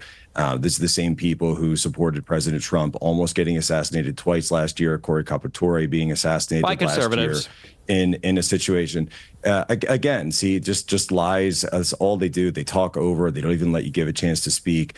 And something needs to be done, Piers. Something absolutely needs to be done. This ideology should be shamed, humiliated, driven from the public discourse. I mean, you've got people who have completely dissociated with humanity because all they care about are clicks and YouTube streams and likes. Go to the casket. Go to the gravesite. Go talk to the widow. You know, I don't even know how to discuss this with someone who's completely lost all touch with reality. Yeah, I mean, Anna. What's Jack's answer to why can't the president say we should all be less violent? Right. Because you can't even condemn the cold-blooded execution of Charlie Donald Trump Kirk. turns on Destiny. I don't think you're in the YouTube, position and he to says, demand anything from anybody on YouTube. That's how I'm going to take my. You're my not in pointers, any but position really? to condemn anybody for anything. You won't Absolutely condemn a am, because he's cold-blooded the president murder. of the United States. He's the president of the United States. No one here can answer that question. Basic Why Donald humanity Trump- says why the murder Donald Trump, was the president, horrific. Can't say Why can't all you of say us need it? to be less violent. Why can't you Democrats say have been it, saying Destiny? for over a decade. Is he advocating for Donald Trump to come out and give some touching speech? Is that what he's saying? We can't move forward until Donald Trump comes out and gives a touching speech. he wants them. Yeah, he wants them to say some very specific phrase. So Okay. Just Which, so weird. Listen, it would be nice. I would love if Donald Trump could be like the governor of Utah and give a very good speech. I would even like it if he could have given the last 10 minutes of that speech that JD Vance gave. Trump is not that person, and I think it's very depressing and sad that our president's not that person. But the idea that you're going to hinge your own positions on how you should act morally in the world, or how you should act unhinged in the world, or whether you should make fun of grieving widows in the world and say, well, I'm not going to do that because, Trump bad, is just so fucking stupid. It's stupid and disgusting. And immoral yourself. I think if Trump came out and gave a speech like that, I don't think it'd make a bit of difference to Destiny. Not at I agree. all. Yeah, You just I don't. move on to like, oh, it wasn't good enough. This and that. Oh, he's dog whistling. What he really meant was he's going to come kill y'all. That's exactly what he meant. There would be, I don't think there would be a speech good enough because the conversation would be, well, I don't trust Trump. He's going to go back to doing it, or he still, cultivated this environment for X number of years, blah, blah, blah. It'd be all the same arguments people make against Anna or other stuff. So. Say the murder was horrific and unacceptable. Why can't Donald Trump say it? You can't do it, Why does no one hear any words for Donald Trump? All right, Anna Kasparian. Donald Trump. Nothing exactly. Anna Kasparian. To me, this is what I'm talking about, that I think there is an element of the left, the hard woke left, that have completely lost their minds. If you are not able to just outright simply condemn the murder of Charlie Kirk, and if you cannot stop yourself from mocking his grieving widow, you are sick, as I've just seen from Destiny. The sick thing is weaponizing a widow's grief to try to do recruitment for your political party. That's probably one of the most disgusting things I've ever seen. She's showing up in emails for recruitment drives for TPUSA. Destiny? What did you think the assassination of a political figure would do? What did you think the outcome was going to be?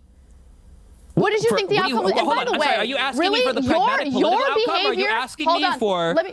Hey, how about take it easy on the Adderall? Take it easy on the Adderall, and let me answer the question that Pierce asked me. You must have been really bullied today, I guess. Let Anna speak, please. My behavior is not reliant on how anyone else behaves. Every morning I wake up and I make decisions about how I choose to react or respond to things.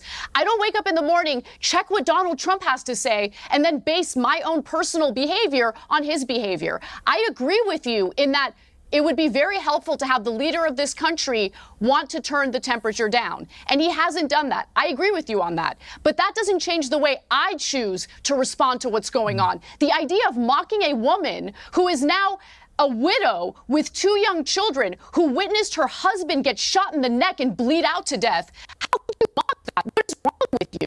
I just don't understand it. That's it. I don't understand it. I don't understand you, Destiny. You have so much hatred in your heart, and at the same time, you it's such a judge simple thing. others If you're as going to being hateful. weaponize somebody's grief against the other party, well, then of course people have a right to fight back against it. I think that she has every right to grieve in whatever way she wants, but when that grief is going to be weaponized to do recruitment, political recruitment, and further radicalization of the other side, then of course you not only have the ability to mock it, I think you have the obligation to mock it. It's insane. It will. It's hard for me to believe that Destiny, again, actually believes this, or maybe she's so fucking high, because the obvious reality is, as we've been saying, as everyone's saying, he's the one doing the recruiting. Destiny, if you're so concerned about the grief being weaponized to do recruitment, well, congratulations. Yeah. You're the tripled poster child for recruitment for the right and their movement. Yeah. Congratulations. Good job. You did it. Yeah. Good job. Drop the confetti. Okay. 10x, 20x, 1000x, keep going. Right. Somebody give Destiny the Charlie Kirk trophy award for doing the best to get people to vote for Republicans and support Donald Trump. Yes, yeah. You are the weapon that they never knew they had. Right. Good job. You did it. Let me understand. Let me understand your argument. So since others are using her grief to politically recruit, you think that it's okay to mock her specifically? Since others are using her grief, sense? she's the one who gave a 17-minute speech on TV where she talked about good versus evil. She's the one showing up in Destiny, TPUSA ads to 1 or 2 days after. If someone assassinated my husband,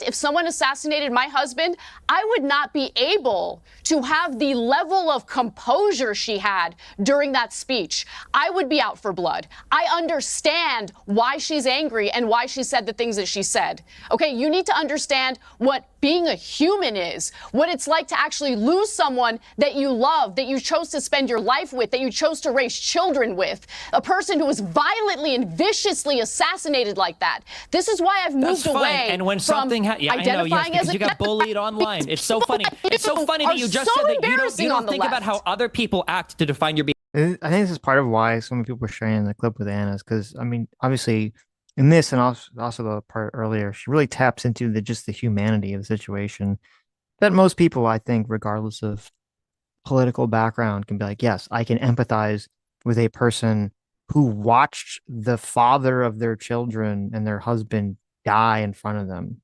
Most people have that level of empathy to understand that on a very human level. Not only that, I mean, older people know where their relationship with their significant other was when they were like 31. Holy fucking shit. Yeah, that's true. The robbery of all of the years. Yes. Yeah. All the years that they've had together. It's a goddamn fucking tragedy. Mm-hmm. And look, it's so weird that Destiny he doesn't seem to be able to comprehend. He's trapped in this game of politics to the point where nothing else matters. Right.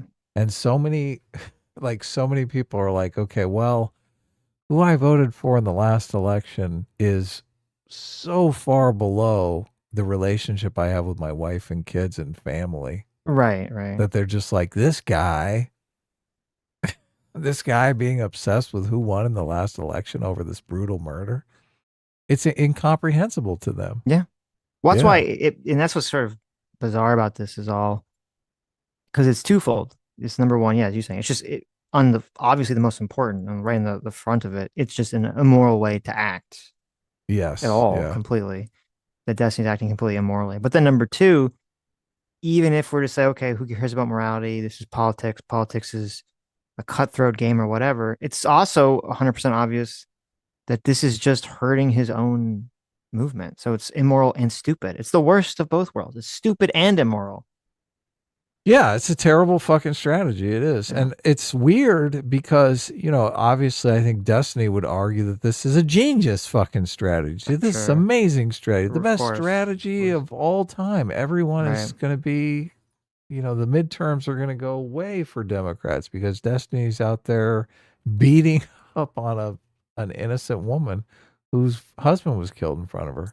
Well, and also, I guess, you can even argue that he's kind of defeating his own point because they're saying like, well, can you denounce the violence? And he's like, well, not until Trump does. And they're saying, well, I mean, you should, you have an audience and you're important. He's like, what? I'm just a fucking nobody in the internet. Yeah. It doesn't matter what I do. What matters what Trump does. Well, if it doesn't matter what you do and you have no influence on anything, then why wouldn't you just denounce it? Because it doesn't matter one way or the other.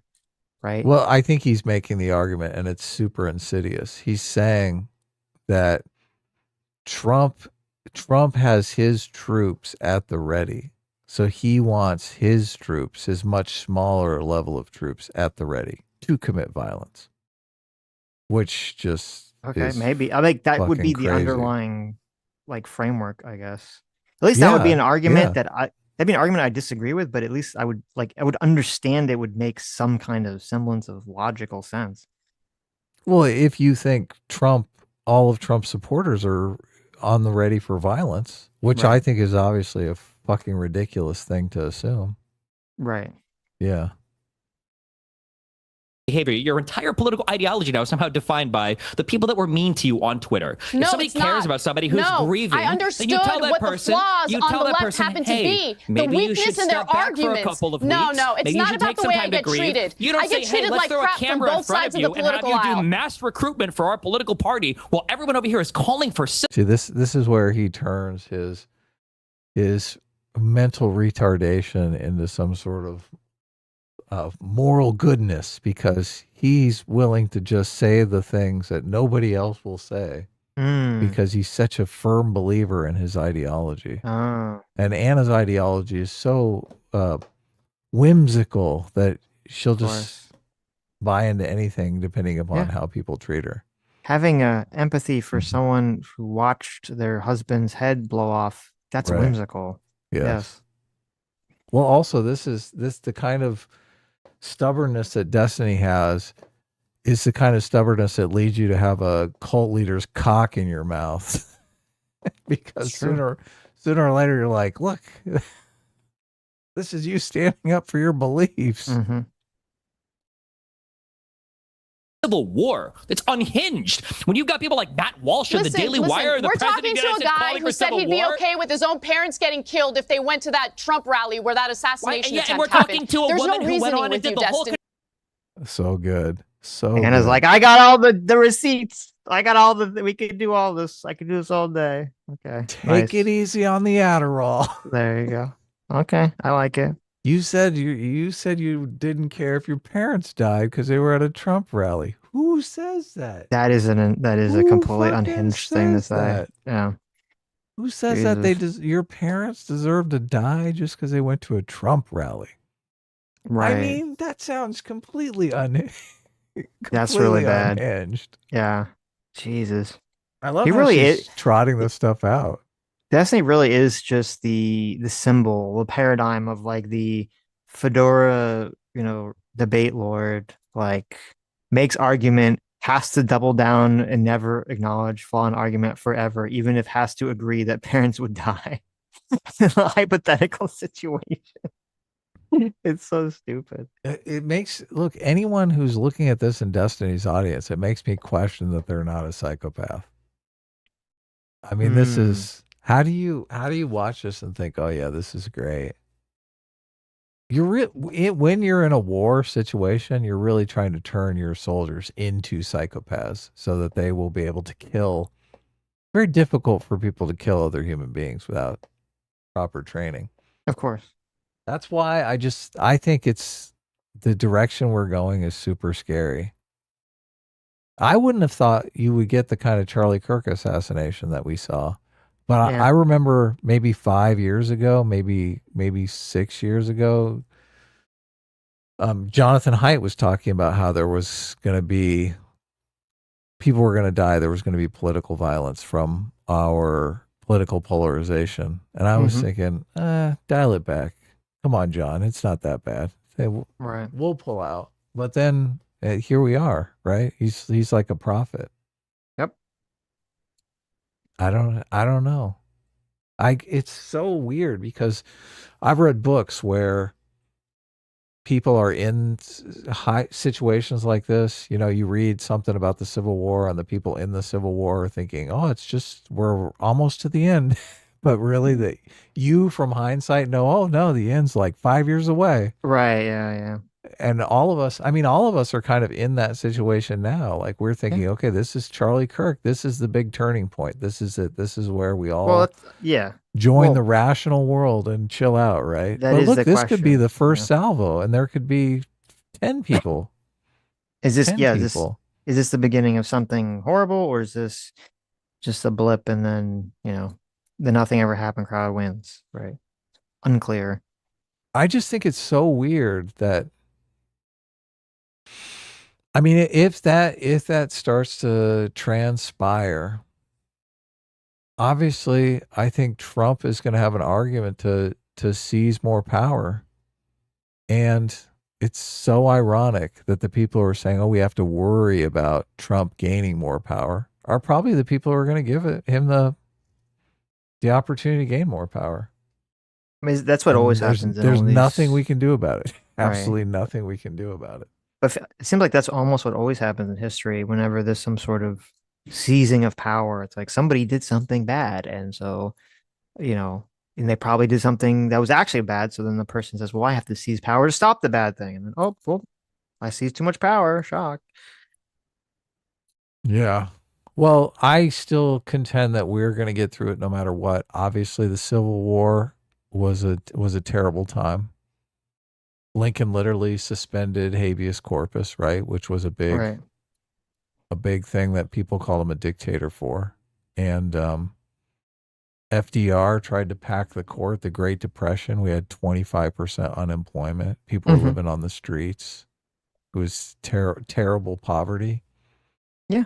And look, these things happen. This might happen again. Well, no, I mean, we're going to get to the other side. Yeah, it's kind of what people have been saying in our super chats in the past is there's not going to be like a civil war, like half the country declares war on another half the country, because there's not like a dividing line that's like neat geographically between the North and the South in terms of like fighting each other. It's not like the way it would kind of function. It would be more likely would be, people talk about the sorrows, or just like there's, these pockets of extreme violence that just kind of happen throughout the country sporadically. I mean, we did have stuff like that, in the 60s and 70s. There's a lot of political assassinations, a lot of political violence that was kind of ripping through the country. And unfortunately, it's not. I wish that was an unlikely situation. I don't know if it is unlikely now, or was in the direction we're heading. But I mean, we saw periods of time where Antifa and the Proud Boys would go to different locations where, like, Antifa would say, we're going to have a protest. Yeah. And the Proud Boys would go to counter protest, but they knew what was going on. They wanted to box. They wanted to get violent. That felt very LARPy. The problem is when it kind of goes out of the LARP into people wanting to just do random acts of terrorism against not people that are like the Proud Boys and Antifa, like they both are like, let's put on our hockey pads and we're gonna go fight in the street. Like they're both gearing up to do it. It's like when you're like, okay, well, I'm gonna go start attacking people who are not part of my LARP. That's when you sort of stray into the dangerous territory. Yeah. I mean, we've seen how it takes place in other countries. So obviously we looked at the Ukraine situation. Right.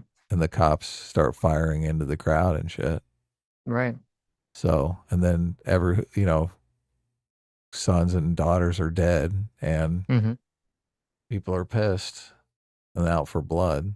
So, I mean, there's a lot of different ways that this could go. It's unfortunate.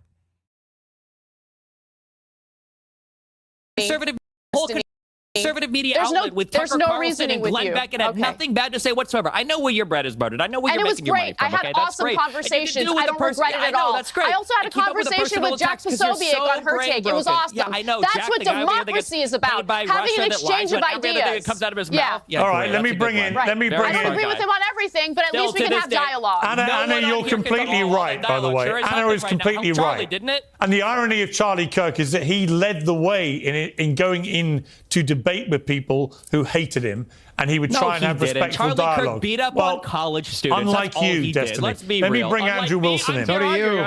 Let me bring in Andrew Wilson. So do you. You beat up on college students. You go on a college tour. You're going on a college tour right now to beat up on college students.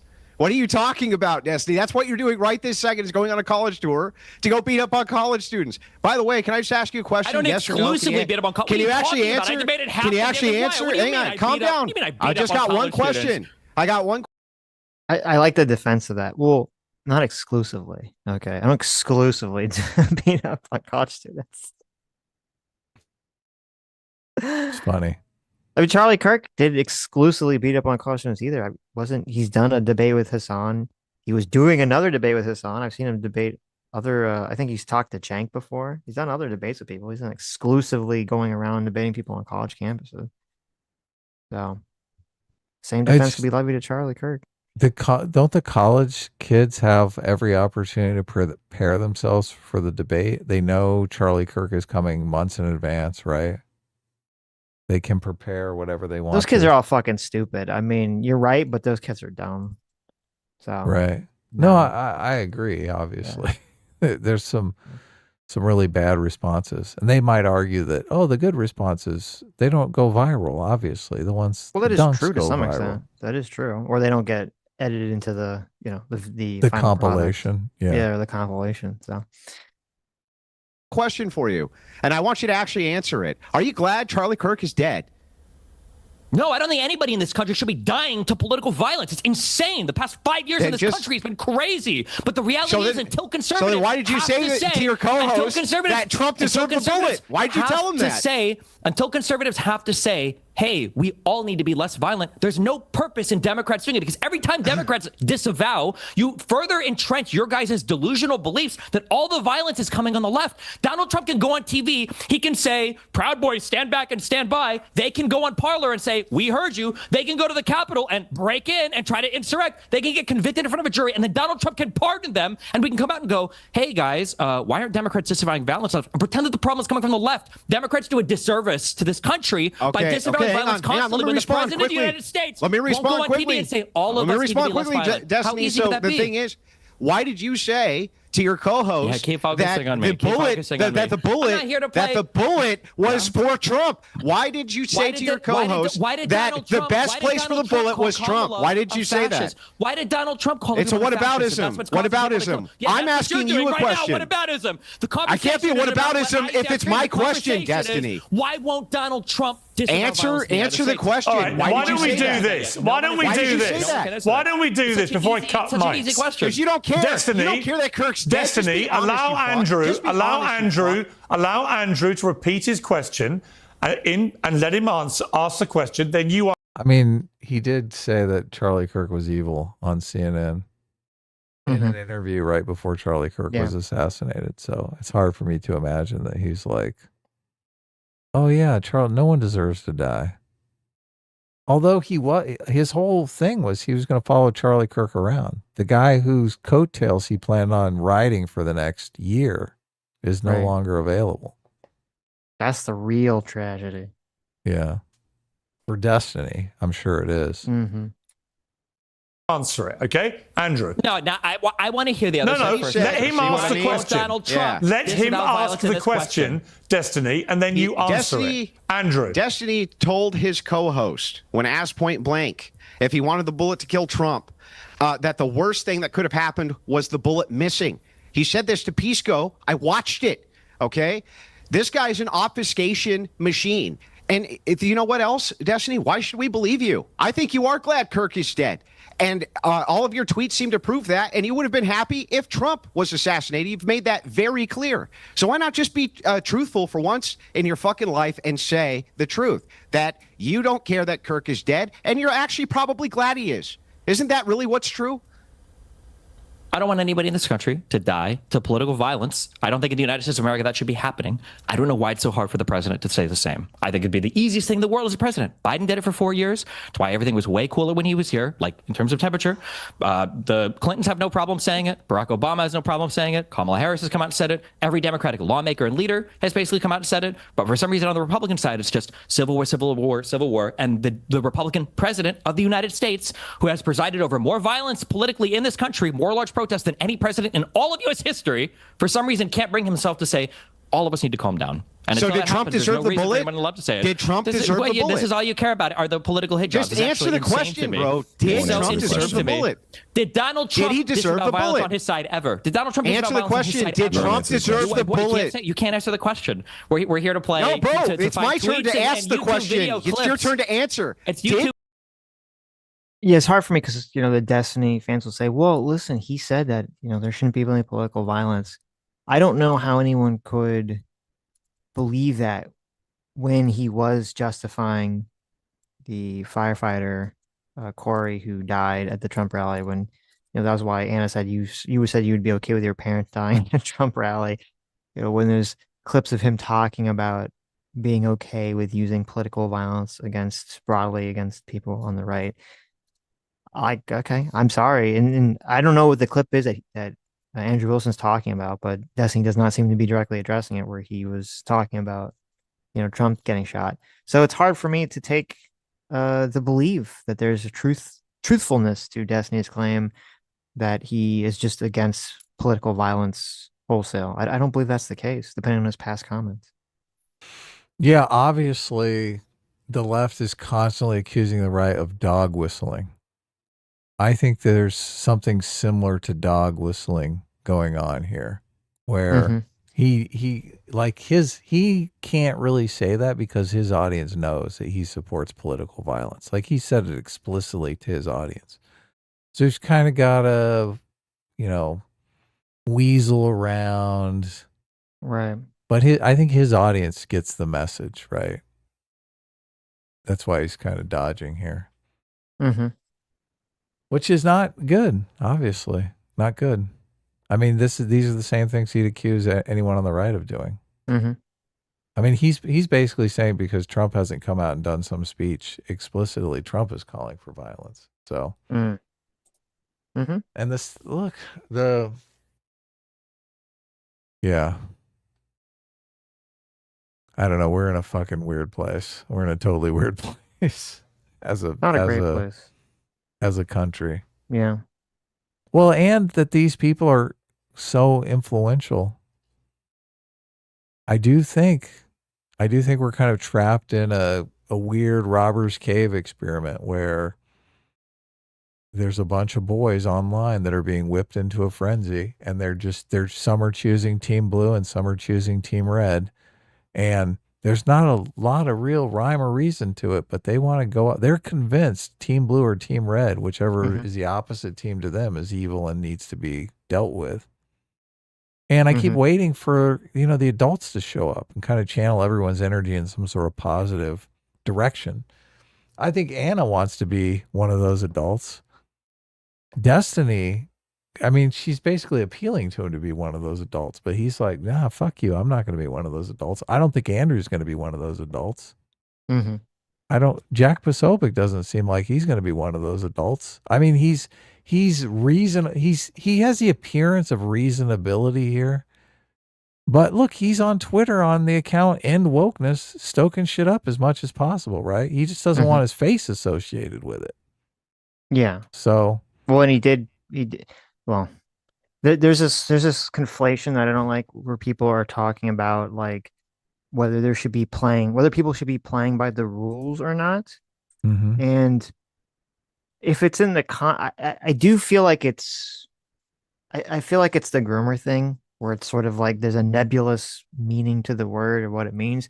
Because if it's just in the context of like people on the left crying about people getting canceled, I think that's fine.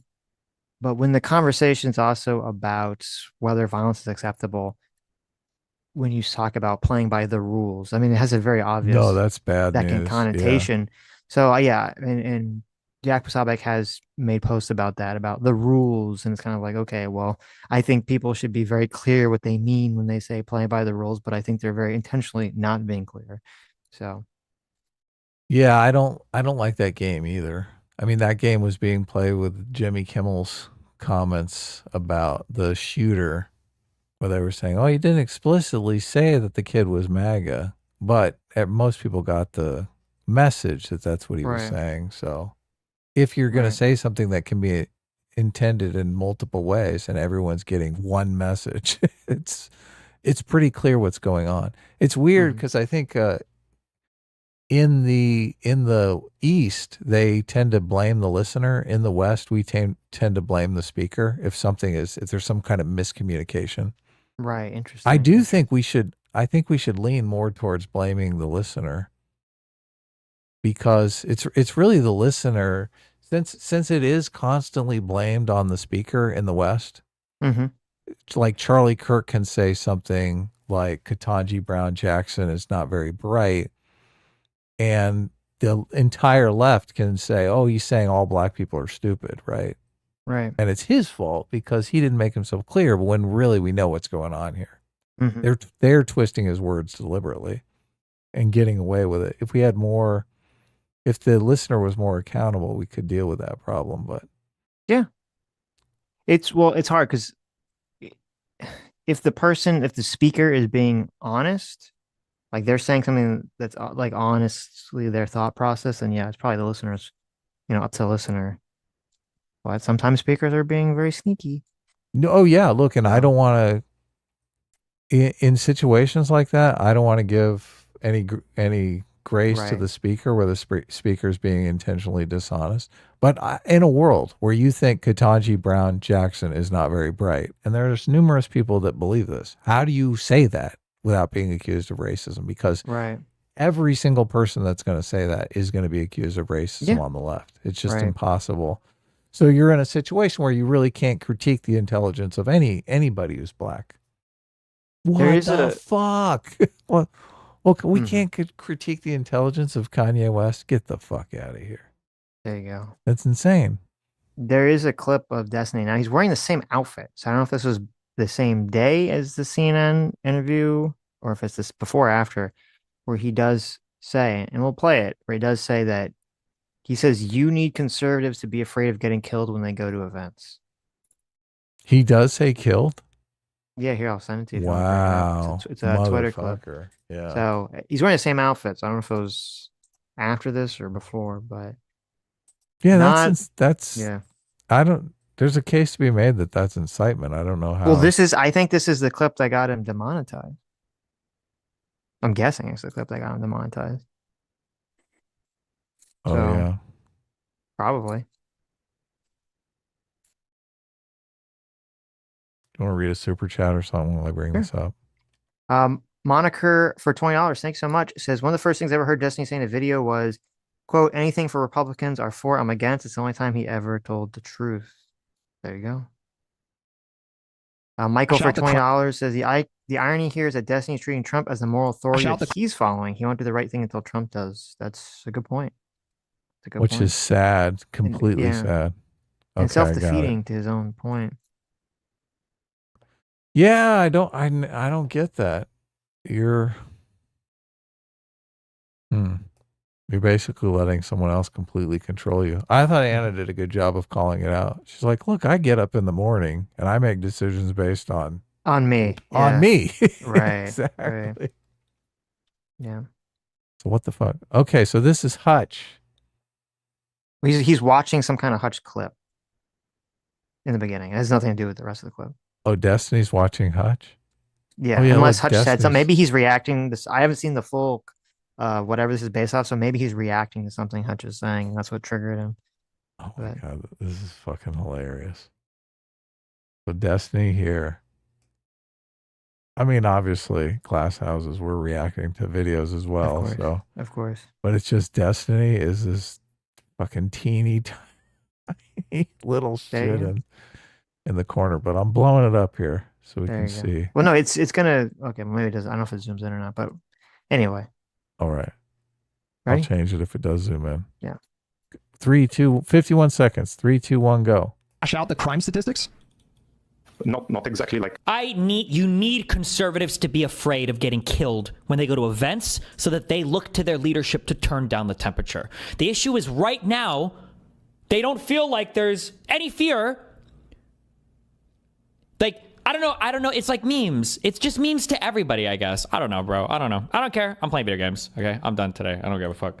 God, it's going to be so fucking gay if I get killed in the next fucking 2 months of shit I'm doing. Well, the cucked shit out here. Please don't anybody make any actual fucking, the most cucked, weak-ass, fucking bullshit-ass speeches on my side. God, if it happens, holy shit, I'm going to make a death note before I go out to go live and not. God, it's so cucked. It's so optics cucked. Ash out the crime statistics. Okay, so yeah. Yeah. That's a pretty incendiary quote there. Yeah. Conservatives need to be afraid of getting killed.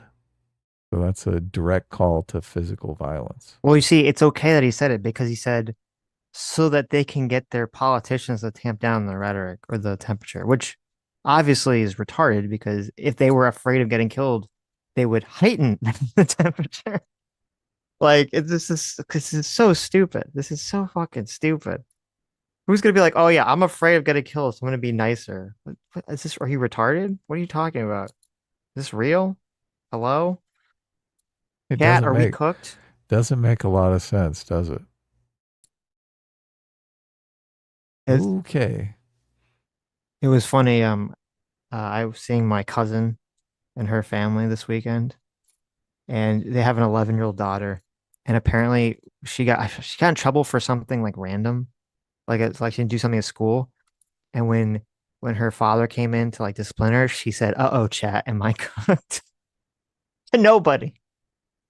This is for real? Like, yeah, I thought that's like how they like react to things. I don't know. It's kind of like it's funny, but it's also like, so this is like the voices in her head.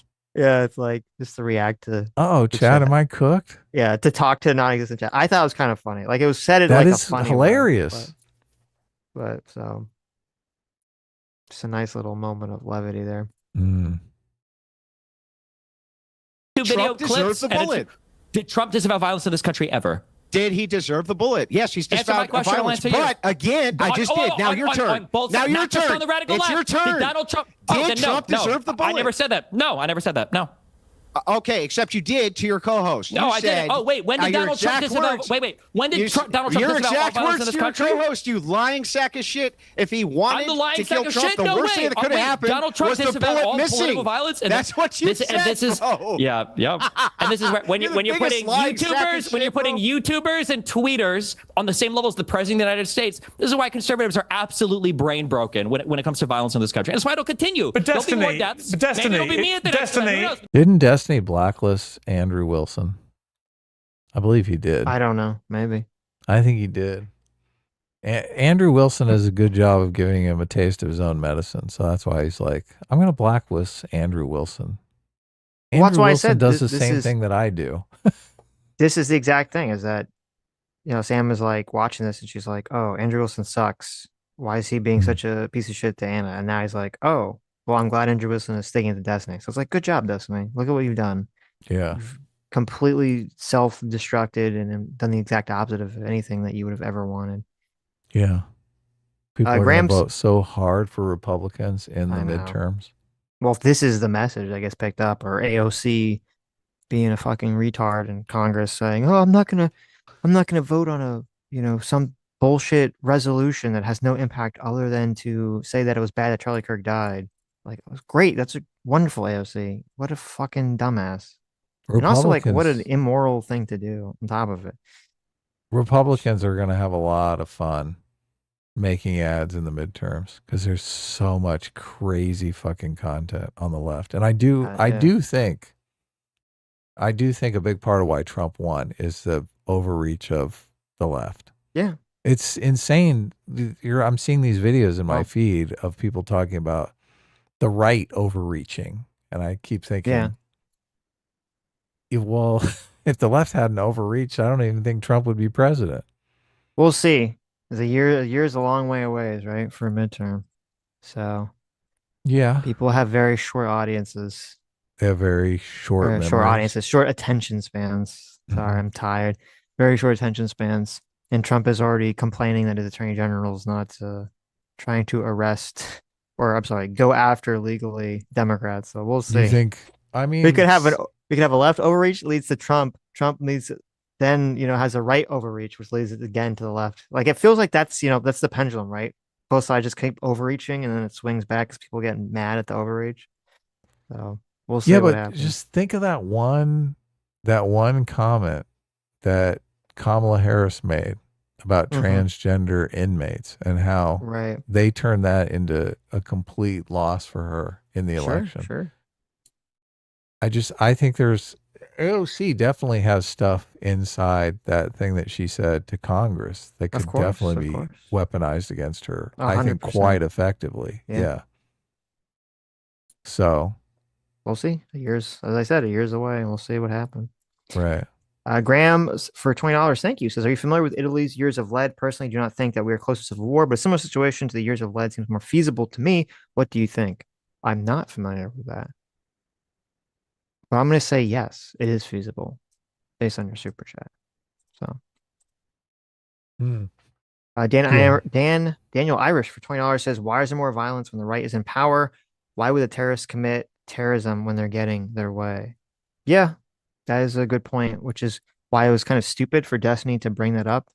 To be like, well, there's more political violence, even if it's coming from seemingly left-wing sources. When Trump is president, it's like, oh, okay.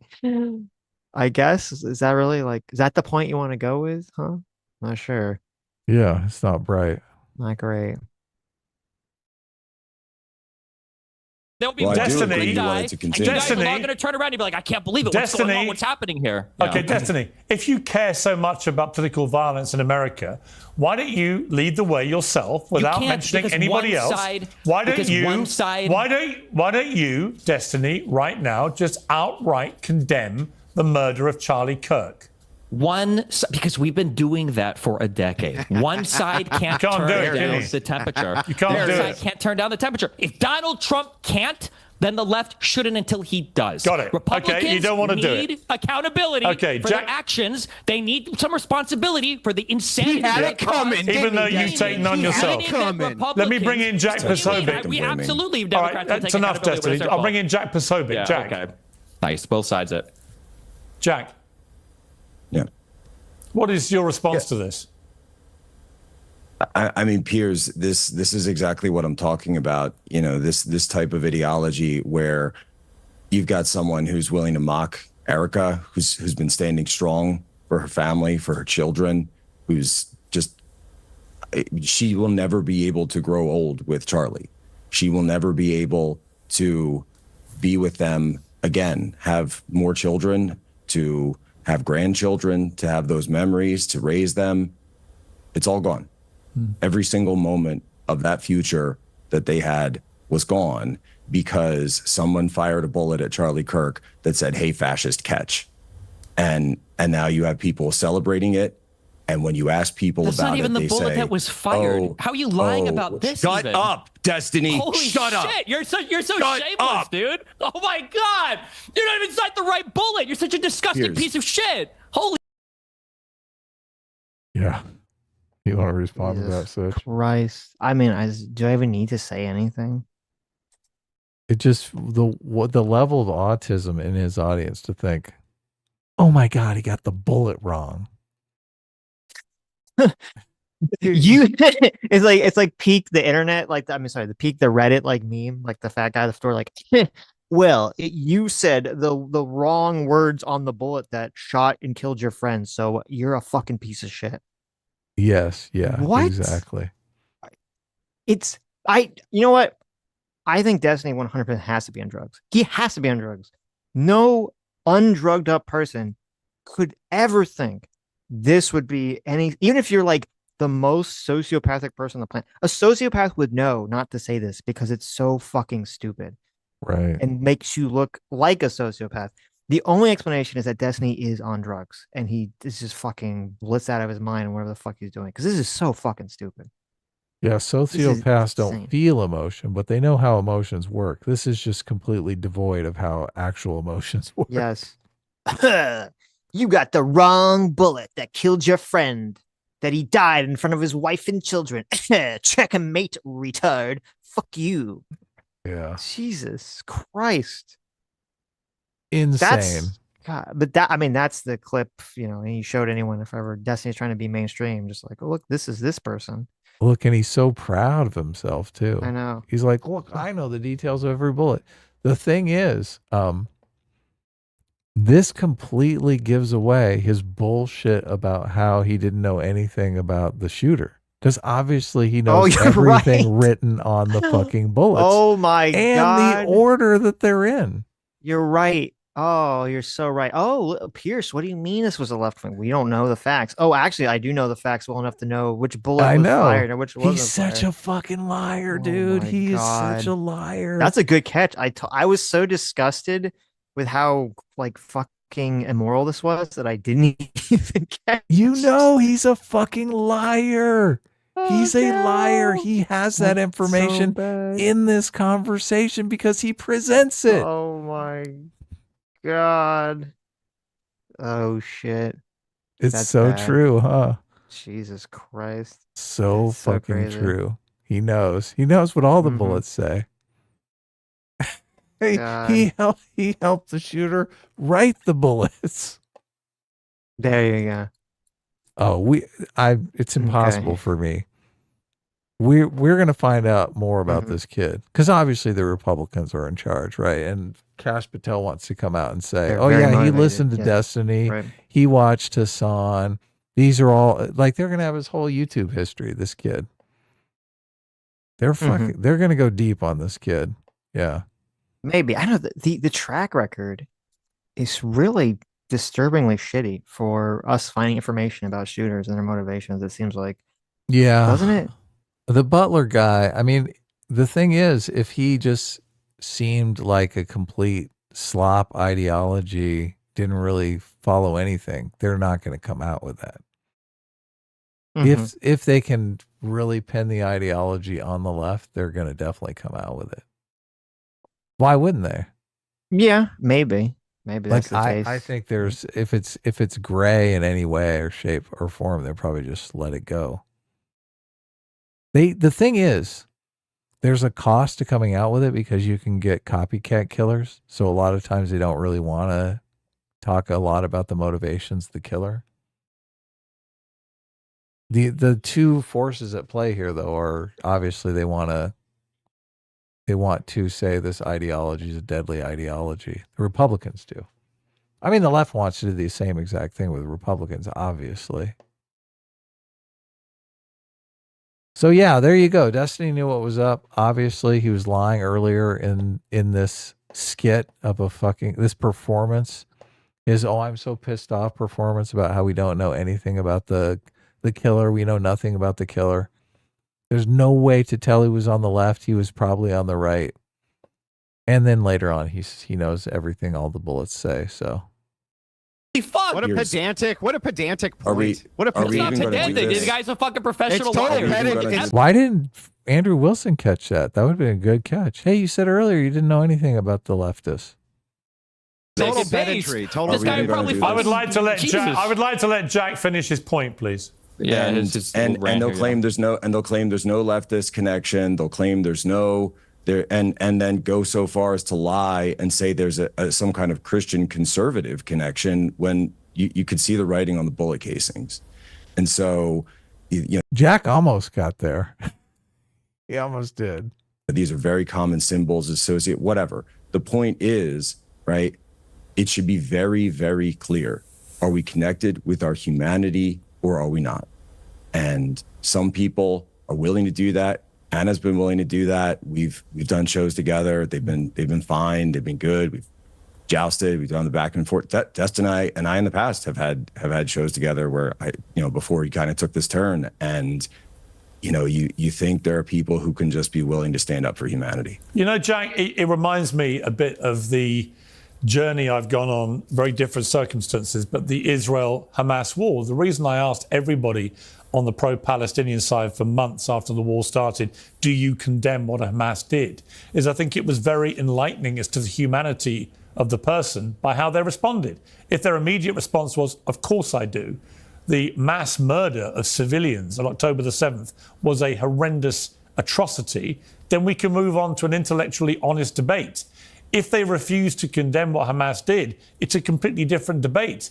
And similarly, right now, I feel if you can't condemn a lot of what the IDF are doing, frankly, it's my opinion, in Gaza, then the same thing. If you're unequivocally like, it's all fine with 20,000 plus kids being killed, then I've got a problem with that too. But I do think you've got to try and maintain in all of these debates a modicum of humanity about people who are actually being killed.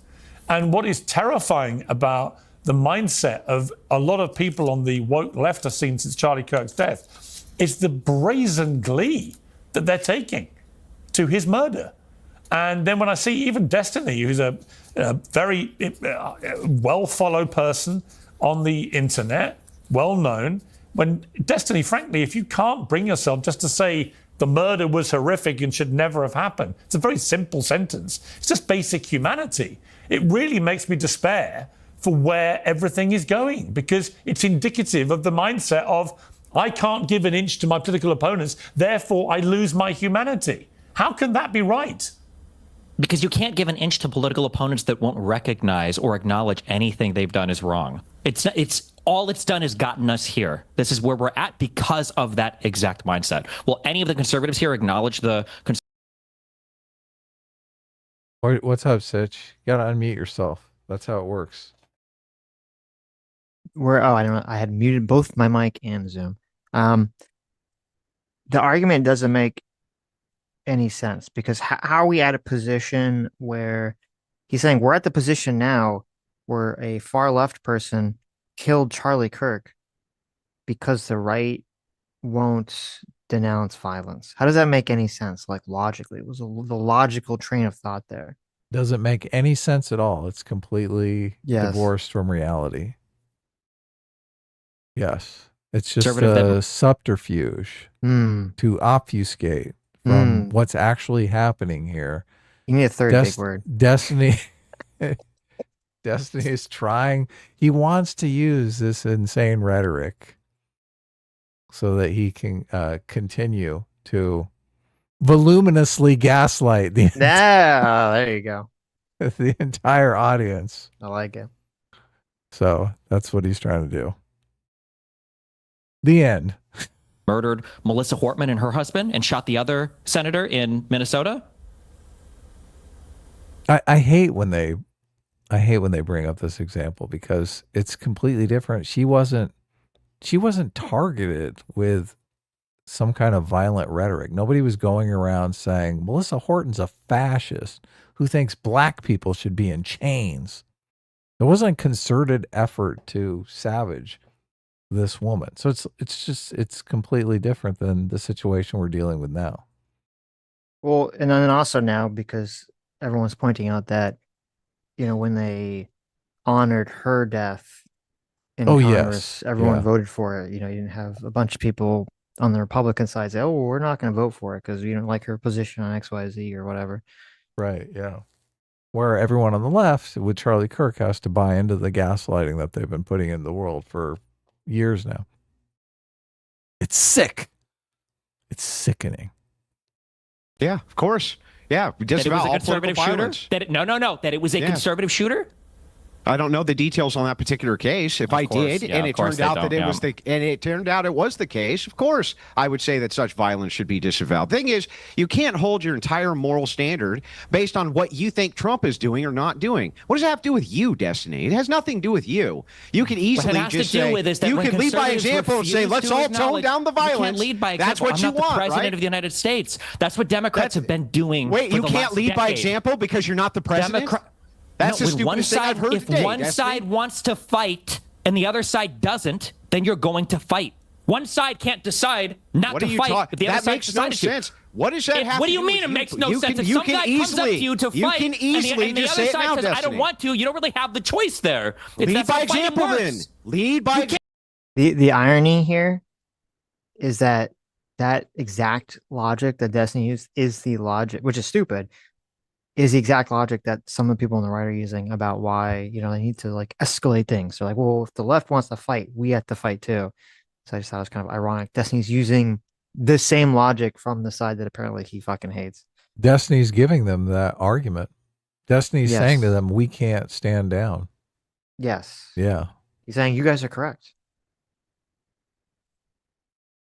Stupid. Can't lead by example. That's called dying. You can. Actually, I actually thought. Let me jump in. Because you're actually happy Let me about jump it, in Destiny. here. Just be honest, you're happy I actually about it. felt that Anna hit the nail on the head here, which is she did not need to wait for Donald Trump to comment on this to make her own mind up about what had happened. That is intellectual honesty, right? Yes, it may have been somebody that she totally disagreed with on many issues. The simple, humane thing to do with any event like this is to ask yourself, how do I personally feel about it? Not what does Donald Trump think about it, or what does Joe Biden think about it, or what does Timbuktu think about it? It's what do I personally feel about this? It didn't take me very long, Destiny, to understand that I felt repulsed by the execution of somebody in cold blood with his wife and 2 young children there watching. It's a human reaction. I don't need to know what Donald Trump thinks about it. You're there. At all. I don't understand why you need to wait for him before your own I humanity don't need to wait kicks in. for anybody. No, you're not asking how we feel about it. You're asking what the public statements should be. And the public statements should be the President of the United States. I'm not. Yes, you are. No, you're I'm asking not. me for a public statement I'm right asking, now. where is your humanity? You can't just say the murder was Where is your humanity, wrong. peers? You guys are playing into this exactly. I think you probably know it. I think Cornel was right about this. You know where your bread is buttered as well. You guys play into this. It's insane to me that the President of the United States can't say, hey, all of us need to be less violent. We all need to calm the fuck down. That the President of the United States can't say this, but you will endlessly scour Twitter and YouTube for leftists to bring on and say, don't you guys disavow the violence? It's absolutely absurd to me. You know, Cornel West should have stayed in his seat.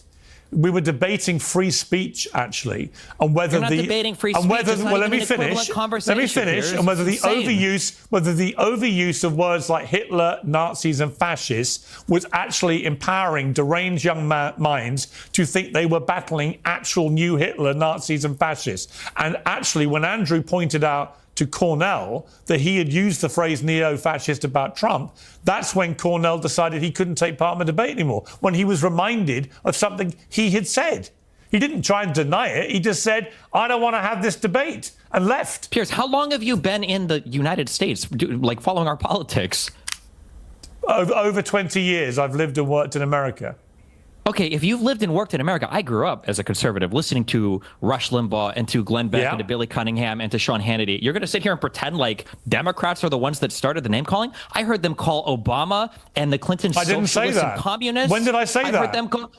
I'm just saying, why are we pretending that some people... I'm saying, why did Cornel West... household? Why would Cornel West walk out on a debate when we're literally talking about the importance of speech? Makes no sense to me. If speech is important, then the president should exercise it more cautiously. So should you. And Republicans have been... You can't stop You've got millions of followers, and you think it's fine to show them you're mocking a widow. You cannot choose for your opponent not... You know, and as much as... You know, I said it, Anna said it. As much as we would like, or I would really like for Donald Trump to not be Donald Trump and to be able to articulate a message of unity that would bring us together. Him pointing the finger at one side, or, you know, not articulating that unity message well enough, which is bad, is definitely a far cry from sort of the unhinged rhetoric of mocking the dead, the way that Destiny has, and also to even call in the clip that we just watched for violence to change political behavior. So I just, yeah, you could say Trump has a lot more influence than you, Destiny, but you're saying things that are like 100 times worse than what he's saying. Yeah, all of this is just excuse making for his own behavior. He basically wants to act completely unhinged and disgusting towards the right. And I think it is just the monetary incentives, because there's a huge audience that wants that kind of unhinged rhetoric towards the right. They want that violent rhetoric towards the right. So in order for him to cater to what they want, to give them what they want, he needs some sort of excuse why it's morally acceptable for him to do that. And he's just saying, well, obviously they're the ones that are doing it, and I'm just responding. This is kind of a self-defense mechanism that's going on here. They're the unhinged ones. Right. They've been doing this forever. This is a standard playbook right here. We're like, where does this end? And I think it's doubly stupid because obviously Destiny's out on tour doing what Charlie Kirk did. What the fuck? I've already seen some of the clips of Destiny on his Charlie Kirk Turning Point style tour, and everyone is just fucking yelling at him. It's completely unhinged. I would be terrified in that environment. Does he have good security? I don't know that he has good security. It's interesting that he's doing this. So, right. I mean, it does. I've heard a lot of people on the right say this is a testament to how safe the left feels, right? That he can do this kind of unhinged, violent rhetoric and go out in front of a crowd and not feel the least bit intimidated.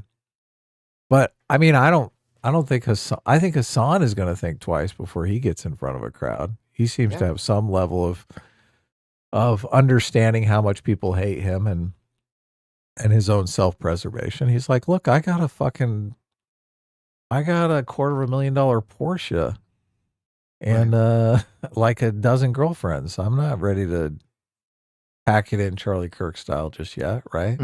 I don't think Hassan's going to go out there without the bubble.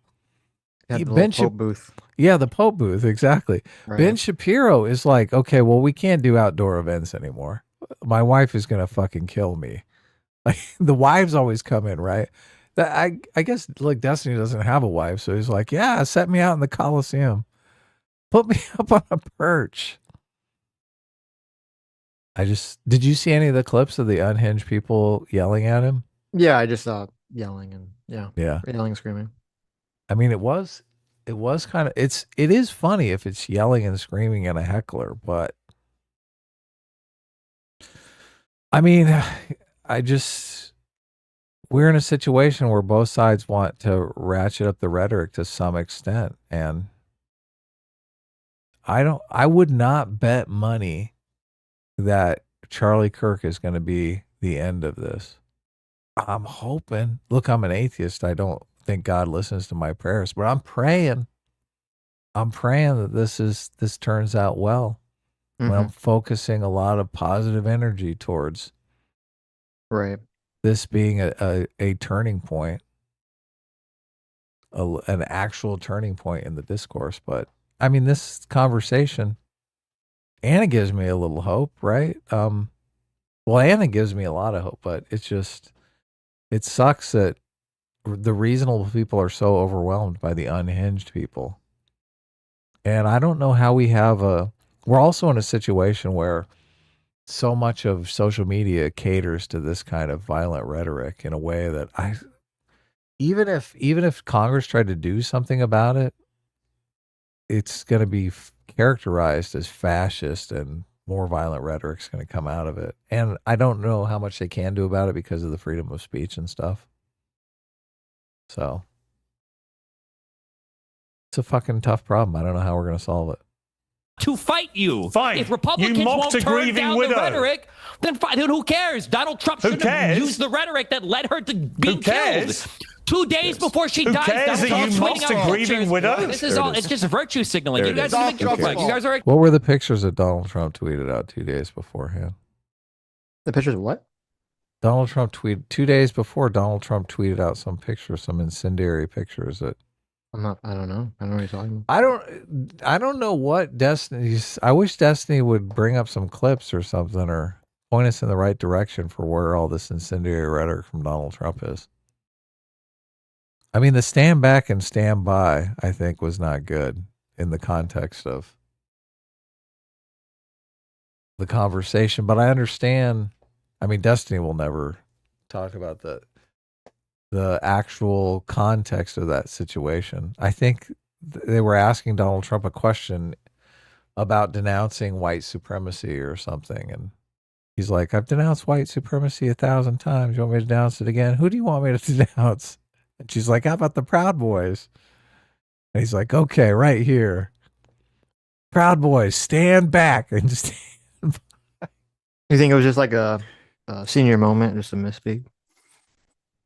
I don't think he knows who the fuck the Proud Boys are.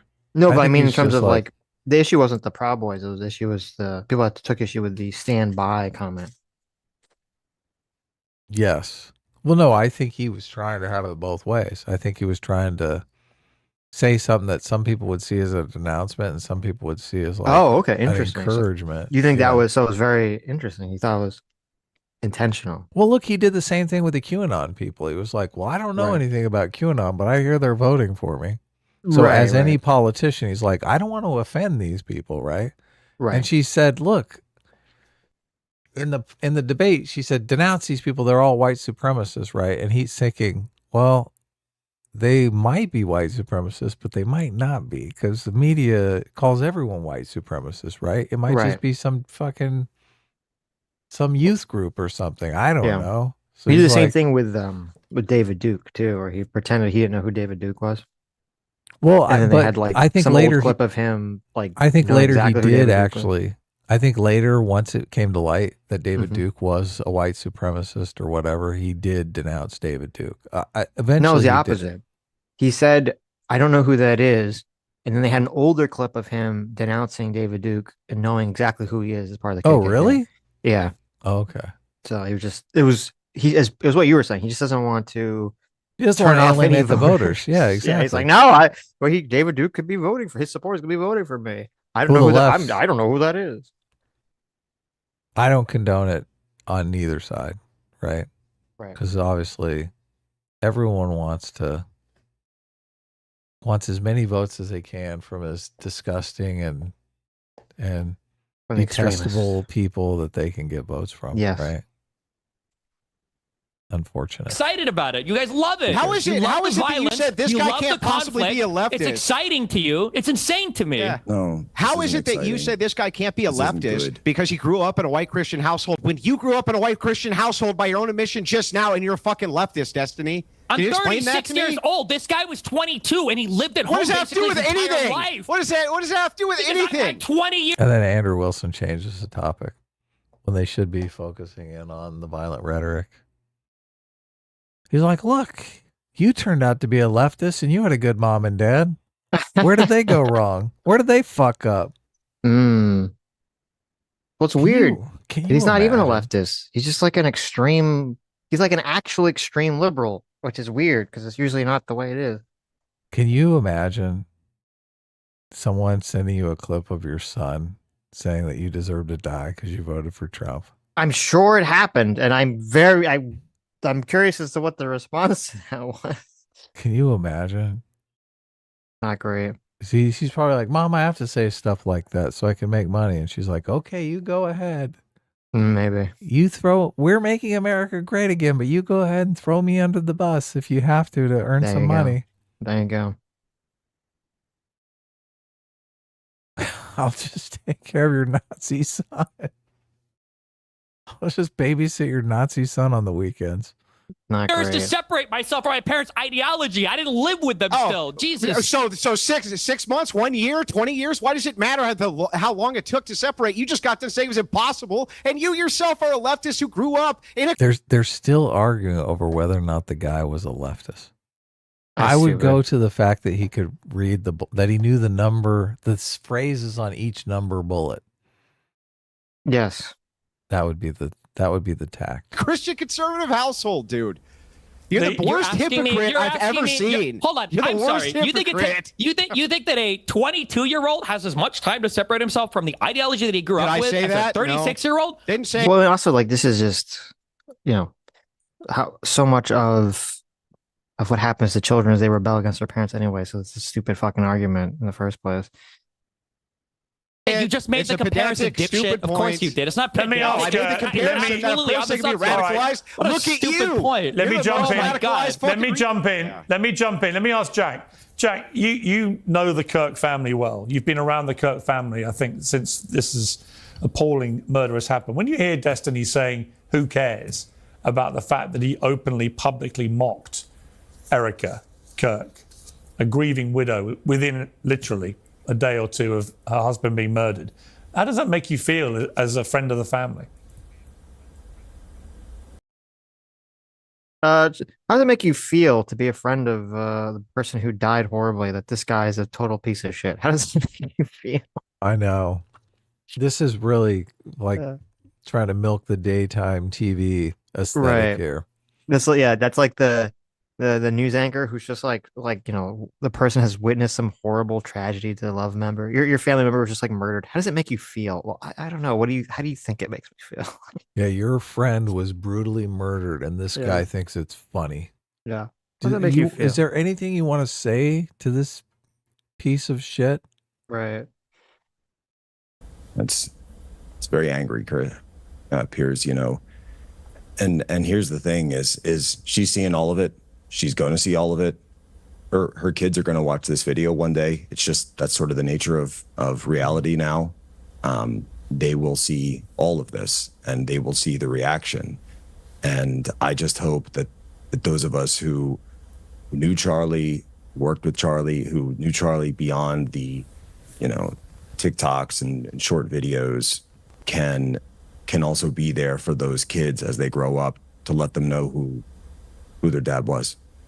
And Kids are going to grow up and watch old episodes of Piers Morgan uncensored. How performative is this? Is everybody here? Did we all get like a script before the show? What? They watch a lot of old episodes of the so JFK. embarrassing. You make the left look so bad, and you don't even realize it. You are seriously so embarrassing.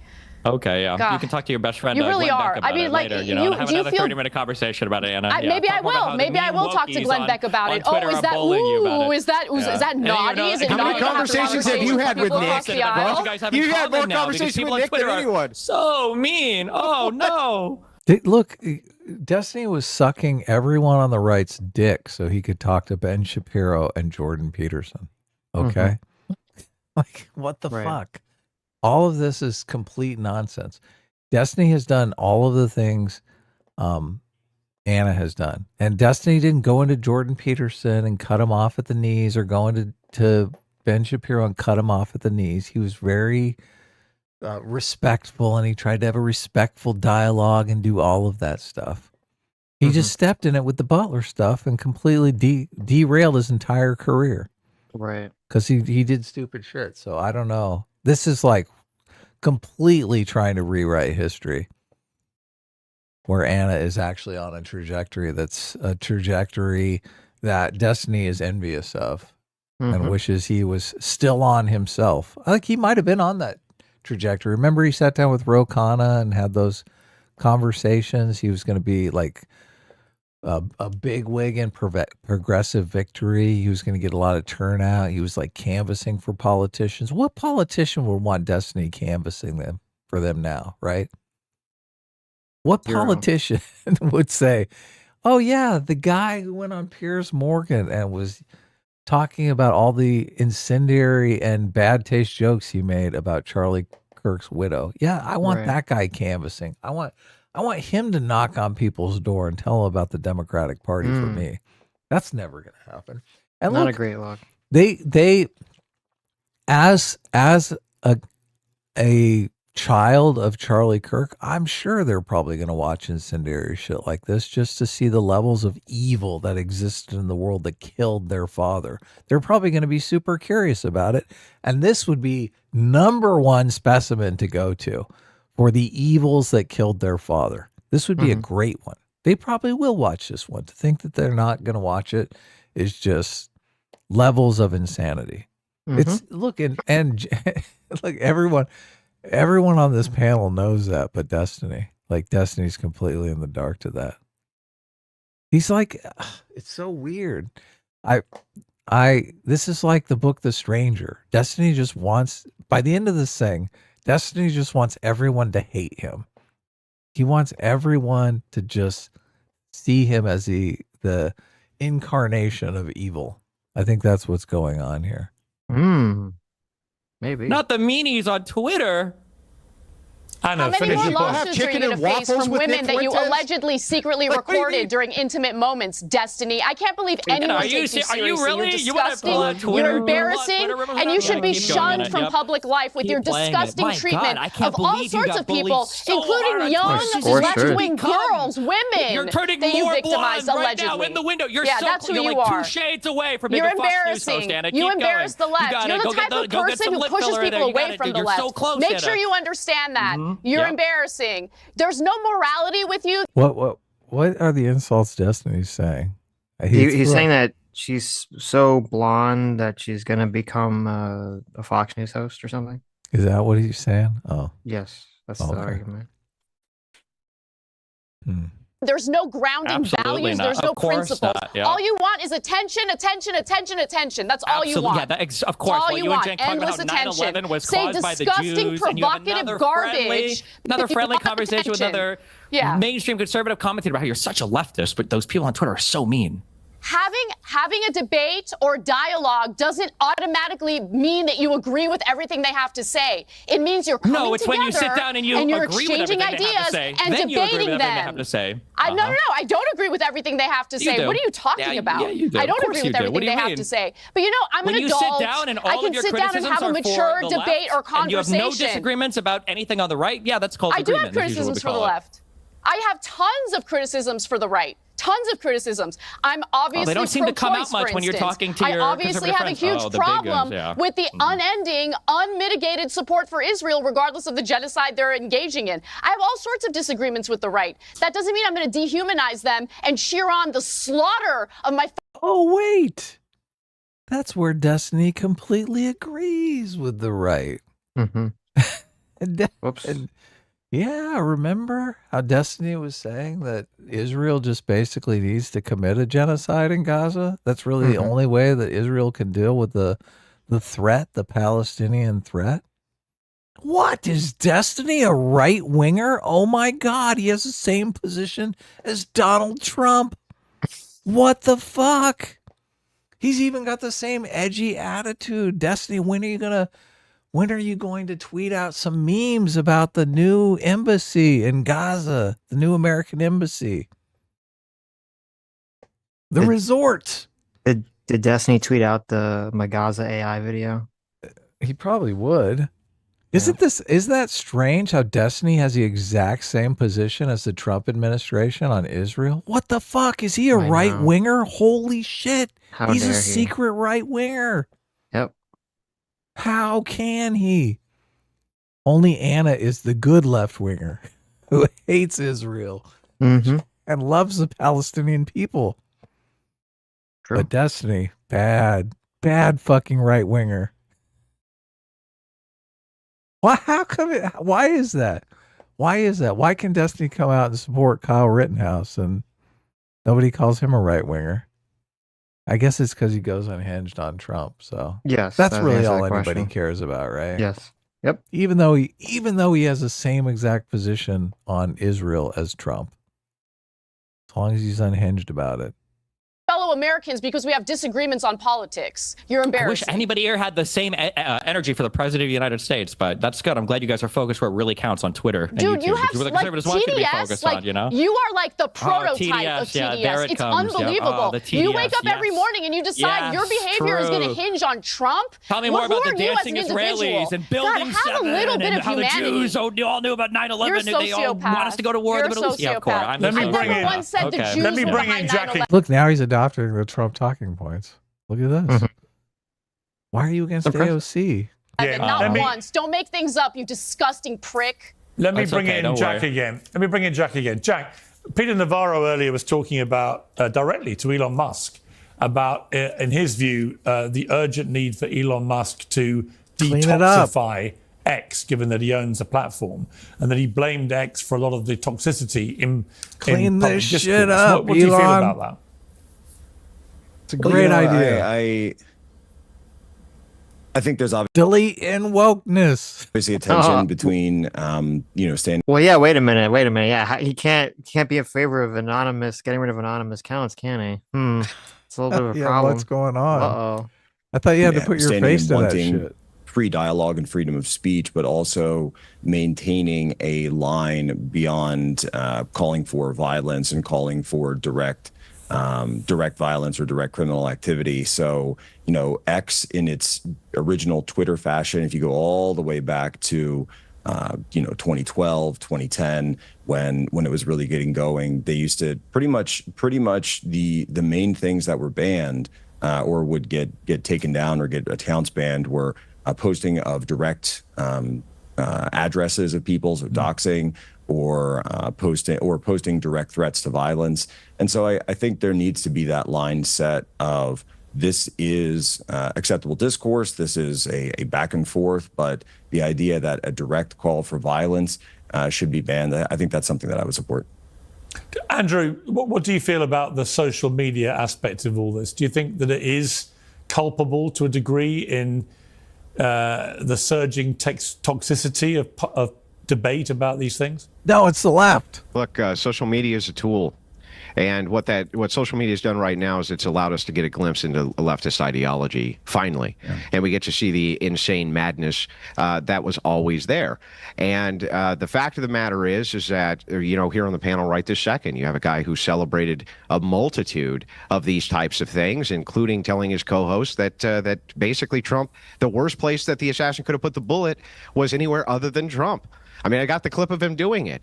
And so the thing is like what we've noted now, these people are glad. They're glad. They're happy. They love it. I go on TikTok all the time and I debate with these people. It's very clear that leftists are glad that this happened and that they're going to do everything they can to promote more of it. And we're supposed to base our behavior on what the president does or doesn't say. What, like if I had Biden derangement syndrome, I couldn't still come out and condemn political violence? Of course I could. But the thing is I'm that just curious. Anybody have any words for the fact that Charlie Kirk said that Biden should have been executed? Leftists collectively can't seem to do that, though. I don't know why they can't seem to do that. No, that was fine when Charlie Kirk said that. Okay, Anna, gotcha. Anna, I want to mention something to you, which I was going to talk to Cornel West Charlie about. Kirk was a moderate. He was more moderate than a local electrician. Yeah, nice pivot. He Nice was pivot. more moderate than a local Nice electrician, pivot. and you know He said that. he wanted, by the he way. said he You know wanted to that. see Biden. He You said he have wanted to see Biden debated with the executed. worst, He and said I've he seen you wanted do to it. see You know. Biden executed. Okay, give me a No, fucking break. that's not You what guys he don't care said. about any of this That's stuff. not what he said. He said if you violate performative criminality outrage. and criminal This is laws, performative then that will outrage. be the case. All right, I want to ask Anna. There's not what's performative. What's performative? Oh, wait. So if I say, oh well, I think that guy was a criminal. Therefore, the execution is okay. Somehow that makes everything fine with no investigation, no criminal charges. You say all the time that your political opponent should be in jail and highest extent of the law. You say it all the time. What are you talking about? Sorry, no, that's Donald saying Trump. the He's word one who's performative doesn't mean activating anything. The National Guard right now. Oh, it's just putting bullshit performative. investigations into every Oh, that's just political performative. opponent. I want to bring Anna You're back just in. being performative. Talk about the rhetoric. I want to bring You're Anna just back being in. performative. Okay, I want to bring Anna back in because the president-elect of the Oxford Union, probably the most premier debating society in the world, I've done it several times myself, George Aberonye, reportedly posted he did post several comments in a WhatsApp group appearing to celebrate the murder of Charlie Kirk. One said, Charlie Kirk got shot. Let's fucking go. Another one was, I think, LOL. This guy is going to be the president of the Oxford Union Debating Society, and yet he is celebrating the murder of somebody he literally debated himself in the Oxford Union in May. I found that terrifying. I mean, he shouldn't still be in the job, because how can you possibly be the head of a debating society when you think the way to debate with people is murder them if they don't agree with you? But again, the gleeful celebration. This is supposedly one of the brightest students in Britain. President of the new Oxford he can't be Union that Debating bright. Society. He can't be that bright if he's not considering what a political assassination could potentially lead to. Because where does this end? And that's like one of my biggest issues with a portion of the left. Their inability to see past the current moment, right? You're celebrating it, but what's the long-term goal here? Is the long-term goal to just kind of descend to an environment of endless political assassinations and violence? And if we're going to have the left go up against the right in terms of violence, in terms of bloodshed, in terms of shootings, I don't know. I would just venture to say that the right is probably going to do a better job in, taking people out than the left is. This is just a really disgusting, sick ideology, and we need to move away from it. And again, I want to emphasize your personal behavior, the way you choose to behave and respond to things on a day-to-day basis has an impact. Okay, be the change you want to see in the world. So when you have a huge audience, and that audience of young people who look up to you, who feel inspired by you, hear you essentially minimize political violence or even make excuses for it or deflect by blaming Trump for everything, well, you're essentially indoctrinating people to support and normalize political violence. We can't be doing that. I don't care how people behave on the right. That's not going to have an impact on how I personally choose to behave. I want to be better than that. I want to preach dialogue, okay? Debate, have these conversations. And Charlie Kirk, the last debate he and I had, Destiny would like you to believe that I agree with the right on everything. I don't agree with the right on everything. We debated about whether or not you have to have children in order to care about the future of this country. So we have a debate, and it's fine. He has a right to his opinions. I have the right to mine. If you care about democracy, the democratic process is reliant on having these types of conversations and reliant on not resorting to violence because you're unable to articulate your arguments effectively against the other side. That's what I see this assassination as. Again, it was cowardice. It was disgusting. It was cold-blooded murder, and no one should be celebrating it, and no one should be mocking the family members of Charlie Kirk. Yeah. Anna preaching the message of personal agency, and Destiny preaching the message of, oh, it's all society's fault. I can't do anything because Trump didn't get up this morning and put out the fire. I'm forced into this position. I can't do anything. I have no personal agency. Right. Which is crazy. This is a huge downfall with our society right now. So many people They don't believe in personal agency at all. They think you're just a product of whatever. You're a product of what Trump did this morning. You can't help yourself. You're a product of your bad environment or your stupid parents or whatever, right? Your religion did this to you. Right. Leftism did this to you. Rightism did this to you, right? It's not your fault. Yeah. It's never your fault. I disagree. I think it is your fucking fault. No. I think it's time for you to take some personal responsibility. I hate the fact that the right has completely monopolized that term because, look, I think you can be for some sort of economic populism. You don't have to be on the right to believe in personal agency. It's a better way to live. It's a much better way to live. You have, especially if you're a do-gooder who wants to bring change in the world or turn down the temperature or have empathy for people, you should always focus on increasing your ability to have personal agencies. I mean, we can all get boxed into being demotivated, not wanting to do anything, but we got to struggle against that. We got to have personal agency. And I admire Anna for preaching the message of that.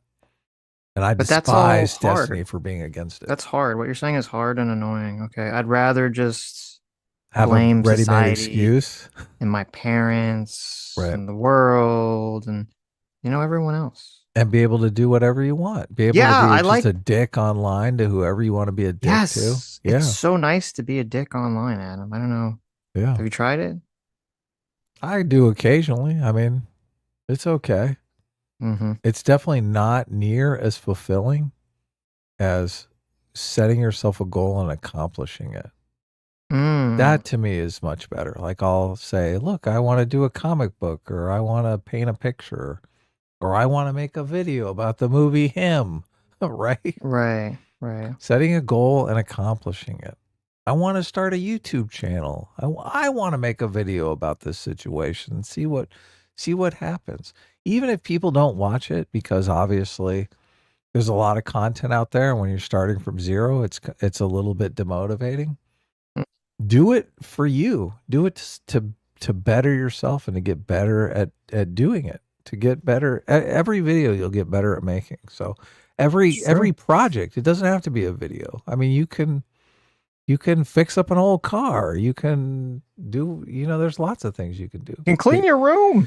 Get healthier, get better at sports, whatever you want to do. Learn a musical instrument, learn to speak another language. We're so fucking lucky to live in the West. I was thinking about it just the other day about how the West has all of these different competitive hierarchies that you can compete in and try to improve yourself meritocratically, right? We have sports, we have politics, we have movies and acting.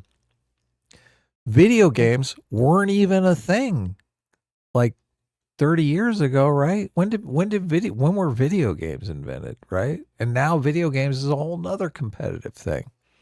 Creating video games, all the artistry that goes into video games.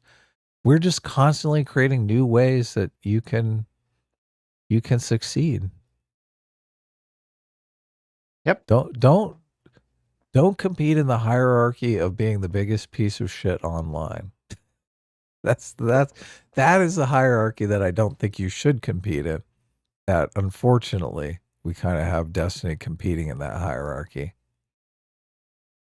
Very well said. I just want to thank all the panel for joining me. Jack, I want to sort of say to you, I can tell by your demeanour today how profoundly impacted you've been by your friend's murder. God. And I'm just very sorry to you as his friend. Shut up, Cooper. That it's...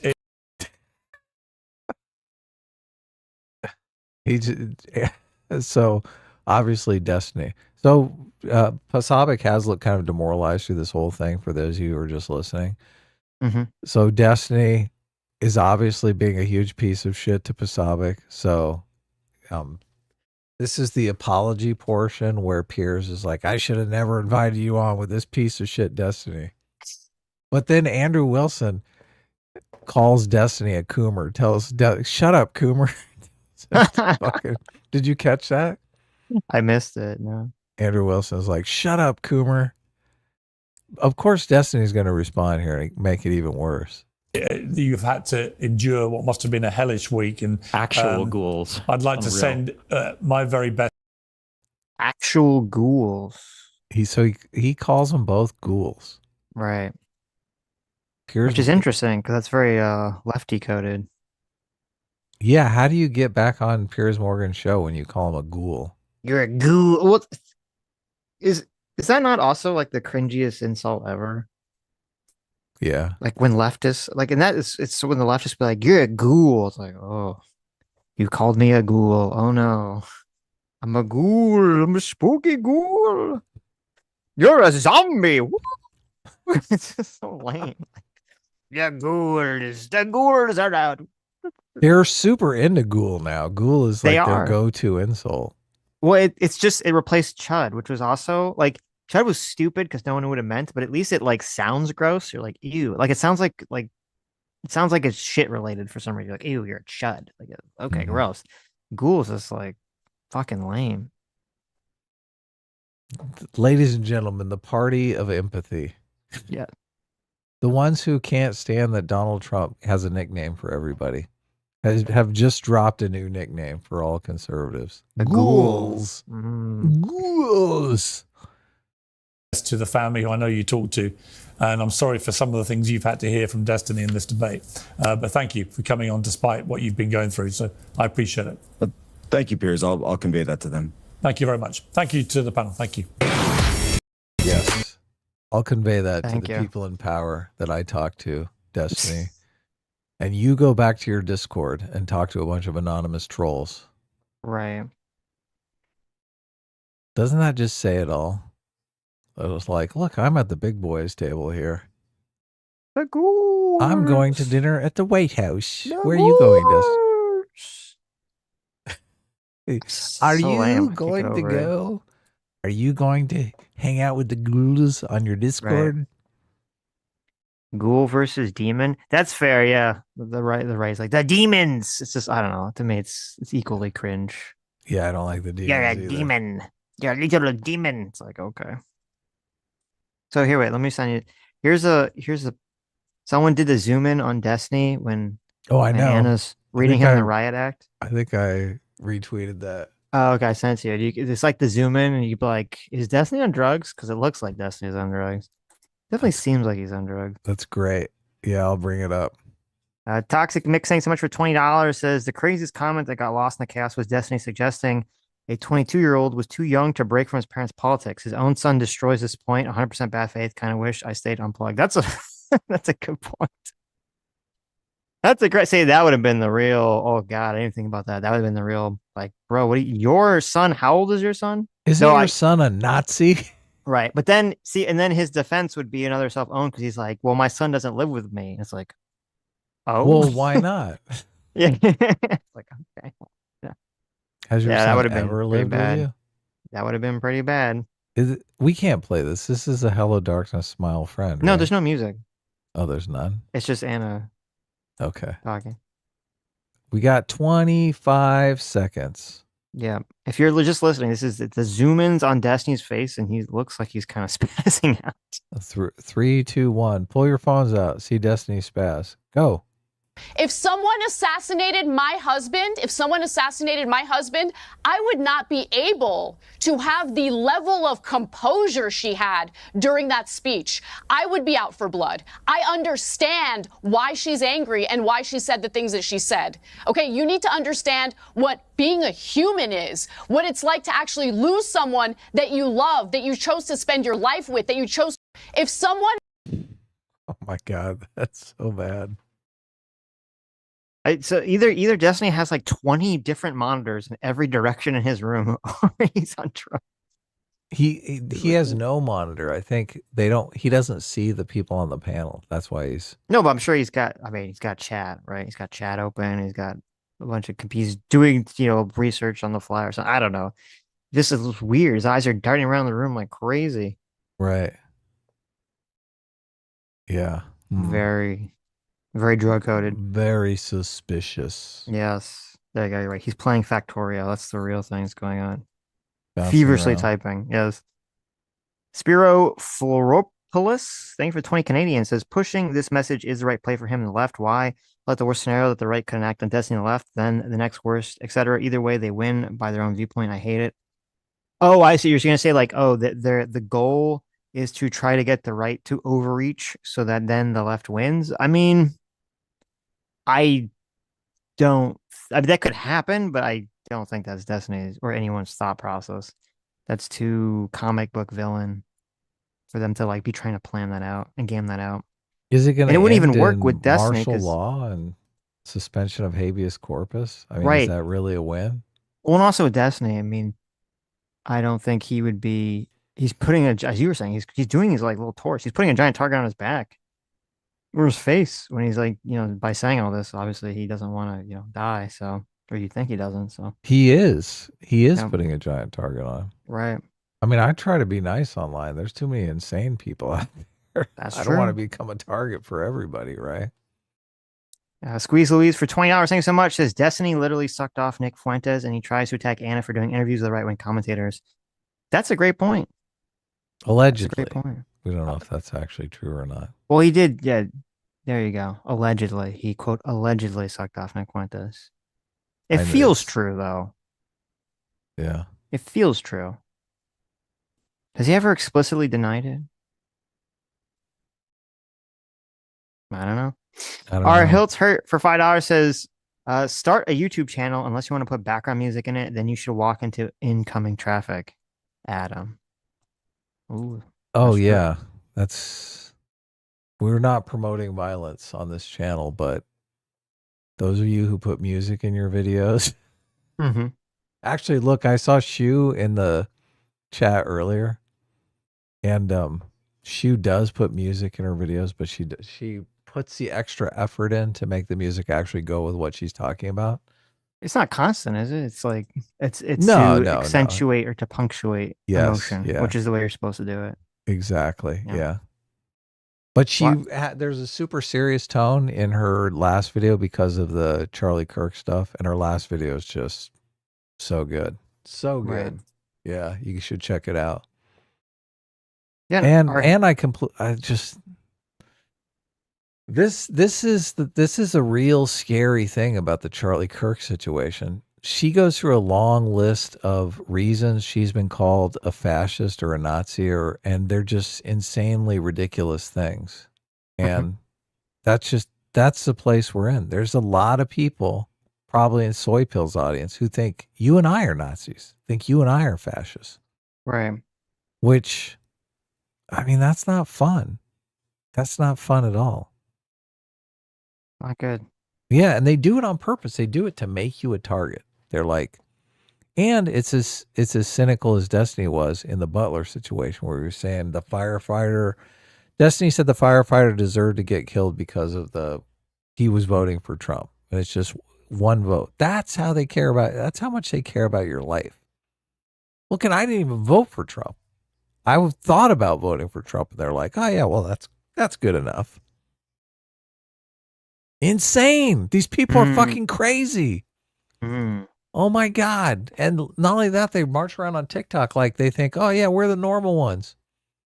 You guys are weird. Remember the last election where Tim Walz was coming out and saying, oh, they're just weird. What the fuck? What the fuck? Yeah, not really working anymore, huh? Weird. Kind of playing hard into the weird. Baron von Nemo on Twitter sent me a screenshot, and I guess they're doing that Charlie Kirk memorial today. Mm-hmm. Yeah, there's a lot of people there. And there's a screenshot of Charlie Kirk's wife, and it says, that man, the young man, I forgive him. Wow. That's fucking... I wouldn't do that. But, okay. That's good for her, I guess. That is the power of Christianity. There you go. That's crazy. Don't you think for all of Destiny's fucking spurging out, don't you think that does more for tamping down potential violence, potential retaliation on the right than anything? The widow coming out and saying that she forgives him. Don't you think that sends a huge fucking signal? Don't do anything. Let it. Let the system work. Right. It does. I think it does. It totally does. That's a good point. Yeah. That is a good point, yeah. And she's the one that's lost everything in this. Yep. What has Destiny lost? Nothing. Fucking nothing. Okay. First of all, Adam, how dare you say that? Destiny lost his YouTube monetization. Okay. Monetization from this. Allegedly. Obviously, it's a very sincere, very serious thing. Yeah, if he actually did lose his YouTube monetization, it was after he said the incendiary comments about Republicans. I was being need to sarcastic. fear for their lives. Yeah, I know. It does not compare remotely to your husband dying. So I know. Yeah. I mean, this is a thing. A lot of people on the left want to criticize religion and say, "Oh, religion does terrible, terrible things in the world," but the ability to lose your husband, your 31-year-old husband, 2 young kids, and to be able to say that to America, I think is pretty positive. Mm-hmm. That's a tough thing to do. I don't know if I could do it. Look, and I'm not a religious person, so that's probably why it'd be more difficult for me to do that. I was a religious person at one time in my life, and I can remember those days when I really thought, there is a God looking out for me. And it did motivate me to be a better person, I think I am a good person now, but I'm just kind of a good person reflexively. That's interesting. Yeah, it kind of happens that way. It's interesting.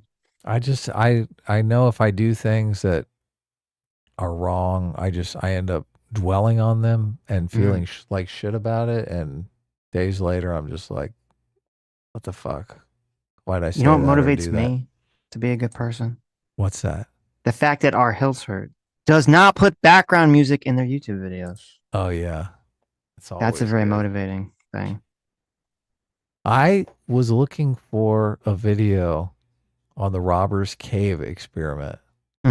So I could maybe watch it on stream. We watched some clip of a video about that like years ago. And it was so difficult to find one that didn't have annoying background music. I was like, that's funny. Fuck. All of these. What the fuck? What the fuck? So pissing me off. I finally found one. But we don't have time to listen to it today. You're gonna have to make AI make you one. No, I found one. Maybe we'll listen to it on Tuesday. It's the experiment is in Jonathan Haidt's book, The Righteous Mind. But the experiment is interesting because obviously I do think what's going on the internet is exactly like that social psychology experiment. And in that social psychology experiment, they had camp counselors who were kind of guiding the experiment, who were the reasonable people who were going to step in when the kids decided that they were going to kill each other. Only we're in that situation now, and there's just nobody's stepping in. How do we orient these different groups into some sort of productive goal that they can both share in? You have to make it commercially viable. Yeah, I guess so. Gaming, right? There you go. Although they talk about the games that kid was playing, and I'm like, okay, well, they're right and the left are even playing way different games. The hell? Well, first of all, it's funny because he was playing Helldivers, which left was complaining that was like the most thing. They were complaining that was a fascist game because you were killing bugs. Oh, really? And Helldivers, yeah. So I was talking about the furry porn. You're talking about the furry porn game. Yeah, game. Okay, right. Yeah, I don't think that radicalizes people to violence. I think it radicalizes them to goon. That'd be my guess. Yeah, and then Charlie Kirk comes out and he's like, oh, maybe you shouldn't goon all day. He's like, I think I will kill you. How dare you? How dare you make me feel guilty for my gooning? There you go. There's some clip of Ilhan Omar saying that she thinks Charlie Kirk and his words should be relegated to the dustbin of history, and then someone clipped it to the massive memorial service for him that's like filling up a stadium. So I don't think so. And I forget who it was. There's some other like retard, uh, far left person that was all like, no one's gonna care about Charlie Kirk. He's a nobody. I was like, okay, doesn't seem to be the case. Did you listen to Mr. Mediker's stream? I did not know. Oh, have you listened to Mr. Mediker at all? And I saw the tweet that was tagged us, but no, I haven't listened to him in a very long time. Mr. Mediker from back in the day always struck me as kind of a nihilist. He was kind of a like politics is pointless. Everything's going to burn. Very, very black pilled. And he did a stream. Well, first of all, I think the guy's super sick. I think he's dying of cancer and he doesn't really have the energy to stream at all. So, and I think he did a stream maybe 6 months ago, maybe a year ago, saying this is my last stream. I'm not really going to do any more streams. Bye-bye. Right. But he came back and he did a stream because of the Charlie Kirk situation. And he said it was super moving for him and even is moving closer towards Christianity because of it, which is I was like, what? Wow. Interesting. From political nihilist to this is really going to change the country. And I'm even dabbling with Christianity. Right. I thought that's pretty fucking powerful.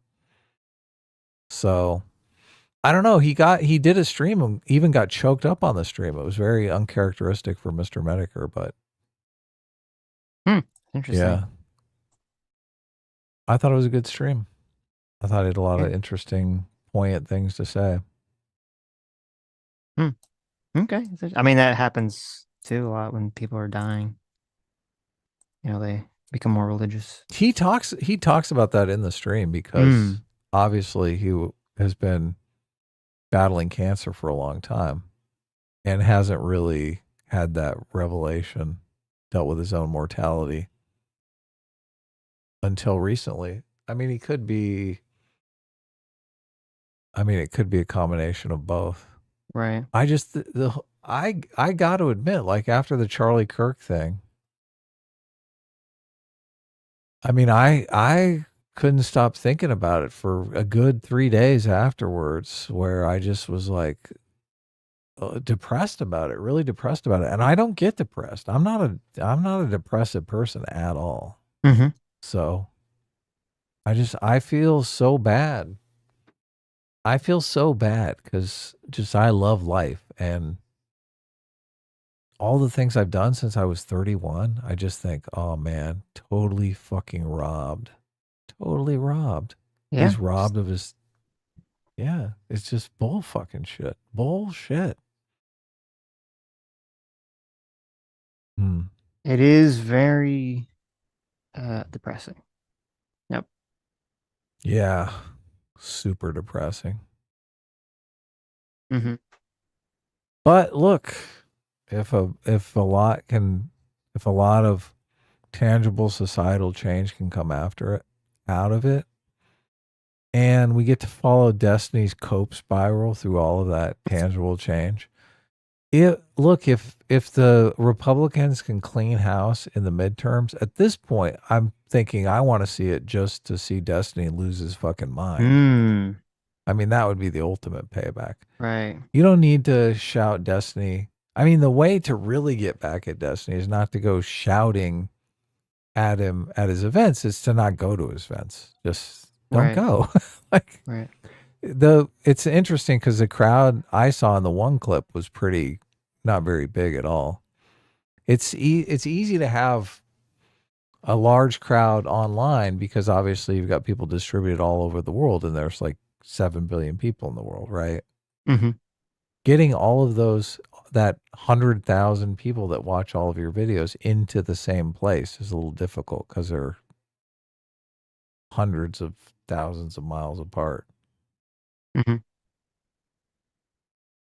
Well, actually, if they were hundreds of thousands of miles apart, they might actually be in space. So they might be only hundreds of miles apart, or maybe 1,000 miles apart. I think it's like 3,000 miles across the United States. Still quite some distance. So, here, let me see. Let me Where are put we this in at the in the watch super together. chat, Selma? So, Sammy sent this clip to me. Let's put in the watch together here. Oh, it's her? Yeah. I'm curious to see. It's Erica Kirk, right? That's her name.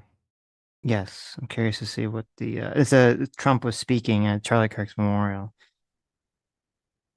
So let me see, get to the right point here.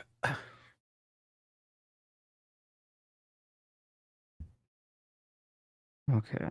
State Farm Stadium in Glendale, Arizona. Well,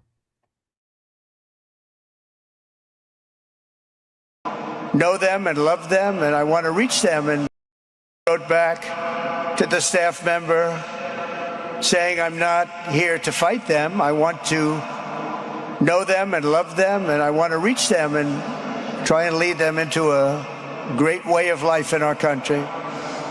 In that private moment on his dying day, we find everything we need to know about who Charlie Kirk truly was. He was a missionary with a noble spirit and a great, great purpose.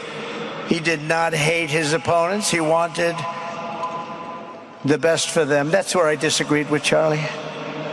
I hate my opponent, and I don't want the best for them. I'm sorry. I am sorry, Erica. But now Erica can talk to me and the whole group, and maybe they can convince me that that's not right, but I can't stand my opponent. Charlie's angry. Look at that. He's angry at me now. He wasn't interested in demonizing. what do you think?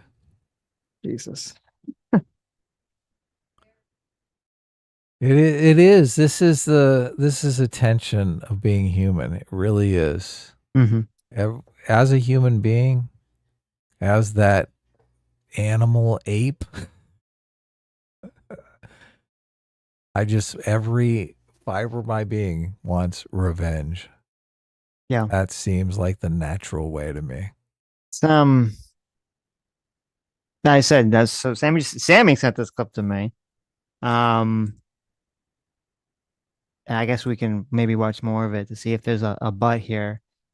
It is unhinged to me and borderline despicable if the grieving widow is saying, I'll forgive the killer, and the president is like, I hate my enemies. And then make a joke about it. Charlie's looking down mad at me.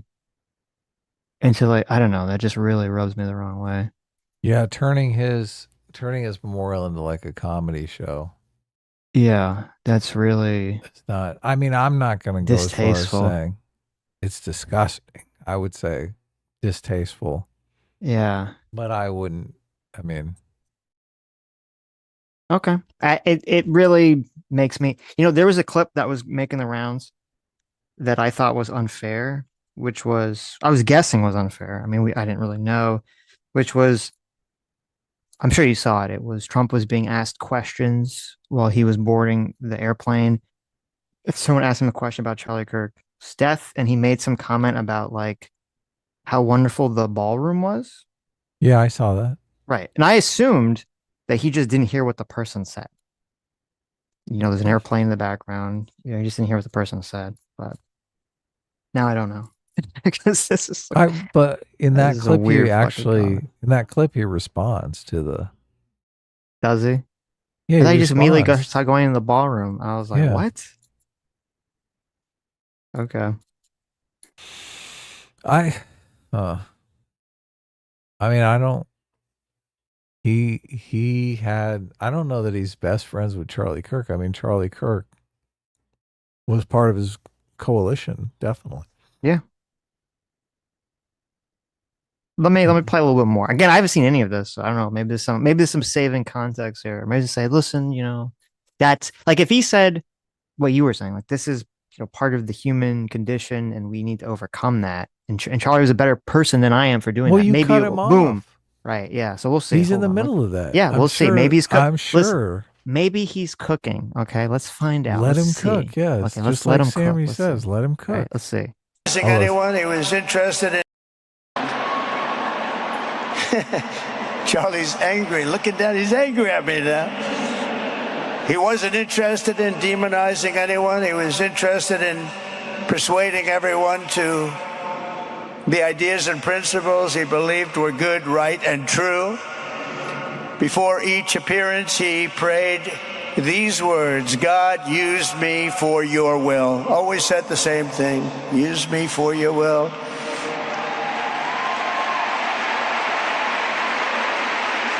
And that is exactly what God did. When you think, that's exactly what he did. The more success Charlie had, and he was getting more and more successful, the more dangerous his mission became. On campuses all over the country, his quest for open dialogue was met with menacing hate. There were bomb threats, pulled fire alarms, and countless rage-filled radicals who tried to shout him down. It was nasty. I used to say, Charlie, this is nasty stuff you're doing. At one event, police had to build barricades to protect students from an angry mob of thugs. Many of these people, by the way, are paid a lot of money to do this. They're agitators. They're paid agitators. Remember that? When you see they all have the same beautifully printed sign, every sign is identical, comes out of a top-level print shop. That's not the signs that are made in somebody's basement. Those are paid for by very bad people, and hopefully we're going to be finding out through the DOJ who those people are.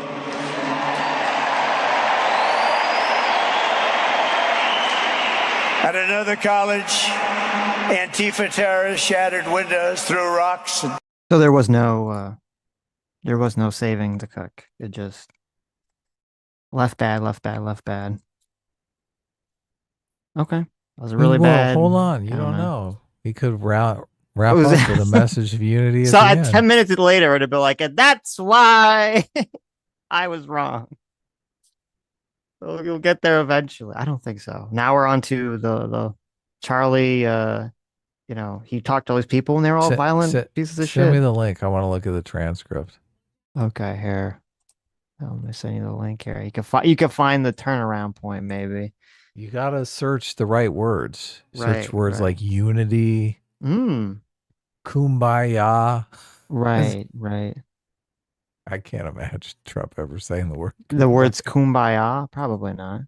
Has he ever even said that? I don't. I wonder if he's ever said the word unity. Well, maybe in an Epstein birthday card, but beyond that, probably not. Oh my God. Too soon, Sitch. Come on. Mm-hmm. Oh, this is so devastating. Yeah. Not great. Not great. Okay. Well, you let me know. You let me know if there's any saving a grace in this speech, because I found that the part that was sent to me very distasteful. So I typed unity and there's like one of one. I'm like, oh, thank goodness. And it's in the comments. Thank goodness. Yes. But there's one part of our political community. Oh, it's from community. Which believes they have a monopoly on truth, goodness, and virtue. Yeah. Right. Yeah. Unfortunately. Mm-hmm. No unity word. Paul Watson says, Sitch is going to cut it off early because he's dishonest. I literally just played the whole thing, like another 2 minutes of it. What are you talking about? Paul Watson is forever NPC pilled. I don't even know why he watches us. He's so stuck in the bubble. It's depressing. It's depressing. How do you live like that? As like a permanent you're NPC? Being super persuasion. I have no desire to persuadable. persuade. Well, obviously, Paul Watson is a masochist because he sticks around despite it. So he's obviously a masochist. He even super chats. I know. Super chat. He must really like get off on it, which is interesting. But Kick Nastanza says, "Does Paul annoy Sitch more than I annoy Adam?" Look, you're a minor annoyance. I think Paul. There you go. I think Paul probably annoys Sitch more than.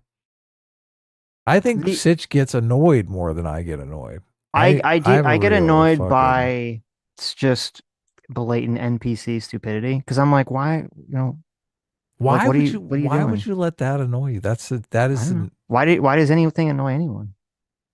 Yeah, but that's like someone saying, "Oh, I'm super annoyed that the sky is blue."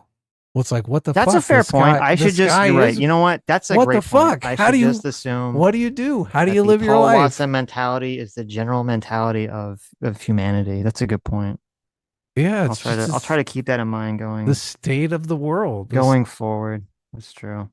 Even Okay, even that's a good most point. look, even most of us that have free will. I mean, we don't Right. always have free will. That's Sometimes it's difficult. Sometimes you're like, "Oh my God, it's my day off. I Right. should get up and do something productive." Nah, Mhm. I'm just gonna sit in bed and scroll on my phone, right? Right. Even people who have free will occasionally just can't really be motivated to do anything with it. Yeah, no, it takes Okay, that's true. takes Yeah, it's true. constant energy. The sky is blue. Someone's gonna be very unfair to you, and then you're going to prove them wrong by watching more of the clip, and they're just gonna continue forward, never learning, pig-headedly stupid, and you just have to accept. Well, This you is the world. do accept that. We should move on. Well, you Sells accept. Temple for $10 says Anna's out here acting like no one asked any questions about 9/11. While 9/11 is literally the most documented event in history, 5 minutes of basic research will show you why the towers collapsed.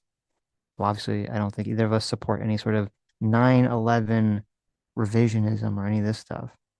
Yeah, I watched about 30 minutes of Actual Justice Warriors video on this.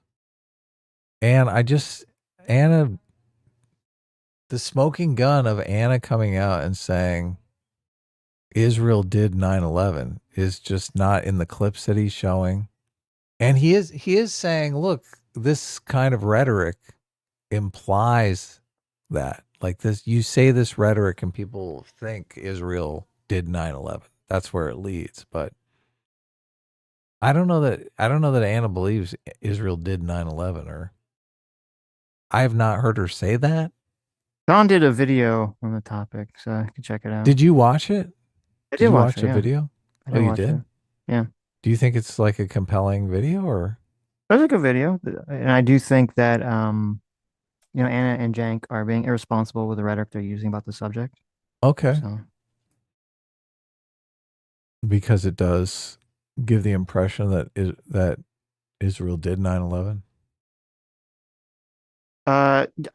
Watch that Actual Justice Warrior video on the topic, so people can let it speak for itself, and then they can engage with it. I don't know if Anna ever responded to that video or anything, so. But I don't think Israel did 9/11.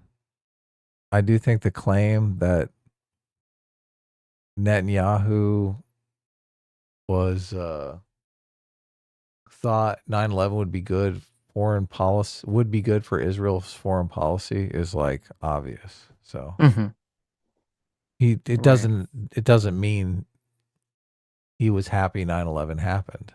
Right. So right. Kick in a stanza for $5 says, unhinged or not, Destiny won this panel. I'm tired of MAGA crybabies forcing disavowals from the left while never ever holding their own accountable. Listen, you might not like that element of it. That's fine. I don't like a lot of I don't like the fact that there's very little of anyone really holding anyone accountable, obviously. And I don't really like that the right does it either, especially when it comes to Trump. But I think you do have to be Kick in a sense. I think you have to be detached from. I think you are too online if you think that Destiny quote won that panel. What does winning mean? If you mean winning in terms of like making you feel good, feel righteous about him sharing your anger, okay, I guess he won the panel. In terms of being persuading to the general public, in terms of being persuasive to anyone that watched that clip that didn't already hate Trump, but he definitely lost hardcore in that element. He was horrible in that element. He just made his own side look fucking terrible. That's part of what Anna kept, even Anna said that, like, you're just making the left look fucking unhinged and stupid. Yeah, the people who hate Trump's guts are going to look at Destiny and go, oh, this is so great. This guy's holding Trump's feet to the fire. But those people, I mean, there's no chance in hell they would ever vote for a Republican anyway. So he's just preaching to the choir.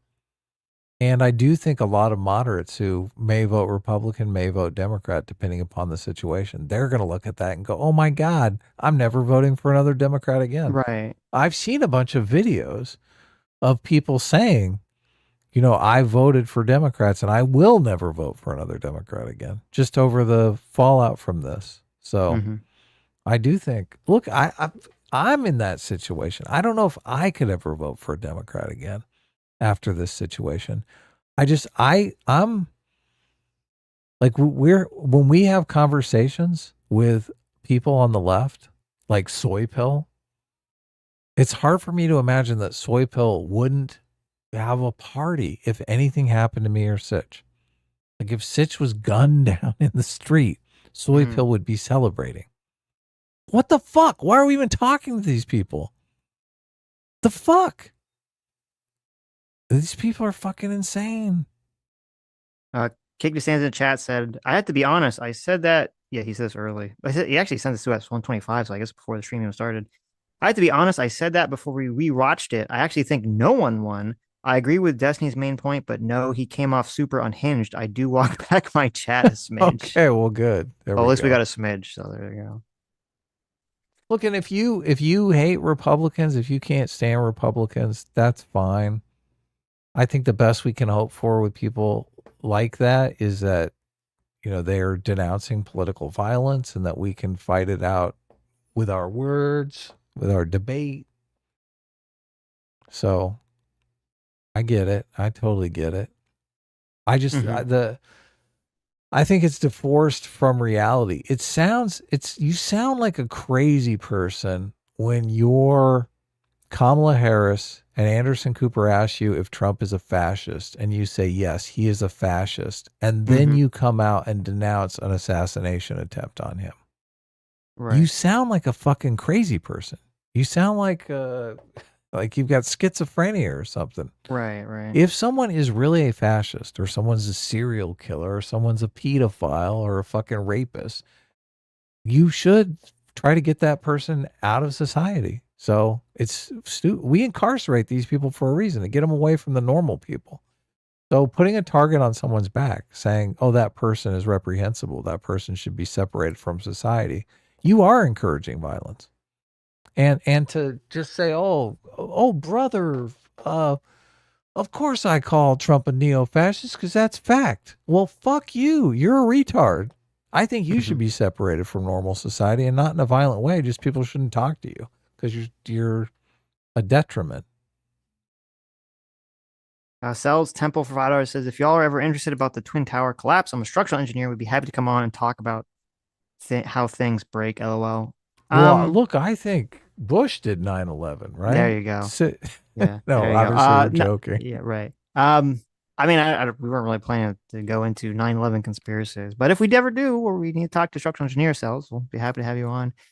I think all the 9/11 conspiracy stuff is so fucking stupid and, you know, put to bed by now that people are never going to change their minds about it if they bought into the conspiracy theories at this point. So, yeah, unfortunately, confirmation bias is a bitch. People would rather die than change their minds, and they often do. Yep.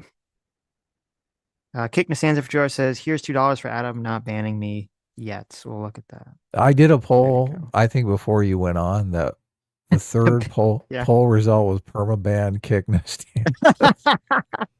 And it was 25% Democrats were going to win in the midterms and 25% permaban Kick Nasanza. But look, interesting. I was joking, obviously, and I said that. So there you go. Look, I'm not going to permaban anyone. So that's good. I might time you out for being a dick, but Stanley for $20. Thank you. Says, Des, Vault, see you on the right hand of God. You were the best of us, and we should inspire to be you. You didn't deserve this, and we will never forget this. They killed the nicest person. There you go. Very nice comment.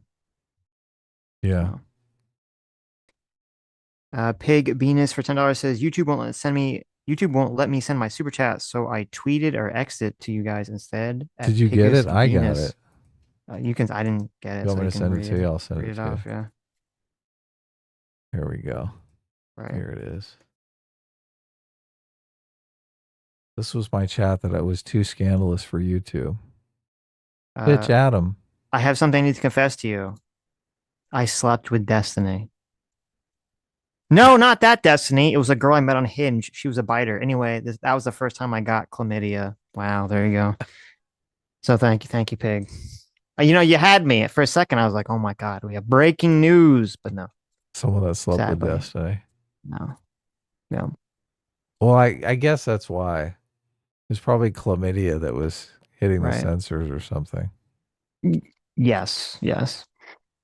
I don't know if this is a troll or not, but the Wooster has sent me some tweet of academic agent saying he's gay and likes troons. So there you go. Thank you, Wooster, for the academic agent. Is that for real? I don't know. I have no clue if it's real. I don't know if he's just making a joke. I don't know anything about it. I was just sent it. I'm reading it. It's funny. Mr. Tomboy Abs. Mr. Anti-Tomboy Abs. Right. That would be the ultimate Tweets irony. Out, yes, I am gay.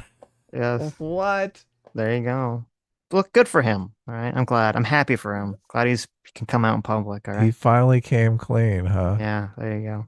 Wow. That's hilarious. Albert for 32 months says, Cornel, I do declare West. There you go. Oh, yeah. Good one. Matt Jackson for $5 says, dude, what the fuck does his ADHD medication have to do with anything? He's legally prescribed them as am I. Some people require them to live normal lives. We don't. The issue isn't taking ADHD medication. It would be abusing ADHD medication, using it essentially beyond the legal limits as speed. That would be the issue, which I believe Destiny is probably doing that based on his behavior. But yeah, there's nothing wrong with you. If you have ADHD, there's nothing wrong with using any of that stuff. I know people that use that stuff. Yeah, you're supposed to take 1 pill a day, not 17. Right. Yeah, you're not supposed to grind them up and snort them. Okay. Does that work? Listen, you don't want to find out. Okay. I mean, I kind of do. Yeah. No. You have to read what it says on the bottle. Okay. Honest with you, I mean, it's for science. Kick Nastanza for $2 says #free Jimmy. Oh, that must be Jimmy Kimmel. Yeah, that was the other story that happened while we weren't streaming. It was pretty. I tried to look crazy for the tweet that you tried to ratio me on, but I couldn't find it. First of all, I didn't try to ratio Adam. I responded to you. Okay. I've never in my entire life been like, I'm going to go ratio Adam. I've never had that thought process. It's funnier if it was a ratio, though. Obviously, you got to admit. And it was getting, we were like neck and neck. It was close to the ratio. Mm-hmm. I kept going back to it, and I was always like 5 or 6 likes in front of you. But come on, people love that shit on Twitter. They love it when we fight on Twitter. Every time we fight on stream, everyone's like, "Oh, here it is, the end of the stream." I don't like it. It's finally look. They're fighting again. No. Yeah, what the fuck? We fight all the time. Fuck you. I don't like it. I sent you a Candace clip you should bring up. Please, no, don't. Candace is all on the conspiracy. It's so weird. You have a guy who assassinates Charlie Kirk. They catch him. He's, a far left type. He wrote lefty shit on the bullets. He's in a relationship with a trans person. Maybe he bought a furry porn game, right? He's hitting all the perfect notes, and Candace's like, nope, it's a conspiracy, another level to it. What the fuck? What do you need? It's so crazy. It's well, he wasn't Jewish or an Israeli, so obviously, it's got to go deeper. Does she actually believe this crap, or is it just a grift? Because, well, I have a theory. I have a new theory for Candace. So we're gonna watch this clip. And I'll explain my theory. Okay. 37 seconds. Yes. I fucking hate this woman with every, I just despise her. You should. She's a terrible person. Yes. There was a thing going around about her inviting her to the Charlie Kirk memorial. She was invited. She was disinvited. I mean, I would send her an invite and say, "Oh, you're invited." Just kidding. Fuck off. Go away. Mm-hmm. All right, 37 seconds. Here we go. 3, 2, 1, go. I said there was no way. we are going to this event now. There's a 0% chance. First and foremost, why are you saying invite anybody can go to it? You just buy a ticket to the event, and you're all working to try to get me to confirm that I'm going. And you're doing this as if you're trying to like push my buttons and be like, we got to make her get into her ego so she like shows up and like posts it on social media. Nope, actually, while I'm attacking the feds, maybe not going to a public event, which the feds are organizing, is probably a very good idea. I'm good. You know what I'm gonna do? I'm gonna listen to Power on my headphones and go see Ye. How's that for a memorial for Charlie Kirk? That feels like the right thing for me to do right now. I said there is no. Okay, so my takeaway is she's not going because she's afraid she's going to get shot, which, I mean, that's a thing that you should be afraid of, especially in this current environment. So she's a target, man. You don't think Candace Owens a big fat fucking target? Not at Charlie Kirk's memorial service. You think they're going to have... The president is there. You're like, oh. Yeah, but the president... Like Donald Trump, Candace Owens. Well, obviously, Candace Owens, that's the one I'm going to go. Tim Pool didn't go because Tim Pool was saying he couldn't... He said there would be security at the event, but they can't guarantee security at the hotel, from the airport. Okay, He's like... Whatever. I don't know. My theory. Look, you don't, man, Tim Pool has been doxxed and swatted like 20 or so times. You don't think he just had a kid? He's in a similar situation to Charlie Kirk. I mean, look, I don't blame him for not wanting to go out there and take risks with his life. Yeah, He's had people show up and break into his place. Go ahead. Okay. I'll stop interrupting. Well, you interrupted my whole thought, my theory here about Candace. Okay. Beyond not going. Because if you listen, what she essentially just said was that to truly honor Charlie Kirk, she was, and remember, she put out like the picture reel she had with Charlie to show how good of a friend she was with him.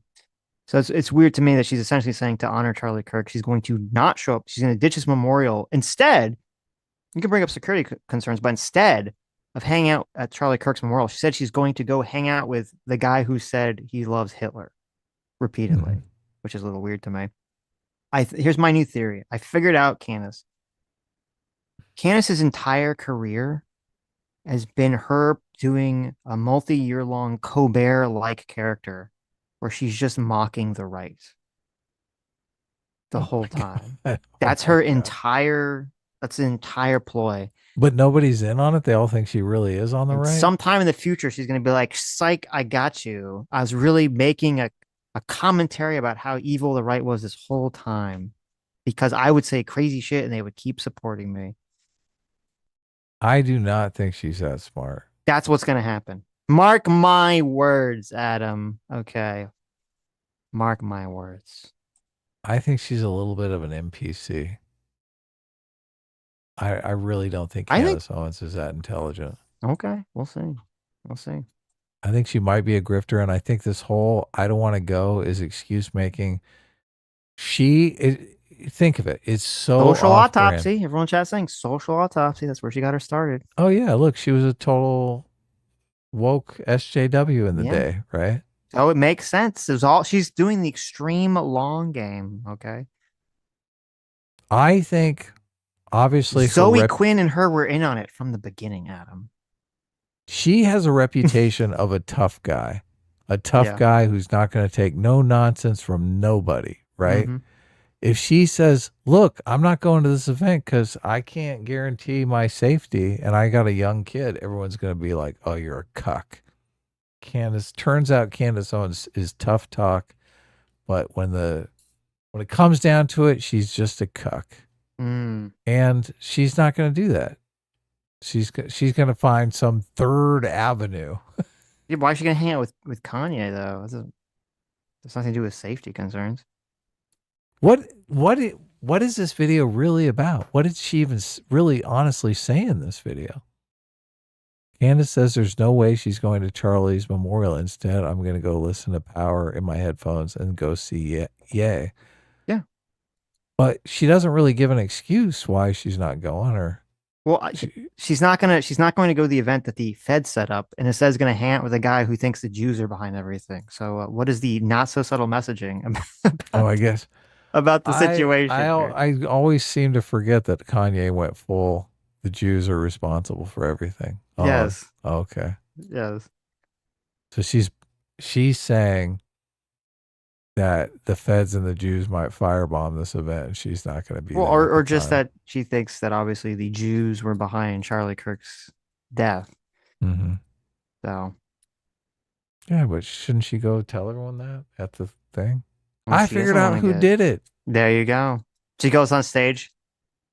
She's She like, I'm points so to glad you Jared let me come on Kushner. stage, Erica Kirk. Let me tell you about how the Jews killed your husband. I don't think that would go over very well. Do you really think that's the message that she's going to go see? Yeah, it means the Jews did it. What? Why? It's a weird thing to say otherwise, but No, look, I think you're probably right, but I just, it's so weird since I'm not in these weird fucking subcultures where the Jews did everything. I just, I see that as like, oh yeah, Ye's famous.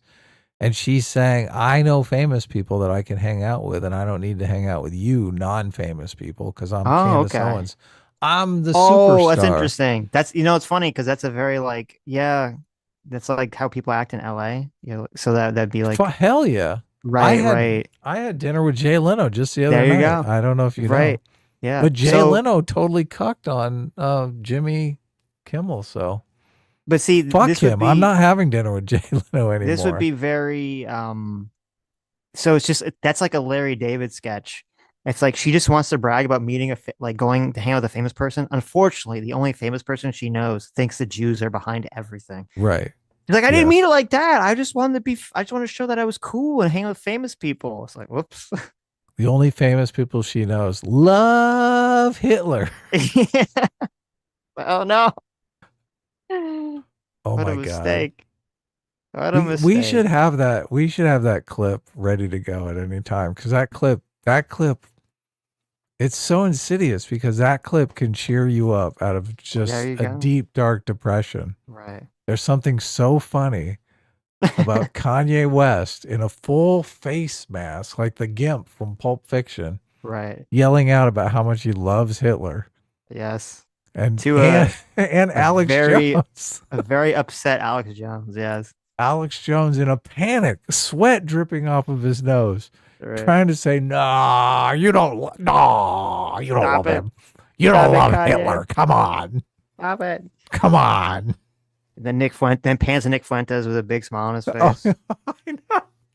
Everyone forgets everyone forgets Nick Fuentes was there. Yes. Forgets Nick Fuentes was sitting right there with a big smile, like egging Kanye on the whole time. Like, Kanye, tell him how much you love Hitler. Yeah. Keep going. Alex turning to Nick Fuentes to trying to get him to help.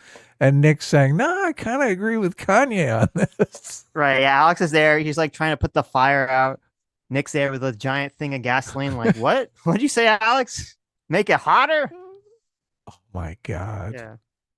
That's right. I forgot. He had the net in the bottle of Yoo-hoo.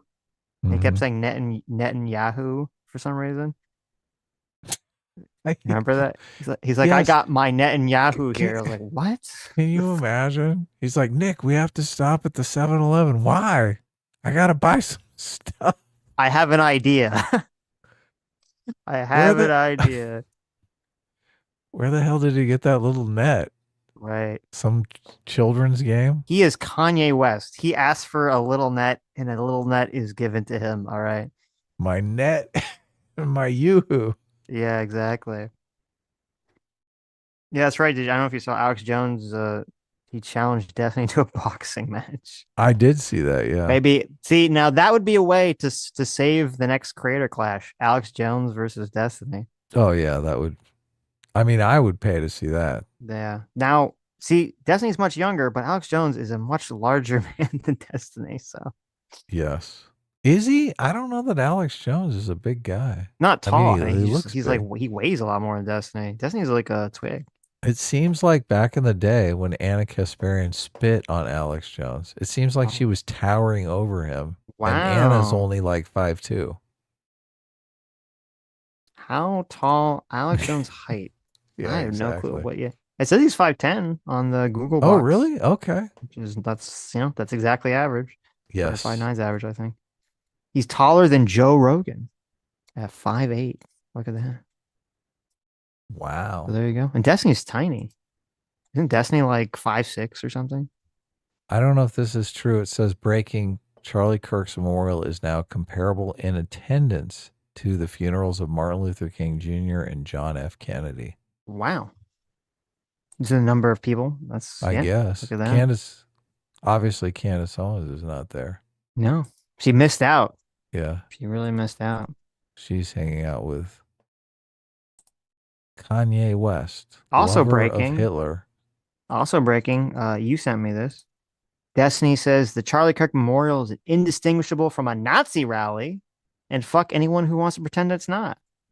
That's how you turn down the temperature. Yes. Of course, Sitch would argue that Trump is turning up the temperature.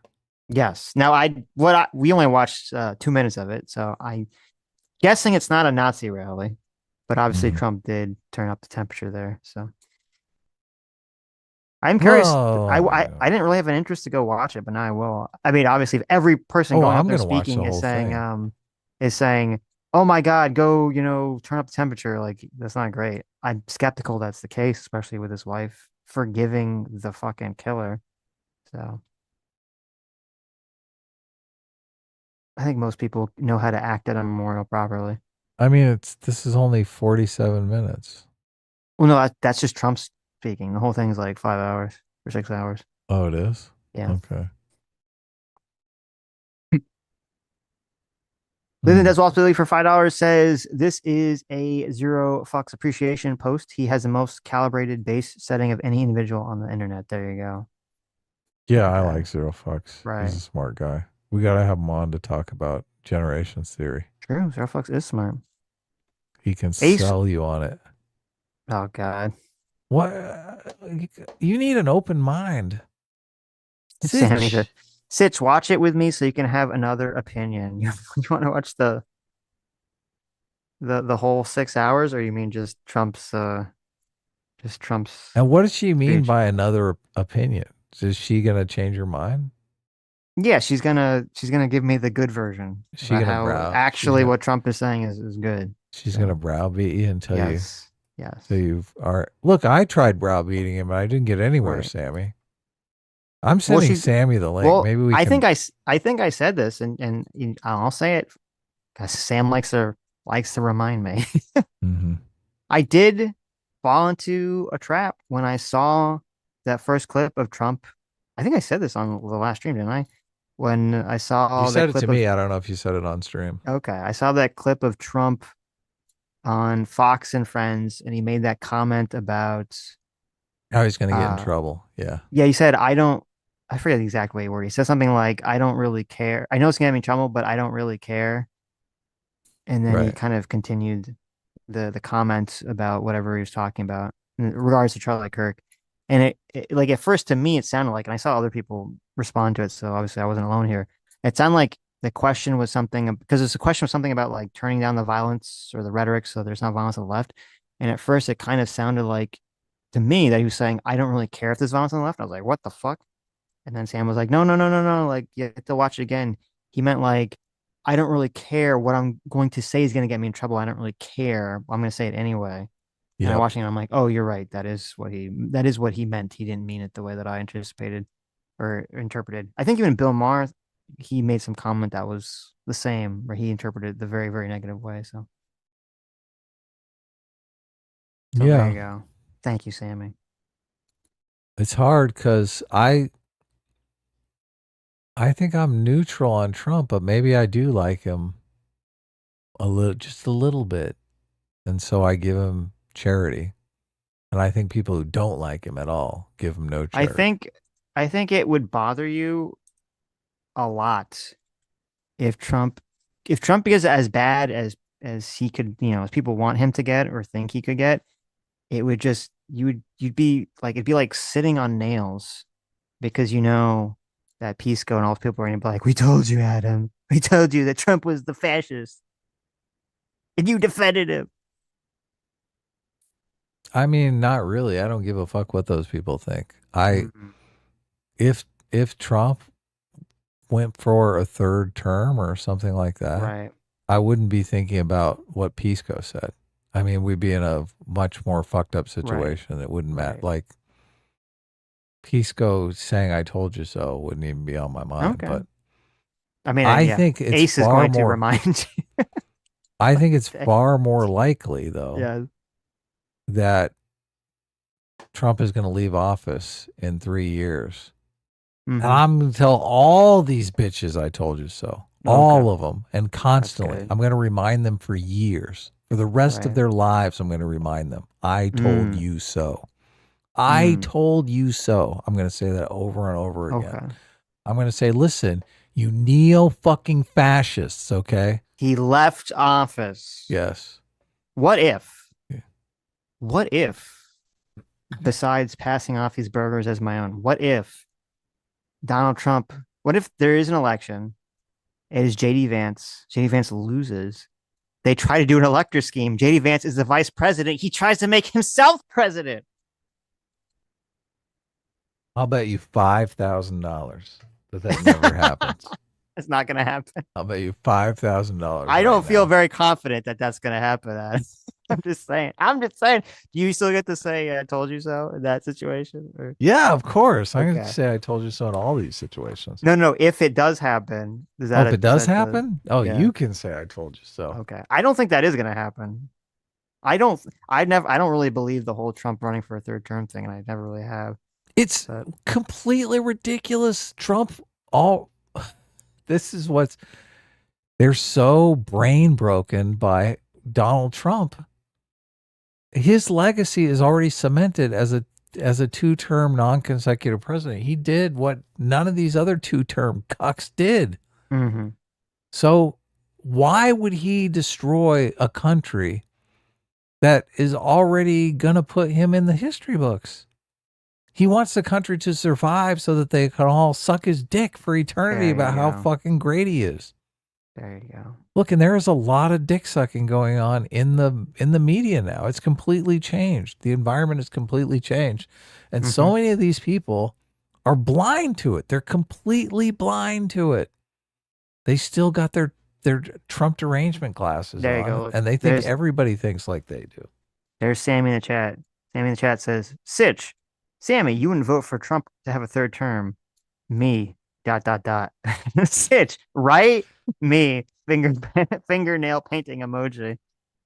Yeah, it's about the size of it. So Sammy would vote for a Trump third term? Of course she would. Would you? I don't even think Sam would care if Trump broke the law to be president a third time. I don't think she would care.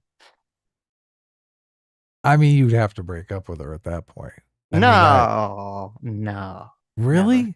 No. You'd be dating a fascist, a neo-fascist. That is fascism.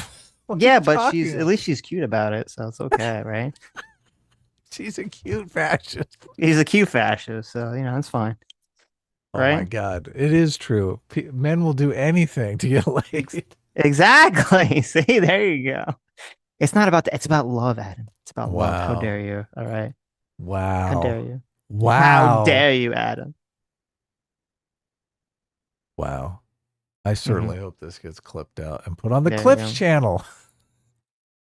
Sammy says, I couldn't vote for AOC anymore, so it's got to be Trump. Yeah, so, if you didn't know this, Sammy wanted to vote for AOC. She was a diehard Trump supporter, and she wanted to be a diehard AOC supporter. But now, because of AOC reaction to Charlie Kirk, she says no, she's broken up with AOC, no longer. Yeah, I would have considered AOC in the next election, depending upon what her policy prescriptions are. But now I'm in the same boat. I won't vote for AOC. Well, you would never have voted for her anyway. What do you mean? I might have voted for AOC. What are you talking about? For AOC, what? Okay. Yeah. What the fuck? I would never vote for AOC. I mean, I think the biggest problem is this we need to get back to conceptualizing conservatives as defense and progressives as offense in the public policy space. We have to think of ourselves as a team once again. And as long as As long as progressives are out there completely demonizing conservatives, we got to solve that issue. Right. And look, it does. I despise the both sides in going on, especially in the wake of this political assassination. It does happen. There are plenty of right wingers who are out there calling our progressives demons and groomers and all that, and they believe they're all evil and need to be destroyed. Obviously, Andrew, he's the one who speaks for them most readily. But I think it's a bigger problem on the left because it's ubiquitous. It's culturally ubiquitous. Nobody,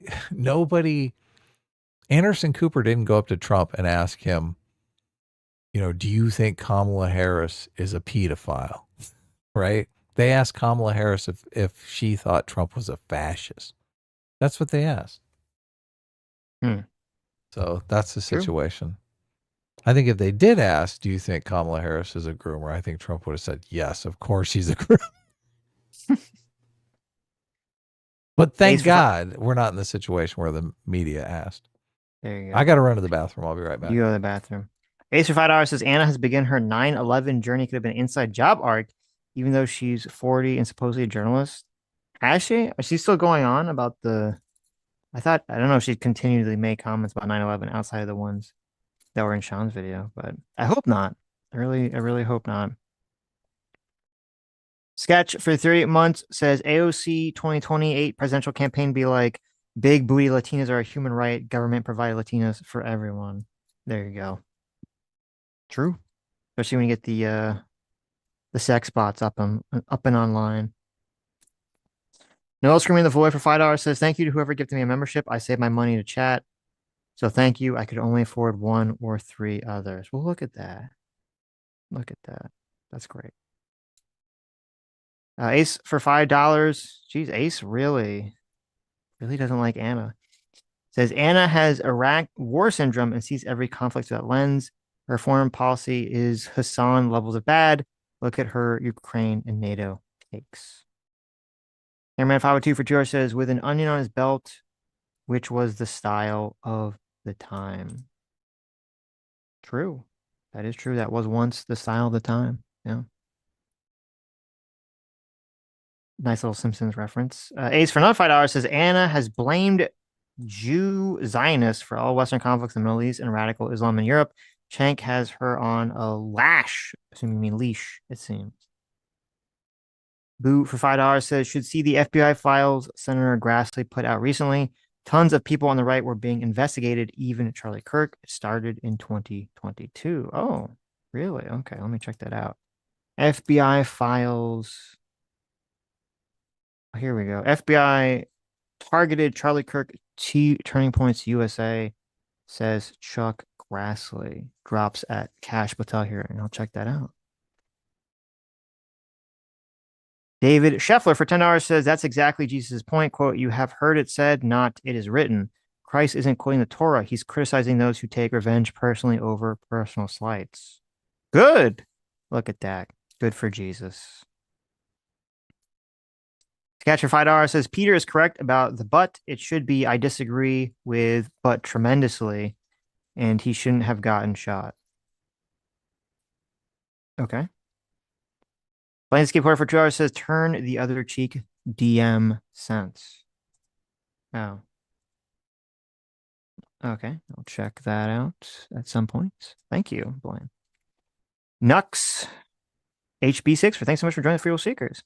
Captain Falco for $10 says the problem I have with Piers Morgan shows that he brings on people just to morally grandstand against Destiny, Amazing Lucas, and Son are clear examples. I agree with what you're saying. Piers Morgan definitely has brought on people to be wacky, that he can come and say like, oh, this is a fucking ridiculous person, and he could take their side. I agree with that. I didn't watch the Amazing Lucas episode, though Sam did say the same thing. I don't think that was the case with Hassan. I don't think he brought Hassan on to morally grandstand. I think he brought Hassan on to just chastise or to get clicks and views. I think it's the same thing with Destiny. Maybe Destiny a little bit. No, I think he brings Destiny on just because he knows it's going to be like, there's nothing Nothing drives traffic more like having a crazy person act crazy on your stream and then other people argue against them. It feels very good emotionally. So conflict drives the story. that's true. Put people in uncomfortable situations. Yes. I did see The Amazing Lucas, and I subscribe to Amazing Lucas. I have for a long time. Mm-hmm. And I mean, he's obsessed with race. Definitely. Yes. In the same way FT Signifier is. So. Regarding the other cheek thing, turning the other cheek isn't pacifism. You turn the other cheek, you don't back down. It's a recognition that persecution will occur and you need to stand strong in your faith through it. In Lucas 22, Jesus said, if a man doesn't have a sword, sell your coat and buy one. Also in Lamentations 3:30, the Jews were told to turn their cheek to one who would strike them, let them be filled with shame. Similar to when Jesus said, forgive your brother, not 7 times, like was in Jewish tradition, but 70 times. 7, he said, is saying don't just turn one cheek to make those who attack you feel shame, but turn both cheeks. That's kind of what the Christian history teacher said, which is a complicated concept, I think, to explain or even to understand. But yes, thank you. Noel Screaming the Void for 2 hours says Holder never got fined for refusing to testify. Eric Holder. Okay. What was, I don't remember this. I don't remember the context about that. Fast and the Furious. I don't think it was. Oh, it was about the Fast and Furious. For a second, I thought you were talking about the movie. Yes, the Fast and Furious. I don't know. The weapons fiasco where they lost track of the guns. Was that what it was over?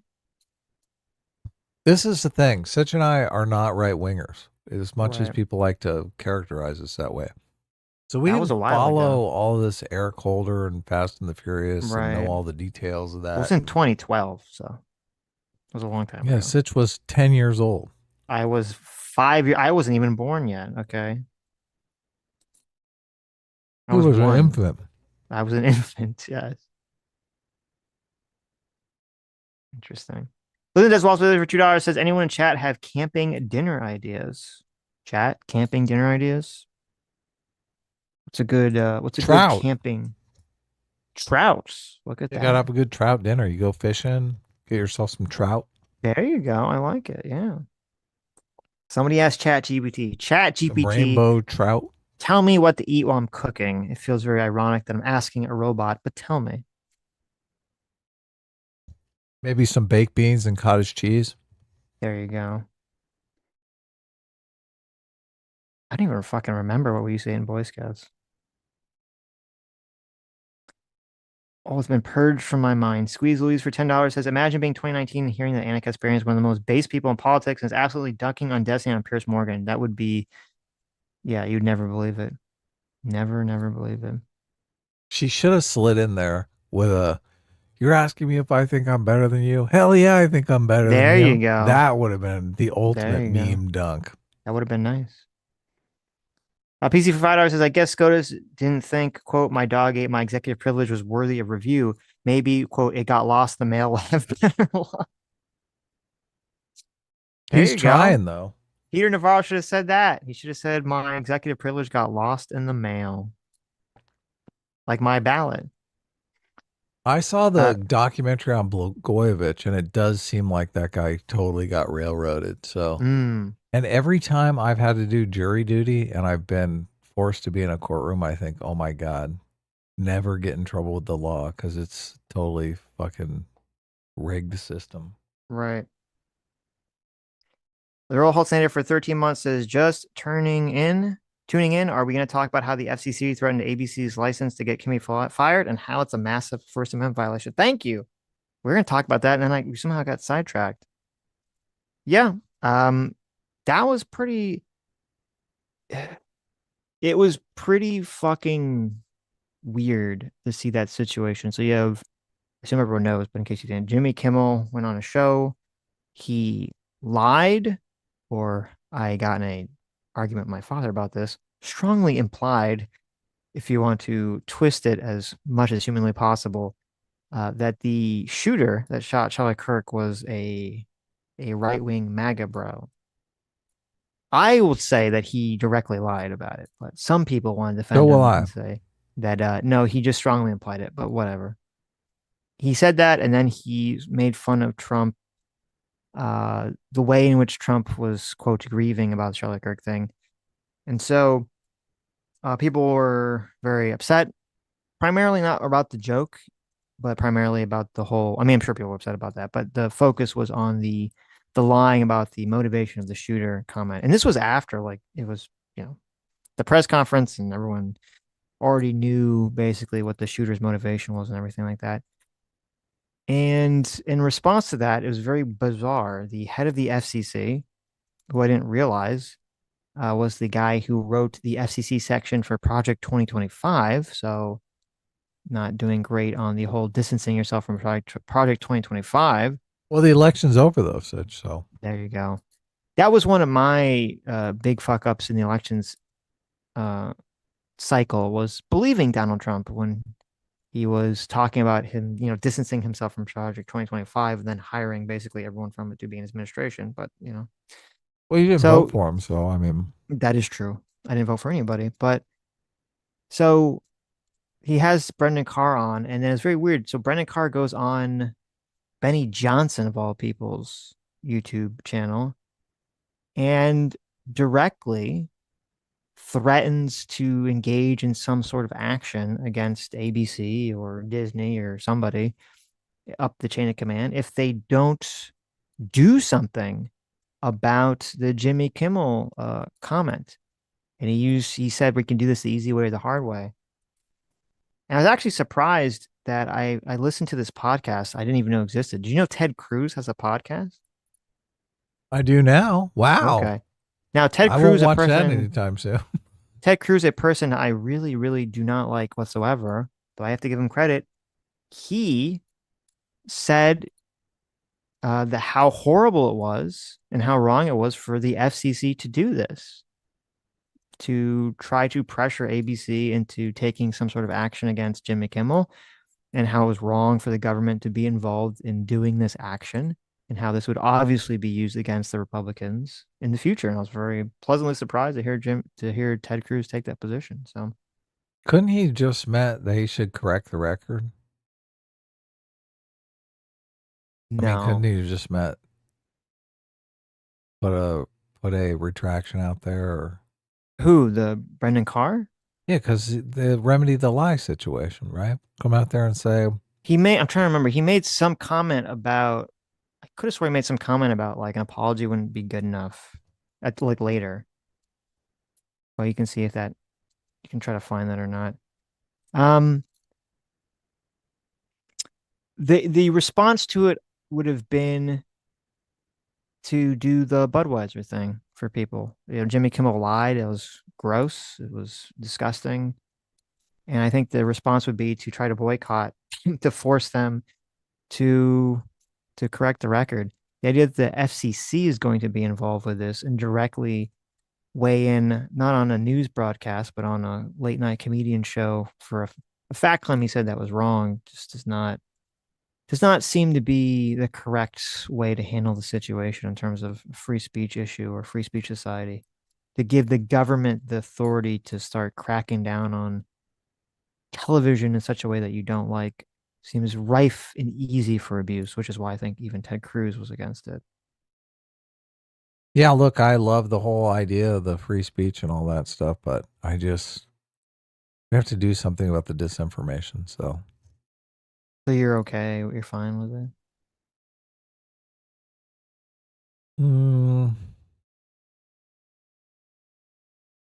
In the context of they're spreading disinformation that can cause harm to the public. I mean, I saw the actual wording of the public harm, and I mean, you'd have to say it was something akin to mental harm that was. Well, yeah, I think most people who looked at the statute, because Actual Justice Warrior was talking about this too on X, and he was very much against this action as well.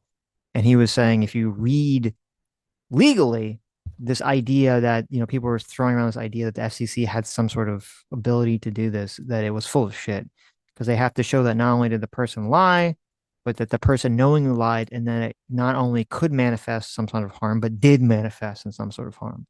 So you have to show a situation where, like, Jimmy Kimmel making that comment led to someone doing some action or something bad coming out of it, not just, potentially it's bad because it's, spreading misinformation or something. Like, it's very strict guidelines for the FCC to be involved in this capacity. Right. Look, and the tools at the FCC's disposal now, I don't think are adequate for the problem at hand. I think the problem at hand is there are people that are going out there gaslighting their audiences into believing crazy shit, and that crazy shit is having a tangible effect on society, a harmful effect on society. So, and I think obviously Democrats will run around with their hair on fire talking about how, Trump gaslighting voters into thinking the elections aren't sound is bad, because obviously they're going to think democracy is coming to an end, that the whole undermining of our institutions is bad for our democracy, right? I think that's true. I think that's actually true. But at the same time, I also think the left running around saying that, all conservatives are fucking racist neo-fascists is also undermining our democracy in a bad way. So we need maybe not the tools that we have now, but we need some kind of tools to mitigate this freaking disaster that we're in. Yeah, that would be nice. I don't think it's sustainable. I would agree with you. I don't know what that would look like. And I certainly wouldn't trust Donald Trump to do that, or his administration to do that. What are your thoughts on the he's not, I mean, you agree. You agree. I totally agree. I that Trump is not the person who concerns himself with what is objectively true in any moment of the day. Trump believes he won the election. Okay. Right. You can't discern truth from the beliefs of one person, especially when that one person is totally invested in an outcome for something, right? What do you think of the community notes system?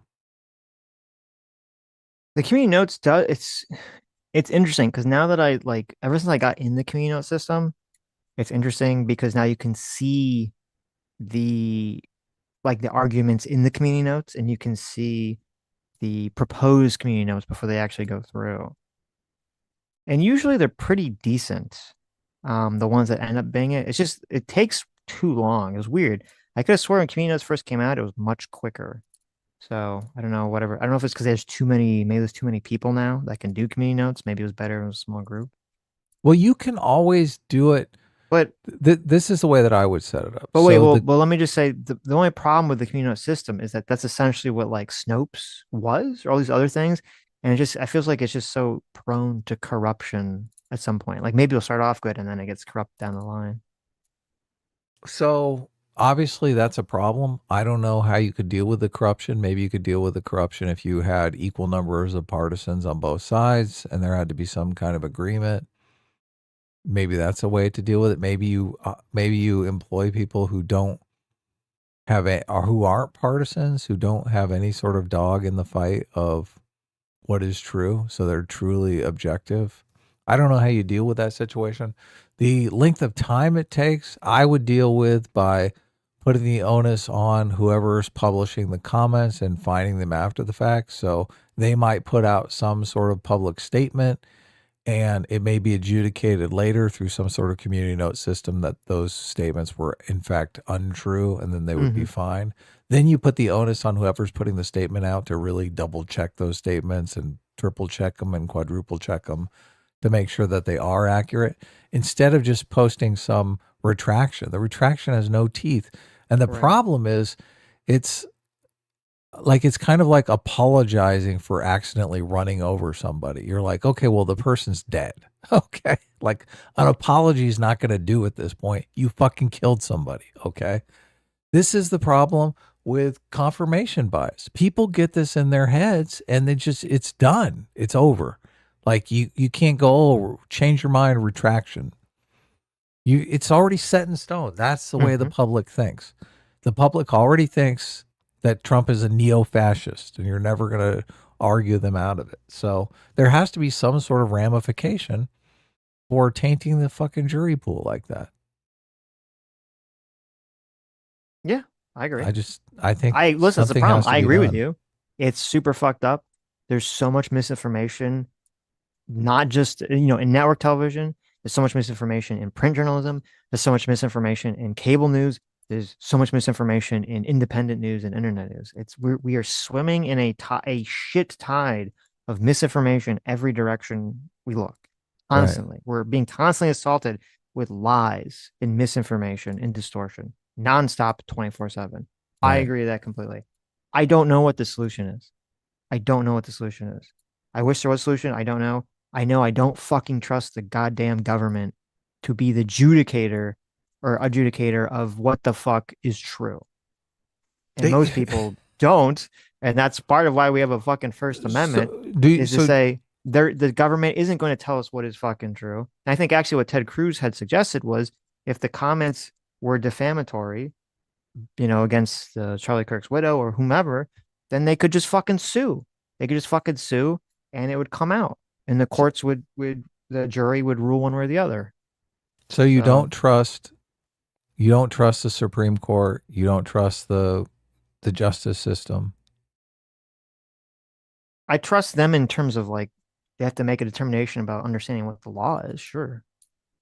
Well, they also have to make a determination on what the facts are. Generally, that's the what jury the case is all about. Isn't the jury generally supposed to be the finders of facts, and the court's supposed to be the finders of law? The jury though, that's not the. I mean, I understand the courts do adjudicate on some what are facts often, but if it's something as simple as, obviously they constantly said Trump praised neo-Nazis, right? In this case with Jimmy Kimmel, it's like, what political side was the shooter on, right? You have the left out there actively, many people on the left, not the whole left, obviously, but many people actively trying to gaslight people into thinking he was a right winger. And it's hard for me to imagine that they don't know that they're straight up lying and trying to lie to people. But they're trying to affect this confirmation bias so people will just believe it. I mean, the same thing with Kyle Rittenhouse, right? They literally had a jury trial. And still you have the press coming out and printing nonsense. I don't disagree at all. I don't understand why you're just keep trying to advocate that the fucking government is going to do it. Well, the government is the justice system. How's it not? Okay, so the government's going to say Donald Trump can't. We're going to say that Donald Trump's not allowed on television after his first term because he kept saying he won the election. It's legal for the government to silence Donald Trump. He can't run for president anymore because he keeps saying lies whenever he's on television. No, that's not what I'm saying at all. I'm saying that they could adjudicate a claim and have some sort of agency that says this claim is true or false. I guess, look, it's Snopes, but there's no teeth in it. Oh, okay. I see. So it'd be like the Congressional Budget Office. They just say this person's full of shit. Well, no, but you need to have some kind of teeth in it. You need to have you need to be able to adjudicate the truth of a claim. And then if anyone spreads that claim, look, this is what they do on YouTube with the election denial. They put the thing under your video. They're like, look, there was no hanky panky in the election. This is the truth. The Ministry of Truth has spoken. Like the next step for that would be anyone who's spreading the misinformation you can fine. Okay. I don't know. It just feels like it's so easy. Again, I'm sympathetic to the desire, but it feels way too easy for government corruption of either party to just put a bunch of stooges in and dictate how the other side is even allowed to have the conversation. I mean, this is what we were seeing in Canada. This is what we're seeing in the UK. You have a woke government get in charge, and now it's like, oh, you get fined for misgendering someone or for speaking out against the concept of transgender, of transing people and stuff like that. It feels like it's just so easy to abuse that. If the Supreme Court was eight conservatives and one progressive, would you say, okay, well, that's just a bunch of stooges on the Supreme Court and the Supreme Court's completely...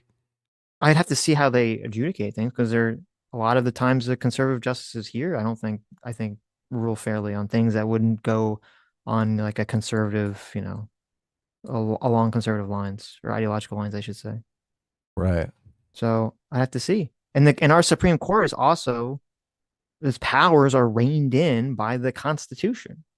And the First Amendment is in the Constitution. Well, look, to rein in the powers of the government. Right. No, obviously, I don't even know whatever how... system it would be, science is basically a system that adjudicates truth. I would argue it's been corrupted as well. So look, I completely 1000% agree with you on we have to be vigilant about corruption. Mm-hmm. But I do think we have this thing called the justice system, which is literally designed to adjudicate truth. That's the whole point of the justice system. But I mean, even you said it, when you're on jury duty, it's kind of scary, right? It is. Like they kind of railroad you. So. It is. But look, what do you do? I mean, I don't think we can live without a justice system, even if it is flawed. And I'm just, this attitude that we can continue with the entire society just being fucking gaslit.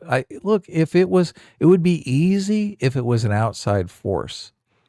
If it was Russia or China that was doing this, everyone would be like, "Oh my God, fucking shut these people down. They're fucking trying to drive us apart." But because it's political parties inside our democracy lying about everything, AOC getting up in front of Congress and fucking lying just to win in the next election. Everyone's like, "Oh, nothing we can do about it. We just got to put up with it." Look, she's a liar with a huge platform. Everybody's going to believe this shit and probably go up and shoot up a bunch more conservatives. What are we going to do? People haven't, at least I haven't heard it, and it seems like no country has really devised a way to have the government adjudicate these sorts of, especially forget fact claims, political fact claims is even a whole nother level, because then the political incentive to monkey with that and to corrupt that process, goes up 100-fold. Yeah, no, it's a fucking wicked problem. That's why they call it a wicked problem. Yeah, I don't know that's what I'm saying. I'm completely sympathetic to it. I don't know what the answer is, and I would be, I was a lot more pre woke shit. I was a lot more on the side of, just have the government do it. I trust the government will sort everything out. But then when all that shit started to come out, I'm like, okay, maybe I'm softening a lot of my positions of really having a lot of faith in our institutions, because I saw how easily and how quickly they got corrupted by the far left. And now we're seeing how easily you can just replace the leadership of now all those institutions with just Trump stooges, and they'll just do whatever the fuck, the Trump administration wants. So it makes me very hesitant to give the government some kind of power to dictate, fact claims on the news or something. Which the whole, and it's weird too, because the whole thing about the FCC and their power over network television, I don't even think that really makes sense anymore at all. How much longer are we even going to have people using bunny ears? Can you I thought they changed something, it's ridiculous, right? Didn't they change? I could have swore 10 years ago, because I remember my mom complaining about this. Didn't they change something where the bunny ears didn't even work anymore on television? That you have to use cable anyway, that there is no non-cable television? Because the whole argument was the reason the government has extra power to regulate network television is because there's only a limited amount of spectrum space for TV broadcasters to beam their signals, which that's going to be a fucking if it's not already non-issue now, it's going to be a non-issue in my lifetime, where no one's going to fucking get television that way whatsoever. So the whole government having any power over network television is all going to go away at some point. Yeah, look, obviously the cable stations don't need FCC approval for anything. It's a completely different system. So you got to have a system where you have some kind of leverage. That's why you need fines or some sort of teeth. Otherwise, what's the... Well, you still even have corporations that are like, "Oh, well, we'll take the fine because we're going to make so much money lying and defrauding people." Right. Of course. Of course. I mean, the FCC does other things. Because they still have a lot to do with like regulating mergers and stuff, which a lot of the conversation is, okay, are these big media companies kowtowing to the Trump administration because they're all looking to merge and they've got all this pending merger shit going on. They just don't want to make waves in the process. So anyway. Well, that's probably most likely what happened in this situation. It was less the FCC guy coming out and threatening them and more the fact Sinclair. I mean, they're trying to do a merger where they're going to have like 80% of some market or something, which if Democrats were in control, they'd probably say, no way, fuck that. There's no way. That's like practically a monopoly. But they're in a situation where they can just suck up to Trump a little bit. And they're like, he'll totally, we're in the clear. Mm-hmm. So they're looking for an opportunity to suck up to Trump. And this Right. was the perfect opportunity, right? Mm-hmm.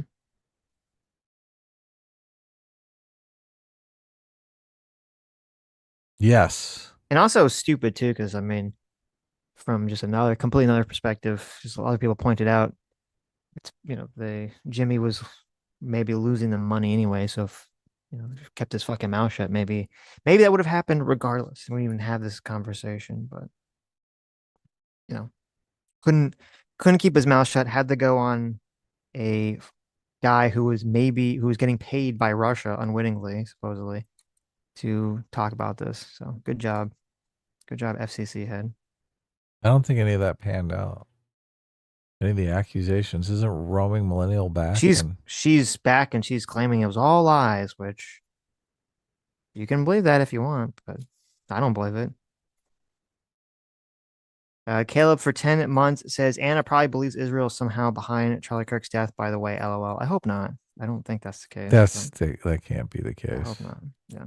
Ridiculous. Andrew But Bear you for threw some. the LOL in there, so you're okay. Right. Andrew Bear for 7 months says Anna is on a good path, but has a lot to make up to get back to even ground. 1 year of semi-normalcy doesn't negate 10 years of insanity. S-class is best class. Andrew Bear. Okay. Yeah. It's what's I said. I don't mind if Andrew Wilson was just saying like, I want to see, or anyone says I want to see some sort of action, not just someone denouncing. I want to see a follow-up. So but that wasn't really what that conversation devolved into. It devolved into just trying to get dunks for clips. Shouldn't we defund the Department of Education because they're also corrupt? No, but see, that's another problem. There is a lot of corruption in the Department of Education, but we need to have a Department of Education. So was the answer just to have nothing? No, we need something. Well, look, that's my argument with the Ministry of Truth. I even think the Ministry of Truth sounds pretty cool. Where's that from? That's not from a book people generally want to emulate when they have the Ministry of Truth. So. We need the Ministry of Truth. You want the unironic Orwellian Ministry of Truth, huh? Mm-hmm. Okay. Val Van Gogh for $5 says Andrew Wilson is in debate mode, but he has accommodated people on the left who just wanted a conversation. The only person I haven't watched a lot of Andrew Wilson content, so the only person I've seen that he's not been like debate-o with is PF Young. But every other time I've seen it's just, Dunkin' Oh, really? Yeah. Risuno Kairyu for $10 says also Anna is Armenian, so if she gets hurt, Shank will. Oh, what did it say? My tab just crashed. Shank will deny the event happened. There you go. He's making an Armenian genocide joke. Yeah, there you go. If Anna is genocided, I think Shank would be the first to complain about it. So I think you're wrong, but I admire the joke. The Ocean is for 1 month says people just want someone to take their anger out on something. Dev's video, The Crime of Being, summed it up pretty good. That's 100% correct. I didn't watch the video, but I haven't seen it either, but that's a correct statement. So yes, totally correct. Everyone looks to blame somebody. I want to bring Dev on more often because he's really got the TDS way worse than either one of us. So I think you should. I think we need to to bar the TDS label because it's so unhelpful. And I cringe every time you bring it up to throw it at someone else. Me? Yes. Oh, Anyone, so really. I shouldn't say it. I mean, the chat is going to say it regardless. It's a thought terminating cliche that makes it impossible to have any sort of conversation about anything. But there are truly people who do There have are. TDS. Right. Yeah. That's true. But And you can just say people that are biased. The whole point of bringing it up is because there really is no point in having conversation with those people. It is completely. Then just say that. Just say there's no reason to have a conversation with people. They're too biased. Okay. I mean, I think I'm still going to use TDS. Okay. That's great. It's just appropriate. Look, you don't think Destiny has TDS? We shouldn't say Destiny has TDS because as I thought I said in the past, my issue with the term is not that there aren't people that have it. My issue with the term is it's like just one of those terms that gets used and thrown all around, including at myself, to immediately say, I don't have to actually engage with any element or argument with what the person is saying. I just get to label them, which here we generally, even the people we disagree with, like Destiny or anyone else, we like to listen to what they're saying and disassemble or agree with the argument, not just be like, this person has TDS. This person is a woke loser, LOL, and then click off the video. And I just think it kind of puts everyone in the wrong mindset to actually engage with information. If you're just like, this has TDS, this person has TDS, this person has TDS. Yeah, you're saying the person is biased and can't be reasoned with. Yeah. That's the point of it. So look, I'll just say that. This person is biased and can't be reasoned with. Biased how? There you go. Well, they hate Trump. How do they hate Trump? They have. I actually think the term is funny, but I think it's hilarious. People accuse me of that, so I just think it's funny. Mm-hmm. But anyway, how did it come up in this particular? You were saying Dev, because you want to have Dev on. Oh, Dev has TDS. Listen, I think Dev has a lot of positions I don't agree with, especially on Trump.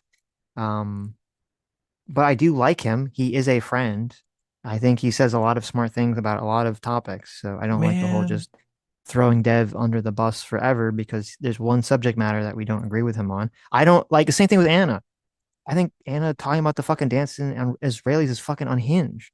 But that doesn't mean that we'd be like, okay, well, we throw her away forever because we don't like what she's saying on this one topic. I'm not throwing anyone away that has TDS. No, I'm not saying you are. I'm saying when you throw out the TDS label, like you are unwittingly being like poisoning everything to a large some of our audience. You're unwittingly poisoning everything they're saying about any topic. Trump. Okay. Which I think is accurate. Dev doesn't say anything about Trump that I find compelling or accurate. So. Right. And I do think that Trump could come out with a cure for cancer and Dev would be like, oh my God, this is horrible. Some people are like that. Same with Destiny. Look, and I think it's interesting because,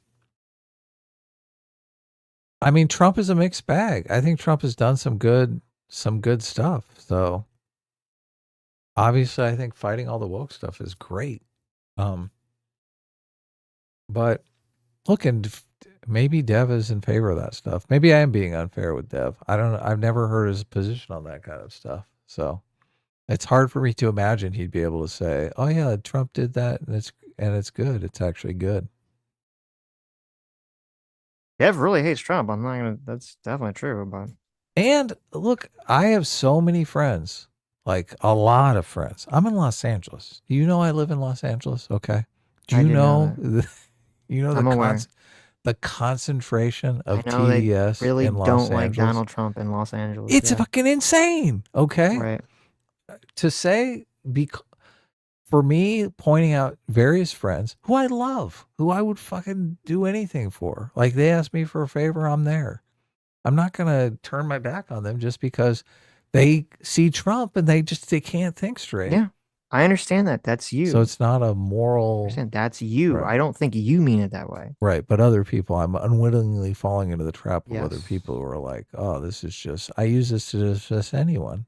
Yes. There are those people. Yeah. I don't think those people use the term accurately, though. No, probably not. Yeah. But anyway, I will. It's look. I was joking around. Here's one of the difficulties I have, because I do think Dev takes it in good stride, and like we joke around about it on Twitter and stuff, and he doesn't seem to mind he doesn't seem to be offended by it in any way, shape, or form. It's just like it's just jocular kidding around. So okay, I don't see that with the audience. You know, Dev's audience, our audience. They fucking went from Dev as a friend to I hate Dev forever. So I don't. I think you're a little disconnected from a lot of the reaction to it. So okay, well look. Now I don't whether you call him TDS or not. I don't think it's going to have any impact on that so far. That's the best argument you made so far. That people are misconstruing it. Oh shit! Kick Nastanza is in LA too. Holy fucking shit! This guy's gonna stalk me. There you go. There you go. Makes sense. Now it makes perfect sense why Kick Nastanza is the worst TDS in chat. Right. Right. Okay, look. I'm gonna try to dial it back. What about Owen at the studio? I'm allowed to say that he has TDS. You can tell Owen to his face how much he has TDS. There you go. Man. It's weird because I think the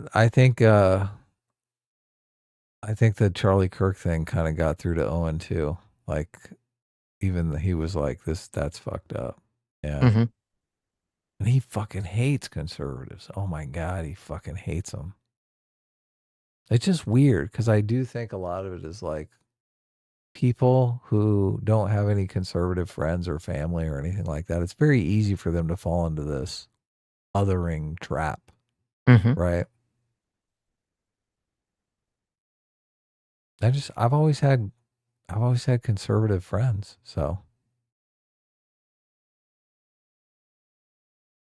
Paul Watson for $5 says, did Anna call Trump an authoritarian or say he tried to stage a coup? Andrew Wilson is just correct for calling out Anna's BS. Well, I mean, we've both said that Trump tried to do a constitutional coup, right? Well, I feel like one day Sitch is going to buy a cable that plugs into his modem. 20 times now. Daily Dose for $5 says, and a future debate is a good cheap offer. I mean, it's not the cable, but you're roboting a little bit, but in future debates, a good tactic for GOP would be asking Dems to define the right and the far right. I really think many don't see a difference. I completely agree. Yes. I don't think Soy Pilth sees a difference between the right and the far right. But the thing is, the problem with that is every time we will ask them what the difference is, they'll make this distinction. They'll say, oh yeah, well, let me be a good boy in this debate. It's only the far right racists that I'm worried about. Oh yeah, the normie Republicans. But then they go back to their audience and they lump everyone together.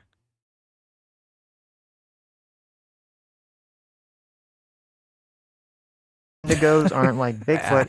They're more like vampires or werewolves. They're humans possessed to become cannibals. Before Dawn game is the best rap. Wow. Oh, look at that. Kick Nastanza says, there you go. Sitch, make him apologize for fair and practical. TDS. Okay, well, you know that I would never I'd never make Adam publicly apologize to anything. So it's totally soy that you're even asking. I'm only pointing it out so people can chastise you in chat. Look at this, Adam. Kick Nastanza. There you go. Where is Ace? or Is Fair and Ace in Practical these Progress super chats? Did Ace show up today? He was shitting all over Anna. I think Where's was when he was Ace's in the bathroom. video?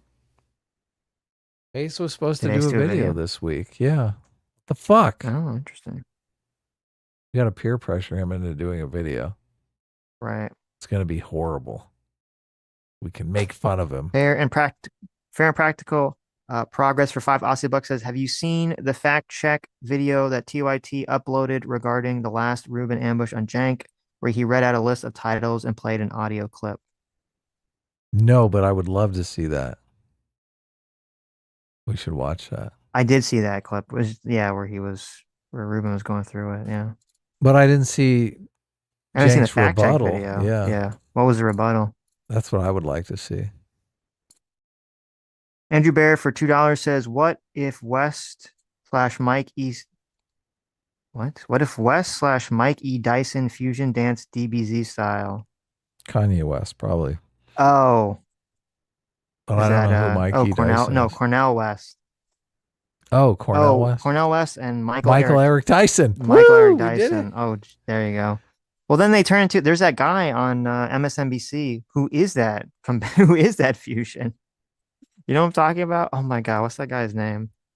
What is his name? He is like a fusion of those two. It isn't Michael Eric Dyson because he's on CNN too. No, on MSNBC. Oh, okay. There's like a Eli fat black Mistel? guy that's got like the body type of Michael Eric Dyson and the hair of Cornel West. And Yeah, he's like it's a Ellie super far Mistel. left. Ellie Oh, Mistel. yeah. Yes. Eli Mistel. Thank you, Chad. Yes. Can you not hear me? Oh, did you say it? I said it like 5 times. Oh, okay. And you're like, oh, thank you, chat. I saw Chad. I said say it long you. before Chad ever said Well, it. okay. Listen, I'm sorry, Adam. You get the credit for saying it first. Okay. I'm starting to think you can't. Was my mic on? Can you not hear I'm sorry, me? Adam. You get the credit. Chad is first. repeating me. You get the credit first, Adam. I'm so sorry. Okay. Yes, Eli Mistel. There you go. He is the fusion. So we already have it, which is weird. I never realized that till he said doesn't that. talk like them though. Right. No, that's They true. have the He doesn't have the preacher speak. yeah. Yeah. And the big words, the big Right. unnecessary words. Mm-hmm. Old School for 2 hours says, down with neo-fascism, up with neon fascism. Ooh, look at that. Oh, look at that's a good idea. Interesting. Mr. Bruh for £5 says, Brother Sitch, Brother Adam, come on, brothers. When he gets up and he storms off. Well, it was weird. It was bad too, optic, because it's like he gets up, but he's still arguing. So it's just like a crotch shot while he's arguing. It's He even didn't worse. get any good media training. No. I'm respected. I ran for president. Yeah, I don't even know why he got so unhinged too. It didn't. I got the green The trigger party point didn't endorsement. really. The trigger point really didn't like. I didn't understand what the trigger point was. Yeah, because he knew he was calling everyone neo-fascist. Someone got shot and killed. That's not very Christian-like. Right. The fucking hypocrite. And people should rub it in his face. You're not a Christian. You are not a Christian. Christian are nice people. Christian are people who are like, oh, yeah. We shouldn't really denigrate people Right. who have different beliefs than us by calling them neo-fascists. You fucking cocksucker. That's why. He knew he was about to get blasted being a phony, fake Christian. Piece of shit. I fucking hate these people, Sitch. I do. I The noticed. kind of retarded I really people. Noticed. Look, I would gladly go the rest of my life never ever use the term TDS ever again if they would stop calling everyone fascist and Nazi. It's so fucking unnecessary. Mhm. These are the people that are like, you can't call retards. Oh my God, it's so insidious. And then they go around calling everyone fucking fascists. I know they're fucking stupid. Giant hypocrites. They're Yeah. hypocrites. I'm aware. Yeah. So- It'd be so hard if I had a button that was 5 for 5. if I had the big button. Oh man. I'd be looking at that button every day. Right. I just press that button. The easy button. Select for $5 says if Cornel West did whiteface, would he be Cornel East? That's a good question. Mad Mulligan for $2 says Cornel West taught African studies and divinity at Harvard. Wow, that's not even remotely surprising, is it? That's what you would expect that he would teach. Yeah, that's where you learn the art of bullshit. That's where you learn to talk for 45 minutes and not say a fucking thing. Right. Oh, I'm pissed. That neo-fascist motherfucker. Mm-hmm. Give me some ones in the chat if you think Cornel West is a groomer. I thought you were going to say neo-fascist. No. It's groomer that they're worried. Oh my God, you're making people a target. When you use the term groomer, how dare you do that? Well, what do you think happens when you call them neo-fascists? Well, that's just true. What the? I hate people. I'm so angry, Sitch. I'm working myself into a tizzy. Let's read these super chats. Different. For 28 months. It says I like how anger at Destiny is what brought everyone on the panel together. Oh, well, that's good. DGG might be the giant squid this country needs right now. Notice, Jesus. Stop. Listen. Don't get angry. Okay, just relax. What is it? Can you read it? Are you guys catching this? Maybe. Okay, he's going like Jesus. Sitch, you need to reset your modem or something. No? You're like phasing in and out. It's kind of like in Back to the Future where the picture is like, oh, like kind of there, kind of not there. Oh, he's gone. He's completely disappeared. That's okay. We can continue. I'll read super chats. Even though I'm not very good at it, I'm gonna struggle. I'm gonna try. I can do it. Lives in Dev's Walls for $5 says, I hate art in movies and videos. What? It would be so much better if we stripped visual elements as they just distract from the impactful audio experience. Okay, Lives in Dev's Walls has officially gone insane. Movies and video games are all about the art. I mean, visuals, obviously. Visual art, yes. Lives in Dev's Walls just wants to sit in a black movie theater and in a dark movie theater and just listen to the music. Why not just stay in your room? Why even go to the movie theater?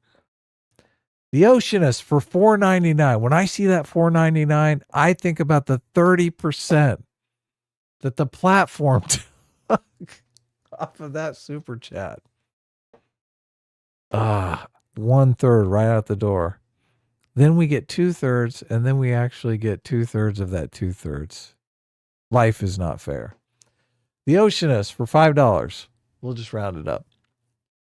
Do you guys think Destiny is just at mad that he potentially destroyed his chance of being more mainstream like Charlie was? Do you think Destiny is just as mad that he destroyed his chance of being mainstream like Charlie was? Who is Charlie? Oh, okay.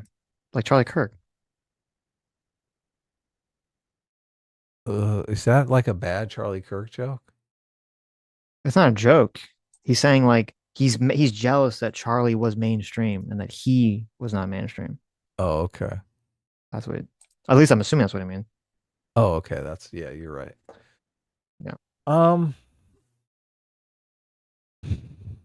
mean, I don't know if Destiny.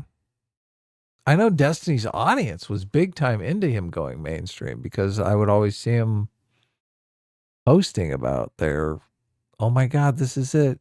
Tiny's going fucking big leagues. Tiny for MSNBC. Tiny's going to be a big force to reckon with. He's going mainstream. He's going to be famous. Nope. In my I don't day and think so. age, it was like you would pick bands that you thought, oh, this band is going to make it. This is like a small indie band that I love that everyone's going to love one day, and I'm going to be able to say I was first. I think it's a similar thing that's going on with streamers. They're like, I bought the Destiny stock when it was super low. Before It's a he stock debated, thing? before he debated JonTron, I bought the Right. Destiny stock. Yeah. You could be right. And then You they're could be right. more and more invested. This is where we completely fuck up because I'm always thinking that's what our audience wants. They want us to become bigger and bigger. And I see comments like this. I'm sure you see comments like that where people are like, I really like your message, but I want your message to be more widely disseminated because obviously I think it should be more influential. Mm-hmm. Yeah. Anyway, this is why I don't read super chats because I'm so bad at it. It's hard for me to. I have to focus so much brain. I can't read them. I'm on Amazon right now. I'm ordering a large cable.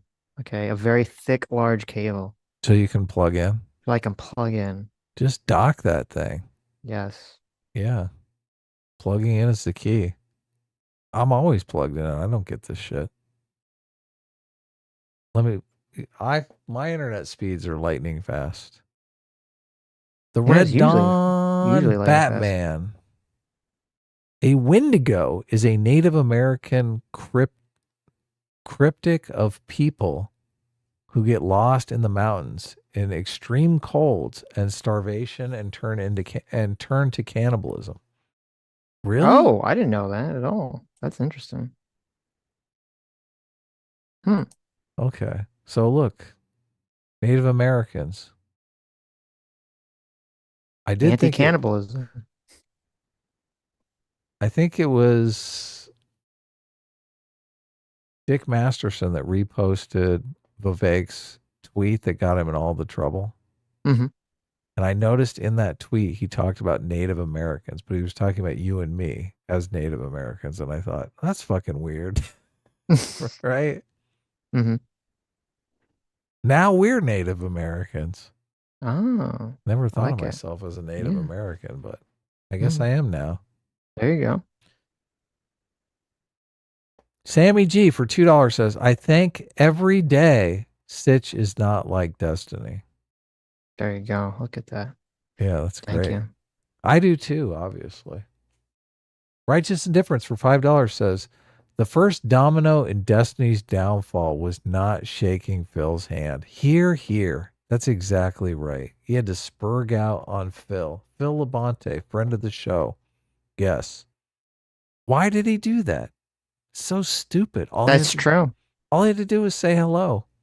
But no, he had to be like, look, do you know that I talk to Congressperson Rokana? I'm a big, important person. How dare you come over and try to shake my hand? I'm on Tim Pool. All we had to do was clap. And all Destiny had to do was shake Phil's hand. Okay. Yeah. Yep. That could have changed everything. Thank you for pointing that out, Righteous Indifference. You are 100% correct. Destiny fucked up, and soon he's going to be sleeping under a bridge because of it. So wow. Okay. Dan Schneider for $2 says, have Destiny's son on for an interview for laughs. That is depressing. That's not funny. That's just depressing. I know. We don't want to do that. Just think, look, if Destiny gets down on his luck, he can always go stay with his parents, right? There you go. The ones he accused. But he said that he'd be okay if they died. Yeah. That's not really, that's getting you written out of the will. Okay. So. Definitely. Herbst Sean for $2 says, really liked Erica Kirk's message of forgiveness, the cross. I can't wait to listen to it, to be honest with you. And I thought her speech was very moving about her husband. Mm-hmm. I just think people are so cruel these days. I think a lot of it has to do with internet culture. People have this idea that, oh, it's just a game. Online, it's just a game. These aren't real people. These are just characters in some elaborate play. They don't think of them as human beings, and that's part of it, which is very sad. And I also wonder how many of these people are just lonely people that don't really have any friends in their life whatsoever. Like their only outlet for relationships is online, posting on some channel to a few people. I think that could be part of it. Daniel Sank for 25 months. Thanks so much. Says I agree with you guys on Anna, but not about Schenk. If he was German, he'd name his show Ubermensch and say, "Oh, I meant that we are better men." Snake. Wow, look at that. Did you see? There's like this. Go ahead. I was gonna say there's this crazy clip that people were dishonestly saying Charlie Kirk was racist because he was calling Jank or Chank, I did see and they were it, like, yeah. "Oh, he's calling an Asian person a Chank." It's like, no, that's his name. Yeah, I saw it. Yeah. Yeah. I retweeted that. It was, Yes. yeah, it's sick, obviously. There's another video I just saw Tim Pool put out where everyone's trying to reconfigure the definition of cancel culture so it doesn't involve what they're actually doing. Right. I think it's pretty cool because they're slowly coming around to my definition of cancel culture, which I came up with years ago. There you go. Because the thing that bothers me about cancel culture is just all the fucking lies. You should have copywrote it. It's all the fucking lies. It's all the fucking lies. All it is lies. All these people are so fucking dishonest. It drives me crazy. Did you know Brianna Wu blocked me because she was posting that Charlie Kirk wanted to see her hanged, wanted to see trans people lynched. That's what she said, lynched.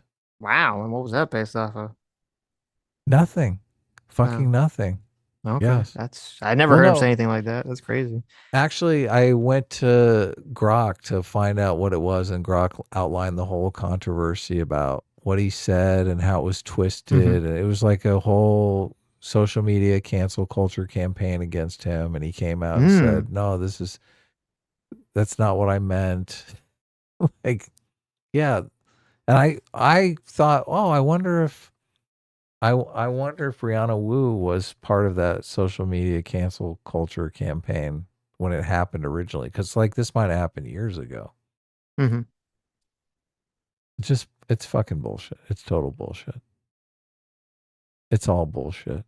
Well, what did you said like this is fake, or did you say fuck you dumbass? Like what did you say that got you blocked?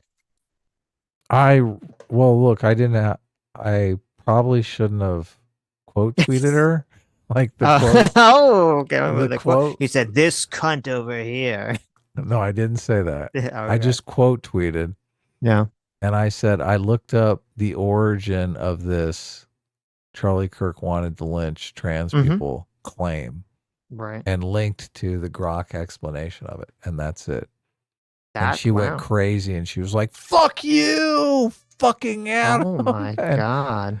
And blocked me immediately. And I blocked her back. And I mean, look at that. No problem here. I mean, but that's so insidious. That's so insidious to go around after the man's been shot and killed and continue spreading the spurious rumors that got him shot and killed.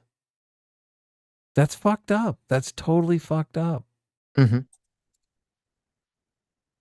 Yeah, it is. I mean, also, you know, considering she was like attacking you on subreddits and stuff is kind of obnoxious. Oh yeah, look, she tried to do this to me. She hopes I get fucking shot and killed. Yeah, over her lies. What was the lie that she made up about me? On the subreddit, I don't remember. Yeah. I remember, yeah. But big fucking something about me being a sexist or a racist or something like that. I thought Grok kept the chats. The chat doesn't exist anymore. What do you mean? Like I found your post and when I clicked the link, it's like doesn't work anymore. Oh, is there like a time limit maybe? There's like a feature on there that you can set it to public to share it. And I accidentally clicked on the no longer public Okay. It was a complete accident, but I mean, Right. I can send it to you. No, I'm just curious as to what the background was. because I never I'll heard that. send it to you. I never even heard that accusation. I heard lots of accusations. I didn't hear that one. I had never heard the accusation either. That's why I was like, look, and there are all these accusations flying around, and I'm doing exactly what Sitch does. I'm taking every one of the accusations and I'm looking into them. Like, what's the story behind this one? Kirk trans. Did Charlie Kirk say trans people should be lynched? Here it is. Here, I'll share it with you. There was like this kid or a college student who hanged themselves, and it was really like obnoxious because all these people like it felt so performative in terms of they just wanted a win on the Charlie Kirk like rhetoric debate, and so they're like, oh my God, they're saying that the left has a bad reactions, but no one on the right is talking about this kid who was lynched. And there's all these accusations because the kid was black. They're like that, like he must have been lynched. He must have been lynched, and that how dare the mainstream media and the right are all racist for not talking about the story. And meanwhile, it was like turned out that the kid hanged himself completely and was not lynched, and it was not a hate crime or anything in that regard whatsoever. And he's been promoting this story for like a week. Who's been promoting the story? A bunch of these like left wing accounts, TikTok accounts. It's kind of like combat the Charlie Kirk narrative. Yeah, it's a super sad story though. I just saw he committed suicide. Evidently it's on video so they have some security camera footage of something of him actually committing suicide, which is horrendous. And I don't know why he committed suicide. But yeah, look, fucking lies. This is why I'm where I'm at. I completely agree with you, Sitch. Anyway, I don't trust the government to adjudicate truth, but something fucking has to be done. Let's bring the corporations in. Anyway, I sent you the thing. No, I don't know if you were trying to use it. Yeah.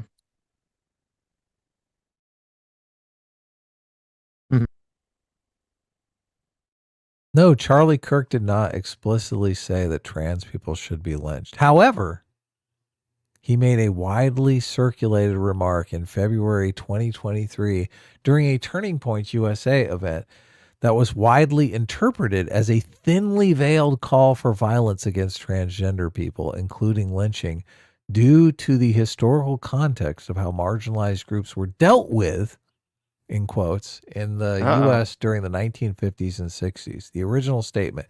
In a video from the event, Kirk was responding to a question about transgender athletes in women's sports and a trans person using a woman's locker room. He said, I blame the decline of American men. This never should have been. Someone should have just taken care of it the way they used to take care of things in the 1950s or 60s. The clip went viral with journalists and activists, including from outlets like Media Matters for America and Aaron in the Morning, describing it as Kirk openly calling for lynching of transgender individuals. See, this is how it gets going, right? These are the key words. They want to say, look, he's calling for the lynching. The lynching. That's how we interpreted it.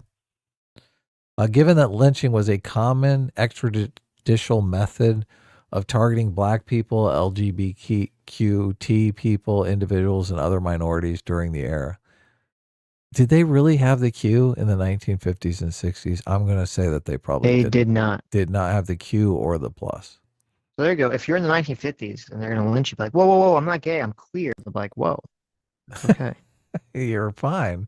You're fine then. Often they didn't have the T in the 1950s. That wasn't a thing either. The NAACP and historical records confirm that lynchings peaked in the South during those decades, with over 4,000 documented cases between 1877 and 1950, frequently justified by accusations of deviance or challenging to the social norm. Now, look, I'm like, Charlie Kirk, did he really mean that? Kirk's response and denials. Kirk and his supporters pushed back against the interpretation, calling it a distortion. In a March 2023 X post, he wrote, so I guess all the people who lied by saying I wanted to lynch trans people were just projecting. He elaborated in interviews and follow-up statements via the Millennial Post that he meant peaceful activism or standing up for women and children through legal or cultural means, not violence. He accused the media outlets like the Sacramento Bee of misinterpreting him. So look, he's basically coming out and saying that's not what I meant. But of course they're going to say, no, that's exactly what you meant. You were dog whistling. We caught you. This is exactly what you mean. It's your fault.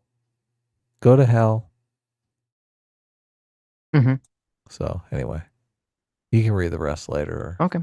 Yeah, well, I'm assuming, well, unless there's a better clarification, I'm assuming he meant like, physically beat them up and throw them out of the locker room, but not lynch them. Right. Because I don't know how else he would interpret that, unless he meant something specific I'm not aware of. Really? Really? I mean, wouldn't they just say, oh yes, no men in the women's locker room. No biological males in the women's locker room. They would have just put a policy down. They would have just said, oh, the policies. Yeah. Okay, it's 1950s America. A man in a dress, in a wig, tries to go in the women's locker room. What do you think is going to happen to that guy? You think he's going to get beat up? They're going to drag him out there? Maybe even arrest him? Well, I think the school would just say, hey, we have a policy that no biological males can go in the women's locker room, and that's the policy. And they would just put their foot down and they'd say no. I think that's more likely what he meant. Do you think he meant that the principal is going to come out and just beat the shit out of the person? Sitch, what happened? Are you there? Hello? Hello? Hello?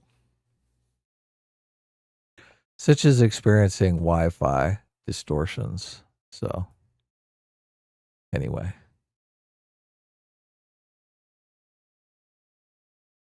Derek, did we read this one? Oh yeah, I'm not saying. Metalworks 411.90 for $10 says, just celebrated my mom's 72nd birthday at Texas Roadhouse. Ate a nice ribeye steak and watched Yu-Gi-Oh! And ate cake and ice cream with my nephews when we got home. That sounds like that's true Americana. Thank goodness. I hope other people had a happy evening as well. BW85 for $5 says, of course she went TP USA. Of course she wants TP USA to grow in numbers. She wants his death to mean something and to carry on his legacy. That's exactly right. Of course. Yes. Especially someone who should have at least another 30 years. At least probably another 40 years, maybe 50 years to build a legacy. Everyone keeps saying Charlie Kirk could have been president of the United States. That would have been a far bigger legacy. To cut someone down at 31 is fucking morally reprehensible. Mr. Baker for $10 says Andrew Wilson is in so deep in the oh my God. In the closet, it's not even funny. Why would you think he smokes so much? He wants something else in his mouth. Okay, well, Mr. Baker, I think you are probably incorrect. Andrew Wilson seems happily married. I'm not sure just because someone smokes. I think they get addicted to the nicotine, not sucking some stick. Anyway. Okay. Sitch is completely gone from the Zoom call now. So I might have to finish the super chats up myself. Moancore002 for $20. I think we read the $20 one. Maybe I wasn't paying attention. One of the first things I've ever heard Destiny say in a video was anything the Republicans are for, I'm against. It's the only time he's ever told the truth. Has he really? That's a horrible thing to say. Because he is in favor of supporting Israel, especially in the Gaza conflict. So even that is a lie. So interesting that you're like, that's the only time you ever told the truth, but it's factually incorrect. Lethal Strain for $10 says, Destiny spends too much time in the cuck chair to comprehend actually loving another person. Oh, that's so sad. That is so sad, but 100% accurate. That's right. Okay. Destiny has never left the cuck chair. He's So actually sitting there right now. I would What's up, believe it. Sitch? You're back. So I reset the router. If it keeps cutting out, then we'll just have to pick it up tomorrow or on Tuesday when the wire comes in. Because I don't know why it's acting sound so great now. finicky right now. Even though I do use a wire, I reset my modem every Sunday before the live stream. So, Well, it's so weird because like the whole stream, it just always happens too. There's got to be something weird. Like the whole stream, no problems. Sometime near the end of the super chats, it starts fucking up. So I don't know why, unless maybe it's just like usage time or something. I don't know what. Maybe it's like a time of the day, like it's nighttime. It starts fucking up or maybe. I don't know. You got to reset those things every once in a while anyway. So Yeah, but then you would. reset Yeah, mine but it once a would week. be. Yeah, but I'm saying it should be like messing up during the stream, like the normal stream before we get to the super chats. It's always in the super chats. It's got to be like a time thing. Yeah. So I don't know. But I got a wire. If that doesn't fix it, I'm all then the we'll way just have down get to new Michael for internet. $20. Michael I'm for so $19.99. What does $19.99 mean, Sitch? When I say That means $19.99, what does that mean? that it's on Apple, and Apple is taking a third of the money, so we only actually get $10. Because Apple takes a third, and then YouTube takes a third. I did look up. Someone had said that if you use an Android, that the Google Store takes money like Apple does. But then I saw something that says it doesn't. So I don't know where that information came from. Came from Amoeba Sheep in our comments, so I remember. Okay. Specifically. I don't know if it's true. So yeah, it seemed like Apple. I mean, I'm sorry. It seems like only Apple does that. I think if you have an Android phone and you're using the Google Play Store, I believe it does not take extra money away from you the way Apple But does. don't risk it. Just send a check in the mail. There you go. Send us an unmarked check. We'll write in the number that you want. Okay, just sign it, send it in. Right. Michael for $19.99 says the irony here is that Destiny is treating Trump as the moral authority that he's following. He won't do the right thing until Trump does it. I think we read that one already, but yes, I read all the $20 ones. It deserves a second reading. It's so good. Bob the Hun go ahead. For $5 says, how do you blame a conservative when a conservative is murdered? I get blaming them when a Democrat is attacked. How do you blame Trump for this? Yeah, I don't know, because that was Destiny's argument. First of all, you get a whole handful of crazy pills, okay? And you fucking down those things in one gulp. That's how you do it.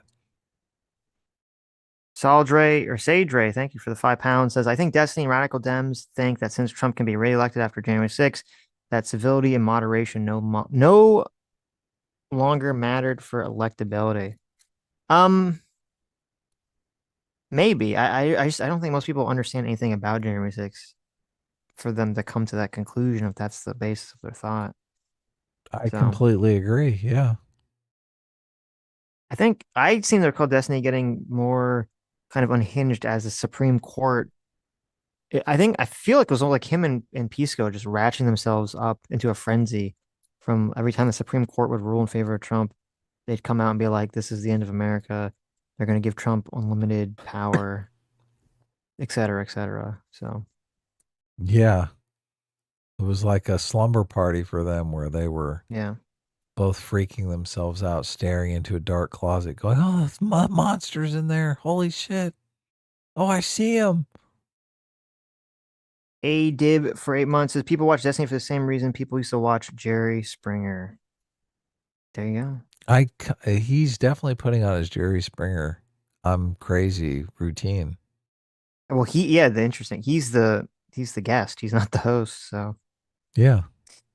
Andrew Bear for $10 says Destiny believes / argues the left has no agency. He argues everything they do is in response to the right. Trump does first. He also used the abuse spouse argument via Trump election to justify CK kill. It's so stupid. This is why I say it's very similar to the Israel Palestine thing. This is just what everyone does. They say, my side has no agency. The other side has all the agency. They did a bad thing. We're just responding. And then that just forever continues.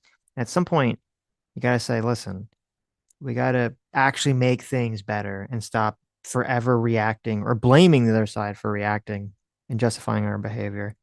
It never gets you anywhere. It just leads you to ruin. Isn't forgiveness the ultimate expression of agency? It is. That's true. Yeah. Baz the Dark Horse for 15 Aussie bucks says Destiny, quote, I can't be immoral until Donald. I can't be immoral. I can't be moral until Trump does what I want. There you go. Yeah. Exactly. Yeah. Crazy. Fucking insane. TZC3 for $10 says ironic that so many on the quote words are violent side refuses to admit that their words for the past decade led to violence. It is ironic. It is very ironic. They don't want to deal with it. They don't want to be responsible for their actions. None of them want to believe that they had anything to do with it. Chewbacca's lover for $5 says, so college kids are old enough for Destiny to bone but not debate. What's this angle? Beating up on college kids like they are victims. You know what? That's a fantastic point to bring up against Destiny. Oh, you can fuck them but not debate them. That's interesting. That's very interesting. Okay. Interesting. Boboxy for €5 says, help us, Anna one Kasparian. You're our only hope. Look, there you go. That's an Obi-Wan Kenobi joke, isn't it? Bobopek for 38 months says, to Sitch's point about grievance collecting, how do we get the pundits, etc., to stop pointing fingers and say it doesn't matter who started it? Stop. I don't know. I wish I knew. No one is in that mind frame at all. No one is in them. And I think the only way you can get that is honestly, and people are not going to like this. I think the only way you can possibly get that to happen is if a president says that. It doesn't matter what party. You just have to have the president say that because they kind of dictate the tone. But right now, obviously, no one has any desire to do that. You even heard the clip that we played with Destiny talking about you need to turn up the rhetoric. Did you catch what he said at the end of the clip? He said, if I don't, I have to keep this up because otherwise I'm like cucking out. I'm cucking out unless you ever have, this forever kind of incendiary rhetoric, you're cucking out. Yeah, it's like a game of chicken, right? Yep.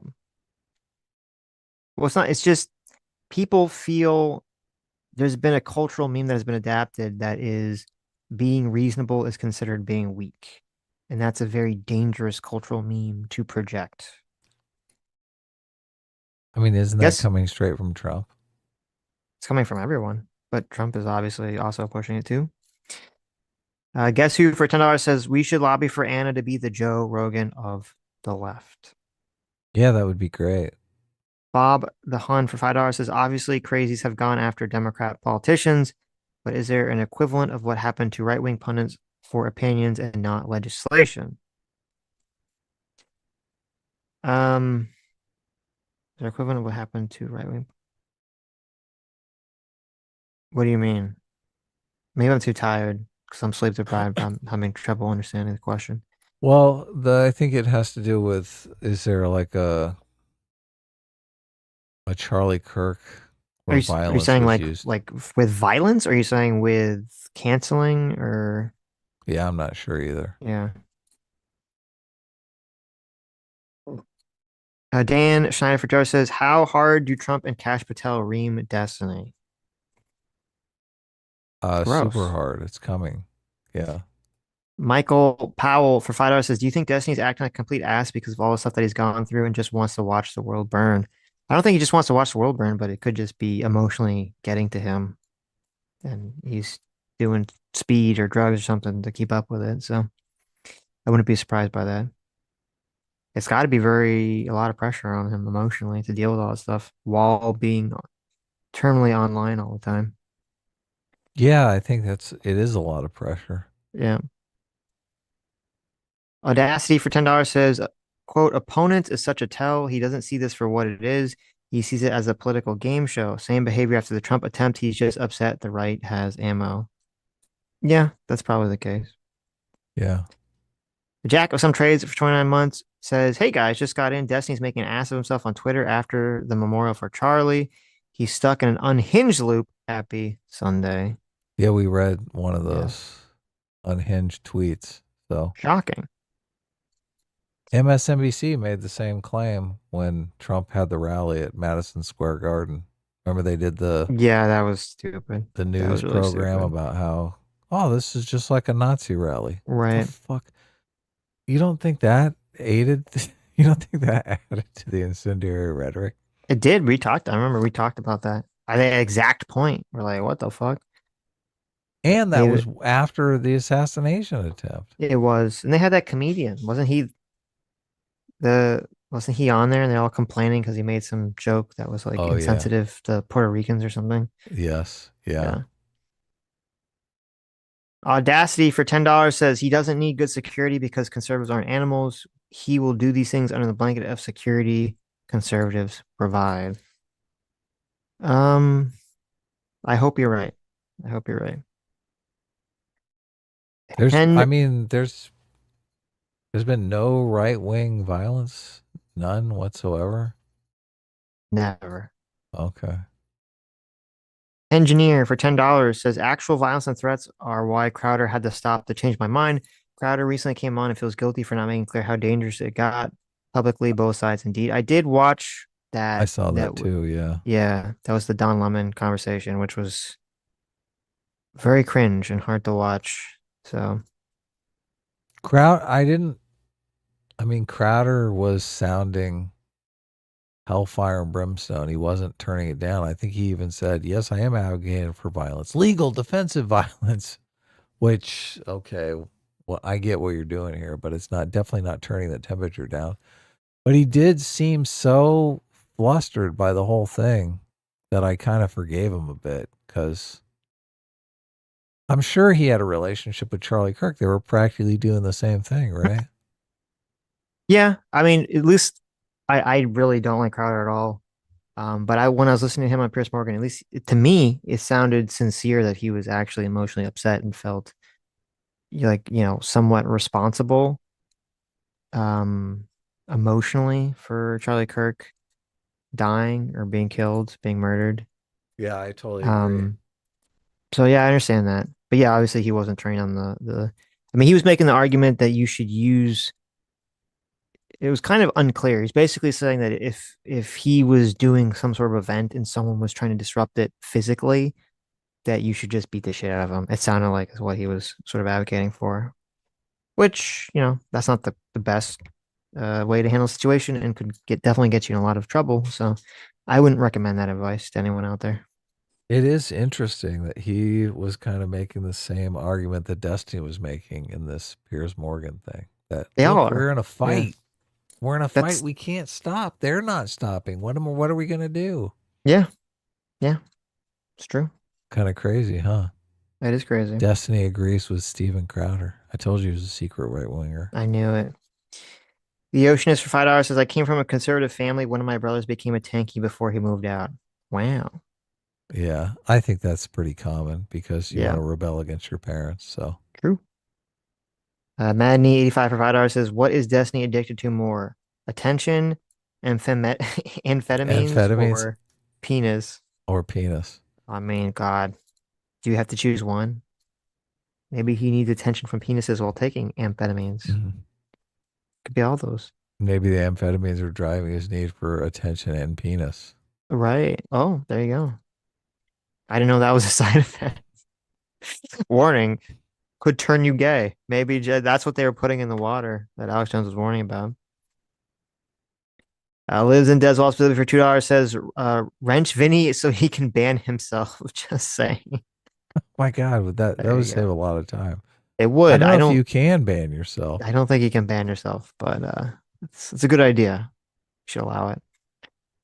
Kumbi Madra for 250 Ps says orbiters say that Destiny saying, quote, you need conservatives to be afraid of getting killed is contextualized by the phrase so that they look to their leaders to turn down the temperature, agree or disagree.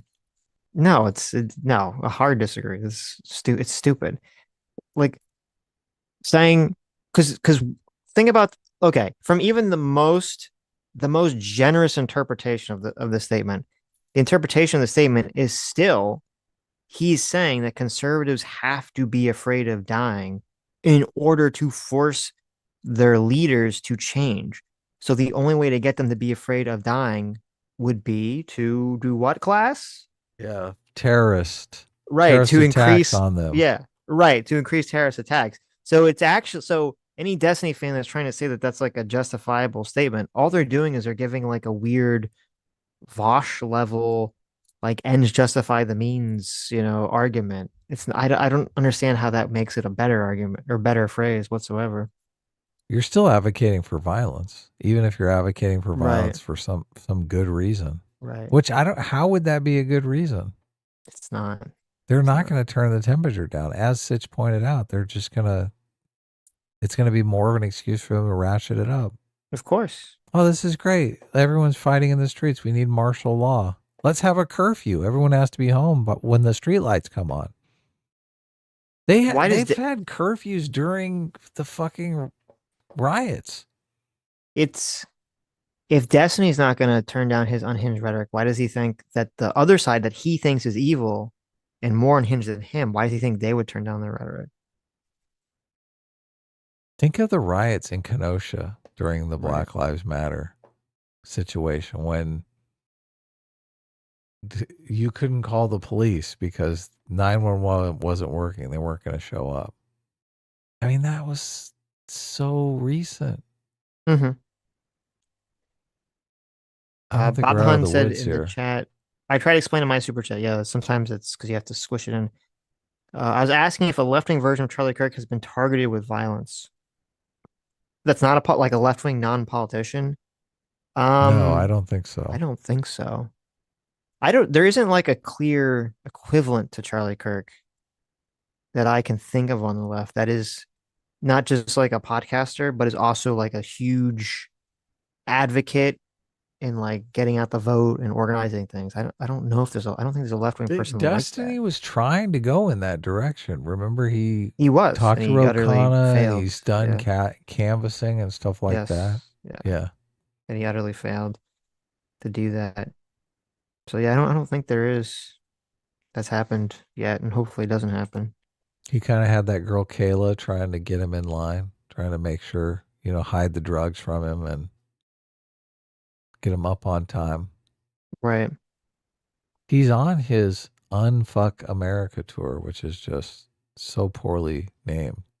Ironic. Yeah. No, Hassan is not the same as because Hassan's just a fucking. Hassan will never leave his home. Okay. Yeah. And Hassan got kicked out of the DNC. Charlie Kirk was like made the king of the RNC. Of the RNC, yeah. Asterian Mowak for $10 says, speaking of ghouls, Dead Domain did a response to Shu's latest video. It's bad. Ooh. Oh, I don't know who that is, but I guess we'll check it out. Might be good content for us. Would be good content. Yeah, thanks you. Shuon Head's bizarre Charlie Kirk meltdown shows she was never a progressive. That's what it's called. Oh my God. Yeah. Validating everything she says in the video. He probably calls her a neo-fascist. Right. I'll check that out. Shu. When I see Shu, I really think fascist. That's what I think. Fascist. Well, she does wear like a dress, and she is married to a white person, and they have a child. And I've heard that if you're a white family and you take a picture of your child, I've heard that that's Nazi propaganda. Does she put a bow in her hair? Because that's how you know. Why you really know. Yeah, the bow in the hair always gives it away. That's the other. Besides having we need the two clips. We need Kanye saying that he loves Hitler, and we need that girl saying Nazi propaganda. Oh, you're right. Oh my God.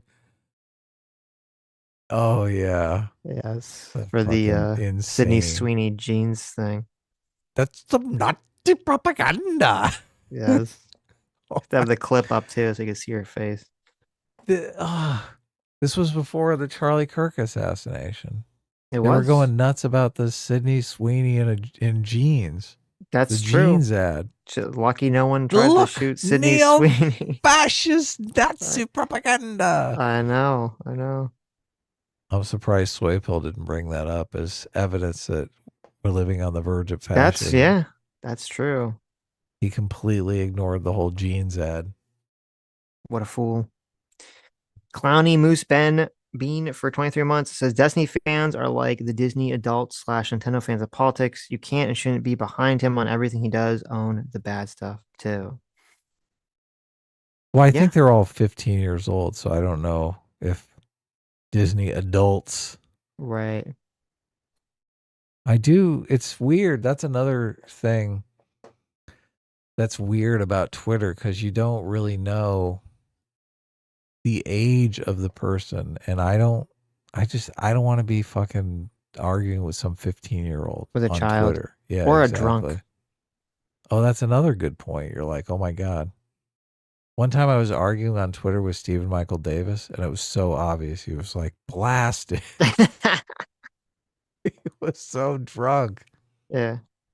Yeah, that was fun. That was actually fun. But look, I know Stephen Michael Davis. I know how old he is.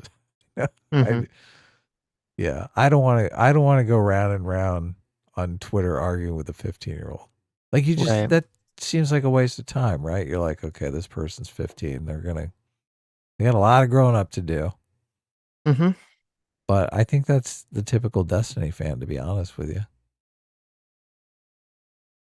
Aspiring whale psychiatrist for 24 months. Thanks so much for being 2 years of Free Will Seeker. Says Destiny really is the hill dying king, constantly doing this and still thinking he's a positive force for the left. True. True. Yeah. Well, now he's dying on the hill of violence is justified. Booster for $5 says, why do people say Trump is unpresidential? Saying you hate your enemies is the most presidential thing you could say. The man fights for the U.S. Terrible. Yeah. Terrible. Yes. Short Stack Goblin for $10 says, I saw a veterans against Trump post on X and fired by Trump post. Had 100,000 likes, but the person admitted they got fired because they couldn't pass a PT test. It's Trump's fault they were too fat. Yeah, I think there's a lot of people. It's funny because Sam brought this up to me. She's like, how many people are getting fired for completely like other reasons, and they'll just use this as an excuse or something. And it probably happens quite frequently, so I wouldn't be surprised. Is there some reason that might happen? What do you mean?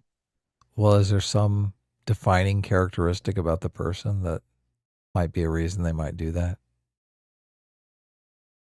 They're lying? I don't know what answer you're looking for. They're liar. Do they have some definable affliction? Oh. Well, they don't. They're banking on other people not liking Trump. Oh, so that's okay. what they could they could be completely apolitical. So, right. But they're basically farming. Right. Farming the affliction out in There the you go. universe. Yes. They're like saying, oh, this is how I get people on my side. I take advantage of all the people who have this affliction. Well, it's the same thing as someone who, who's like, oh, someone who's not white and like, I got fired. Well, I'm going to go to the internet and say it was because they're racist, even if it had nothing to do with anything. Yeah. Right. They're just looking for some Unfortunate. excuse. Yeah. Yeah. They're like, I was drunk at work. Right. But I'm not going to mention that. No, that gets kept out. Vagabond Retro for $5 says, Adam, you don't think you can call someone fascist without wanting them to die or go to jail for their beliefs? ? Yes. I don't even understand the question. I don't think you can sincerely do it.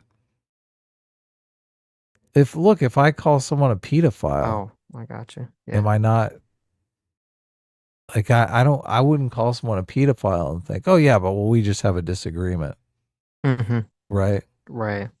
I think people who have sex with kids should be put into a wood chipper. Okay. And you Right. think people who have sex with kids, it should be thought of as some sort of sexual orientation or something like that. Okay. Right. We're not the same. Yeah, exactly. Yes. So looking, I think it's a bunch of fucking bullshit that the people who make this argument that it's just the truth about you. And I think, look, we still need to get along, even though you're a fascist. That's bullshit. They know what they're doing. They know exactly what they're doing. Don't fall for their lies. But look, if you're making the argument that this is fine, you're probably in bed with the liars. Right. You probably think it's a good strategy. Our League for $5 says, after Charlie Kirk was killed, the right didn't respond to violence, but leftists still went to vigils to attack people. Yeah. It is pretty definitely is a huge point against the left when they talk about this. Is like, well, there hasn't been a bunch of, wide-scale violence or violence really in response to Charlie Kirk. I did see clips of people going to deface memorials and do a lot of really shitty stuff like that. So horrendous. Yep. Terrible. Our League for George says Destiny is a girl's name. True. Yes. Yeah. The Wooster for $5 says props to Candace Owens for making the wife of a foreign leader Vag dox herself to the United States government minister persuasion technique. Yeah, there was some weird headline that said something like the was it Mercan's wife? The French prime minister's wife or French president's wife had to give some kind of like photographic evidence to the courts for their lawsuit against Candace Owens. How do you know she's not showing pictures of her chromosomes? How do you know it's her vag? There you go. I guess I didn't think about that. She could be like, look at this. She went to the chromosome photographer. Why chromosome? Why they took a picture of free? Yeah, they took a picture of the chromosome. No Y chromosomes here, bitch. Right. Give me that money. That's true. You know what? That never a lawsuit. That never even occurred to me that she got a picture of her chromosomes and they sent it out. How could you prove they're your chromosomes, though? I've seen pictures of chromosomes. No, they can do it. They can. I mean, I've seen pictures of it. I assume there's some way of doing it. I don't know how they do it, but how are they going to know it's her vag? Yeah, she could just put send them a vag. That's true. Here you go. There you go. Listen, Candace Owens is going to be like, I need a full bodied nude shot of her to know it's her. And then they're going to send like, no, this is AI generated. Okay. She needs to be in front of my face naked. And then she's going to be in front of her naked. Okay. That could be fake. I need to inspect it with my hands and face. See, the real thing is Candace Owens is just put her face up in there. Holy shit.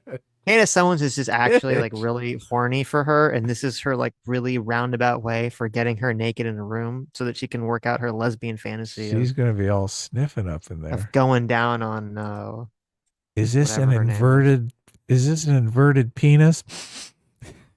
Yes. On Bridget Macron's. Is that the charge? Is she saying this woman's a transgender? Is that what's going on? That's what she's saying. Oh, okay. So. And this is going to I mean, I don't really know this controversy, but I did see the pictures and I thought, well, at least, I mean, she's non-binary, right?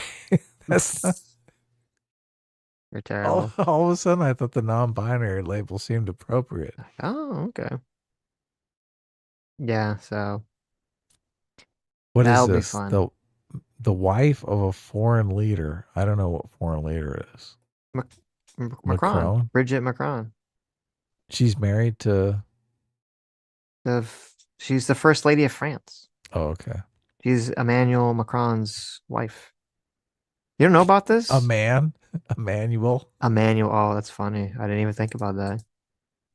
Wow. Emmanuel. That's the yeah, there you go. There's the simulation laughing at us. You don't know about this? I don't know about this story. Their relationship is weird. Like, she was like his teacher. I think they were like underage when they started going out or something. Some weird shit like that. I don't know. Yeah. But yeah, so it was a very bizarre And relationship. she's a manual. And apparently she's a man. She's a man, baby. Yes. Right. You know, how awesome would that be? They need to remake Austin Powers, like a new one now, and they have that same joke, but it's a trans person, and he gets in trouble for punching them in the face. Oh yeah, that would be There good. you go. Would Mike Myers have the balls to do that joke? Maybe. Hmm. I Yeah, I don't know what he's- he is. I don't know how he is politically. So But Mike Myers was famously the one with Kanye West when he said that George Bush hates black people. Remember? And that's he's like, true. oh yes. He was like, "Oh no, why am I why next would to you this? say that? Yes, next to me forever, memorialized on I this thought it this was video." so cool Yeah, to meet Kanye West. Now I regret it. right. Flamenco, hey Flamenco. Flamenco says, nah, he met her when he was like 13, but they got married when he was like 30. That's still pretty fucking weird. Okay. How old was she? Was I she mean, 13 too? she was or- an adult. No, she was an adult when he was. She let's see, was what is her age 18 gap? and he was 13. Is that what happened? Let's see. She is 72 right now. Mm-hmm. Okay, and He looks like he's in his 40s. He is 47. 40. She's 70. Oh my Right, god. so we're gonna do some quick math here. Okay, 72 These are not minus good numbers. 47. Carry the 6, divide by 3, the square root of the hypotenuse. 25-year age difference. Holy shit. Oh my god. So that She's means 25 years as if we senior. do some more amazing math here, that means that when he was 13, if they met, she was 38. Now I mean Now that's an I age don't- difference. Okay. Oh, that's totally an age gap. Yes, that's an age gap. You usually only see this in the gay community with men being like Or- an older man with a Or or with Leonardo DiCaprio. oh yeah. He has another 25-year-old woman he's going out with. Does he really? He does. Well, yeah. you usually see that with men and women, but you don't really Right. see it with the woman being the older one, Yeah, there you go. being the cradle robber. Mm-hmm. Of course, at this point, he's like a grave robber. Straight Rippin' 93 for $2 says nobody can work with Owens, fights with everyone. That's not even remotely surprising at Yeah. all. She Righteous seems Indifference. high maintenance. She does. Righteous Indifference for $2 says Candace says the feds were after her in that clip. Well, there you go. Listen, how far away are we from Candace Owens going full gang stalking schizo on YouTube, talking Pretty about people close, following yeah. her? Yeah, I'm here for it. there you go. I just don't want to see her carrying the baby around doing it. No Michael Jacksoning. Oof, that'd be harsh. Righteous Indifference for $2 says Candace thinks the feds doctored the suspect's text. I saw that. How can you? I mean, they're going to have to use them in a court of law. They show the providence of them and all that, chain of custody, all that shit. Well, she doesn't agree with them, so they have to be doctored, obviously. Come on. It's ridiculous. Did you see people were they're like, oh, God, I hate conspiracies. Even my cousin's like husband brought this up. It was kind of funny. It's like it goes into, and he's like a normie. It goes into like the normie culture. Like the video or the clips of like the guys. They're like some guys that were like I don't know, they were like rubbing their faces or doing some sort of like hand gestures, but like they're doing the hand signs right before Charlie Kirk is shot. It's like they're like umpires. They're like calling in the strike force. I was like, oh God. Yeah, all that shit makes me sick. I know, it's so prevalent nowadays. Madney for $5 says, Candace Owens, how can I make the tragic murder of my dear friend about myself and the Jews? A better grifter is hard to find. True. Yep, unfortunate. Memes Brand for $5 says, the only good thing about Destiny is that he likes Factorio. Similarly, the only bad thing about Factorio is that Destiny likes it. Yeah. True. He taints everything. Angry Bell Sprout for $5 says, glad to see more streams not entirely about lame ass Hassan Pike the Jews. It's getting hard to watch that much of him all the time. Anna, Heart Anna being better. We haven't really covered Hassan, I think, in a while, have we? No, but I'm sure he'll do something stupid soon. Yep. A bunch of people are covering Hassan because Hassan is in big hot water over this people being dragged in front of Congress, right? Who's the Twitch guy that they're dragging in front of Congress? Dan Clancy. Dan Clancy, yeah. So yeah. Libertarian Sasquatch for $5 says, my wife is way more right-wing than I. She's a total baddie, so shrug. There you go. Cool. AKA Batosai for $2 says, Sitch should we abolish the FCC? No. As I said, I think the whole governing network versus cable thing is probably going to go away soon, but the FCC does other stuff. That's important. Zero for $5 says, I don't think Trump has ever said anything as bad as Destiny has in last year, and because no one has said it in the last 6 months, A-Team reigns supreme. That's there you hilarious. Go. That's true. That's a good point. Good job, Zero. No one said it for 6 months. 6 months. I know. Look, he's capitalizing on my joke. That's hilarious. It's hard out there. It is. It's hard. It's hard for a brother in A-Team right now. Right. All these S-class. We're surrounded by the enemy everywhere. S-class. And if S-class doesn't tone it down, we sure as hell ain't going to tone it down. WTF1818 for $2 says, it's time to create context. If you know, you know. I don't know. I don't either, but I'm going to pretend it sounds ominous, so. WTF1818 for $5 says, pull up the video, Colonel JD AI coded conversation, Metal Gear Solid 2 HD. That's what you want, don't want. You know it to be true in your heart. Maybe later. Luke W for 27 months says, Anna is a liar. She absolutely has said, or at least implied, that Israel did 9/11. Actual Swore has an hour-long video debunking her conspiracy theories on it. Yes, I did see that video. No, but Actual Justice Warrior calls her a liar in the video and says all of this is by implication. Nowhere in the video does she come out and say Israel did 9/11. Right. As I said, she absolutely has said, quote, or sorry, comma, or at least implied. Yeah. I think that's what Sean said. Yeah, too. look. Yeah. Yeah, he's saying that she's implying that, but right. Why doesn't she just come out and say Israel did 9/11 if that's what she believes? All the crazies come out and say Bush did 9/11. Mm-hmm. Robo, which as much as I think that's stupid, as much as I hate that conspiracy and it's stupid, like I understand like the thought process of like, well, it's because we went to war, so it's like the justification for the war, right? There's some like post hoc rationale that's stupid that you can come to. The Israel one doesn't like that's like a whole nother level of like why the fuck would they even want that? Like if it was Israel's behind it, wouldn't they have made the hijackers Iranian? Because isn't that the whole thing? They want us to go to war with Iran. Why would they do this? Like, why would they make them Saudis? And then they're the Saudis that were hiding in Afghanistan. It just doesn't make any sense. But Iranian Craigslist was down. That's true. Robokun, thanks so much for 28 months. And Robokun for $10 says it sucks because it feels like we as society addicted to outrage, and I don't like it. I don't hate people because they disagree with me. I'm just so tired.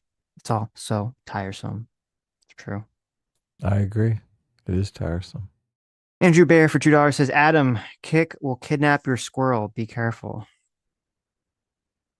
Okay. I think my squirrel might have passed on because I haven't seen that squirrel in forever. Yeah. Oh, just like all the squirrels are super leave. skittish now and won't come anywhere near me. So interesting. Very sad. Listening as well for $2 says, I don't understand how Adam processes parody.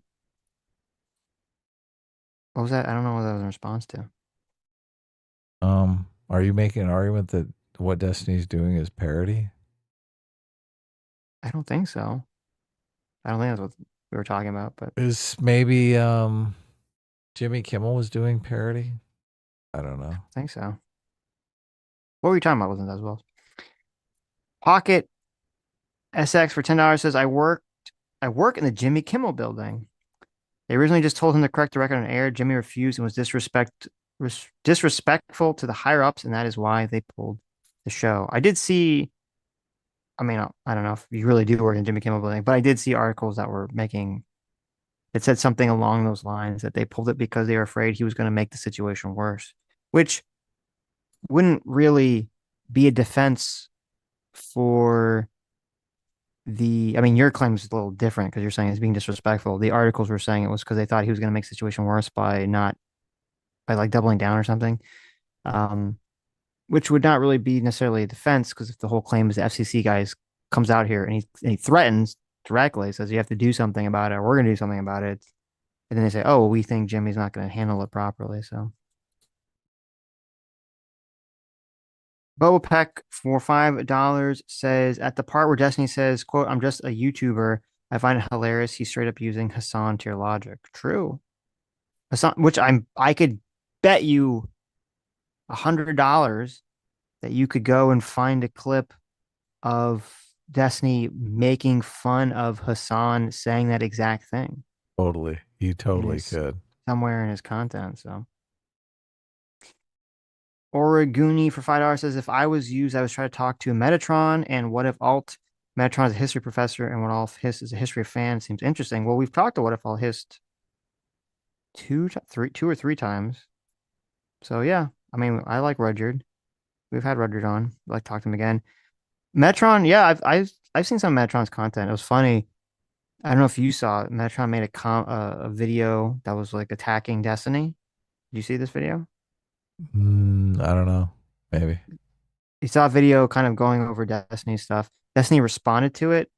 Then Metron did a video responding to Destiny's response. And in that video, Destiny was like, oh, Metatron is another fake centrist Trump supporter like Adam.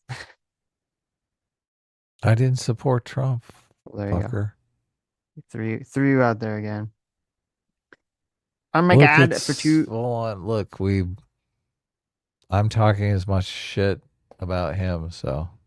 That's fair. Probably a lot more. So. Am I lying about him? I mean, I don't think so. Yeah. We all know he's fucking right on fentanyl right now. Right. Look, that might be an exaggeration. So. Am I saying it wrong? Metatron? Metatron, not Metatron. Metatron.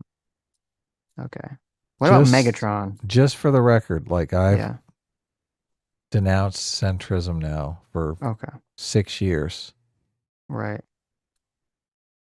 Well, I don't think Megatron identifies as centrist either, but oh, he doesn't? I don't even know who this content creator is.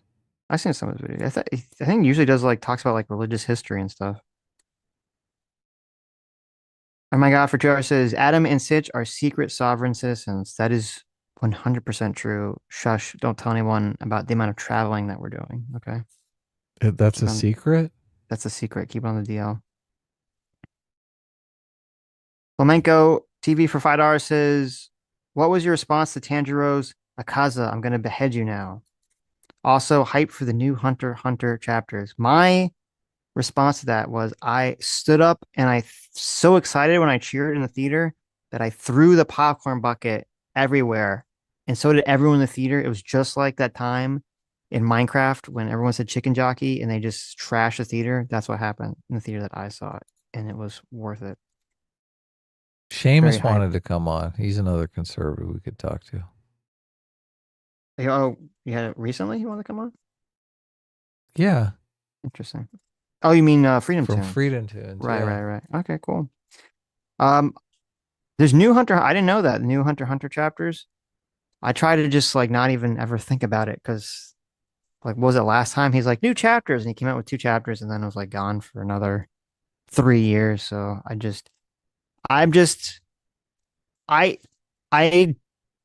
don't think we'll ever get the end of Game of Thrones, or I'm sorry, the end of A Song of Ice and Fire books. But if we do, I have more confidence that George R. R. Martin will finish all the Ice and Song of Fire books. I have way more confidence in that than I have zero confidence whatsoever in, I forget his name, but the guy finishing Hunter x Hunter. I don't think that will ever be finished. I don't think they'll ever get off that boat.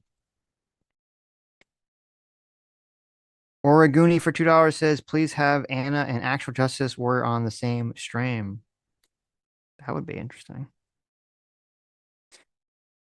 Lives in Why? Des So Walls. he can tell her that she believes crazy nonsense about 9/11. They can work it out. So he can ambush her.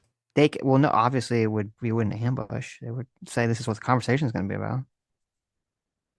Okay. We're not Pierce Morgan. Okay, we don't ambush people. We don't believe in ambushing people. No. Okay.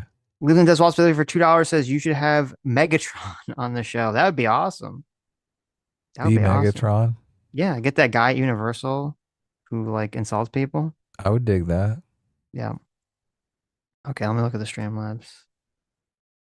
Dr. for $3 says Destiny is catfolds with slightly better PR. He actively makes it harder for the people he wants to succeed because he's such an autistic little freak that he has no idea how his actions are perceived. That's true. Saul for $2 says the new cope is now, quote, celebrating isn't the same as approving murder, and saying good riddance isn't the same as celebrating. Distinction of the difference. One person I was debating on X even used grok to prove his point. Celebrating isn't the same as approving, and saying good riddance isn't the same as celebrating. That's fucking retarded. That is the same. That's literally exactly the fucking same. Anyone tells you that is just an automatic bad actor, lying piece of shit. That is the same thing. 100%.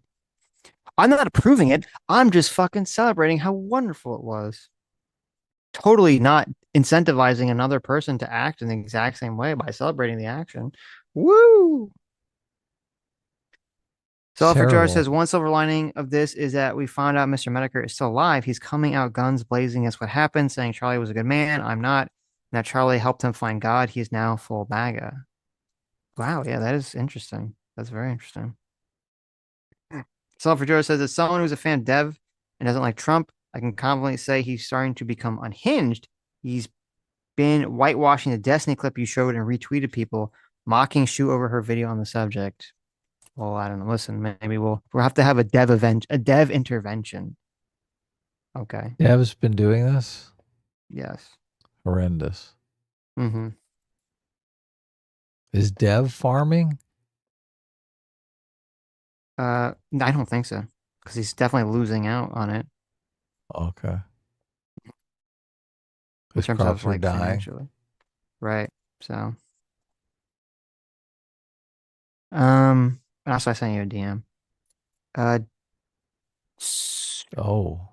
Dr. Liller for slipping into my DMs. I am. Dr. Liller for Charles says, thank God I was never a Destiny fan. He debated Sargon way back when, and I came off thinking he was a massive loser bitch with a terrible attitude. Nothing has changed. It's hard to not grow in 10 years, but here we are. Wow. There you go. So for another $2 says broadcast TV switched from analog to digital in 2009. You can still watch TV through an antenna, but it has to be a TV with a built-in digital tuner. All TVs made since 2007 or hooked up with a digital converter box for old TVs. Okay, that was it. She was like, you need to get like, she had some like ancient fucking TV in her house that still had the rabbit ears or something. So maybe that was it. But one day they'll get rid of the network stuff. It's fucking dumb. Living Does Lost for Charge says, please save Dev. I might become homeless. Look, there it is. Yeah, you'll have to change your name to Lives in Dev's Tent. Specifically. Lives in Dev's tree. Yeah, there you go. You'll change your name. Lives in Dev's trees specifically. You'll have to live in the trees outside. So all right, let's wrap it up. Come on, okay. It's time to go. There you go. We've been streaming almost 8 hours. Let's get to bed. Yeah, look, I'm tired. This was supposed to be a short stream. This was supposed to be a short stream. What happened? What happened here? I don't know. Never works out that way. I blame you doing your Amazon shopping in the middle of the fucking stream. It's true. That is the fault. That is the fault. All right, where's my harmonica here? Anyways, you got to do your outro though. What are you doing? I was waiting for the harmonica. Let me see. Turn my filter. Anyways, thank you all for coming. Thank you all for your incredibly generous donations. You made it in the stream. Oh, wait. Wasn't there a JMax Super that we never read from like last week?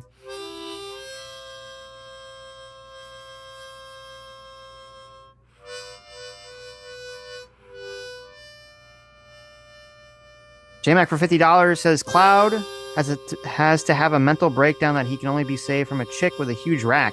He then comes to terms with his past failures and decides to rise up and meet evil as well as his shortcomings head on. OG Final Fantasy VII kicks ass. There you go. I like it. Anyways, thank you all for coming. Thank you all for incredibly generous donations. You've made the stream. You, the true heroes. You are the true free will seekers. You are the true isekai anime protagonists. You are the true soldiers of fortune who will be saved by giant-breasted women by coming to terms with your past failures and rising up to meet evil. And we'll see you all on Tuesday. You're also the true people who never, ever, ever get addicted to ADHD medication and say really unhinged shit about being advocating for violence on Piers Morgan or any other platform. And we'll see you all Tuesday. Bye-bye. Have a good night, everyone.